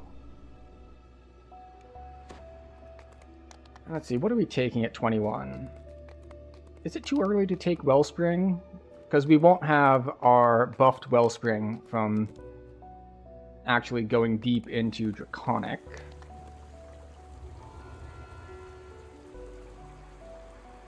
Like, we don't want Insight, we're not a DC caster. We can't do Burst of Glacial Wrath. We could grab Epic Spell Focus early, if we don't think we're going to actually use Wellspring yet. What is it? 30-second Chronobook. Like, it's nice to have, but I don't know if I will need it or use it at this level. So I think we're just going to grab the Epic Spell Focus. I know that I have both of them in my build. So we'll take the passive one first. And then let's see. We still can't get this row of things yet, so we were getting don't fail will saves on a 1, and then we were going to drop into fort saves. Yeah, there we go.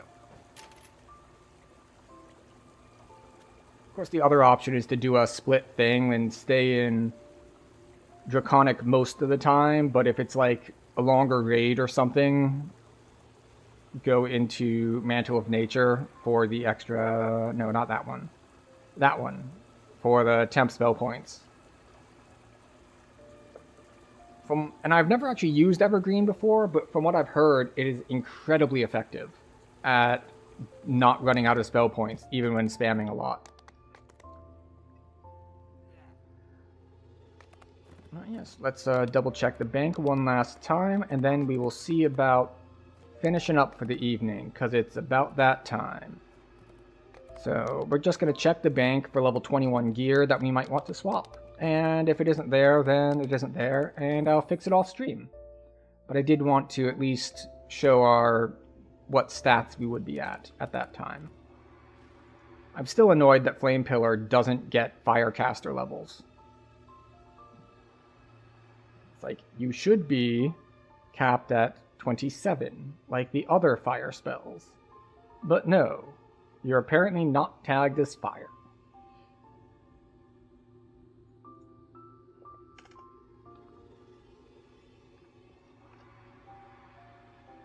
Oh, okay. Are they in here? Ah, there they are. We have Brutal Force and Wicked Insanity. So we have Int and Strength, but we do not have our Charisma ones pulled out. So they're still on a mule. So we're going to call that there, which means we're going over here.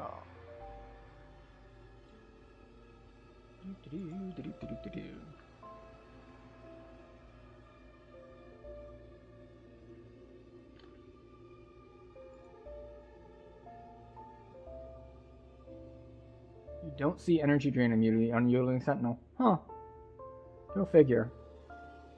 It might be in like Knight of the Chalice or something is where I'm used to getting it.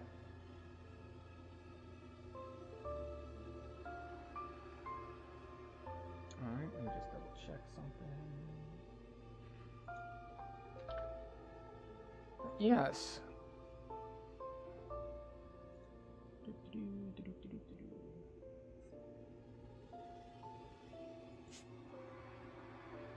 Okay.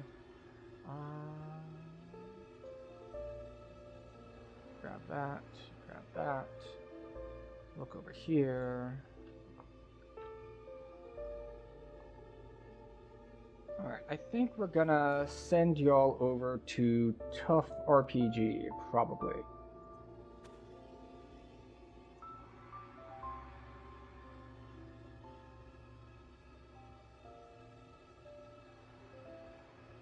See, how long has he been? Oh, yeah, he's only been on an hour. Good, so he should be on for a bit still.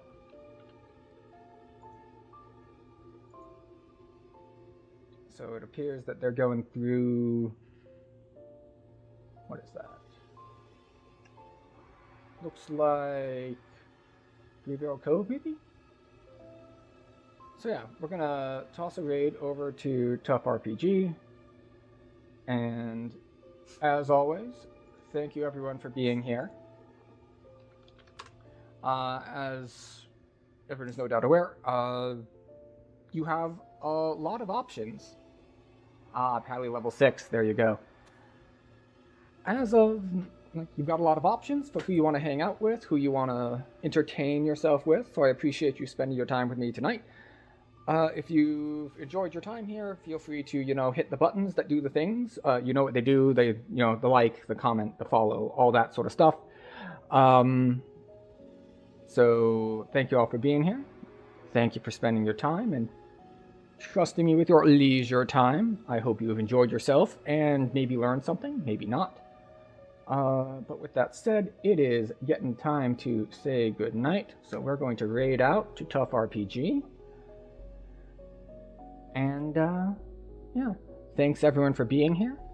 And our next stream is scheduled for Thursday, which is 2 days from today. And thank you, and good night.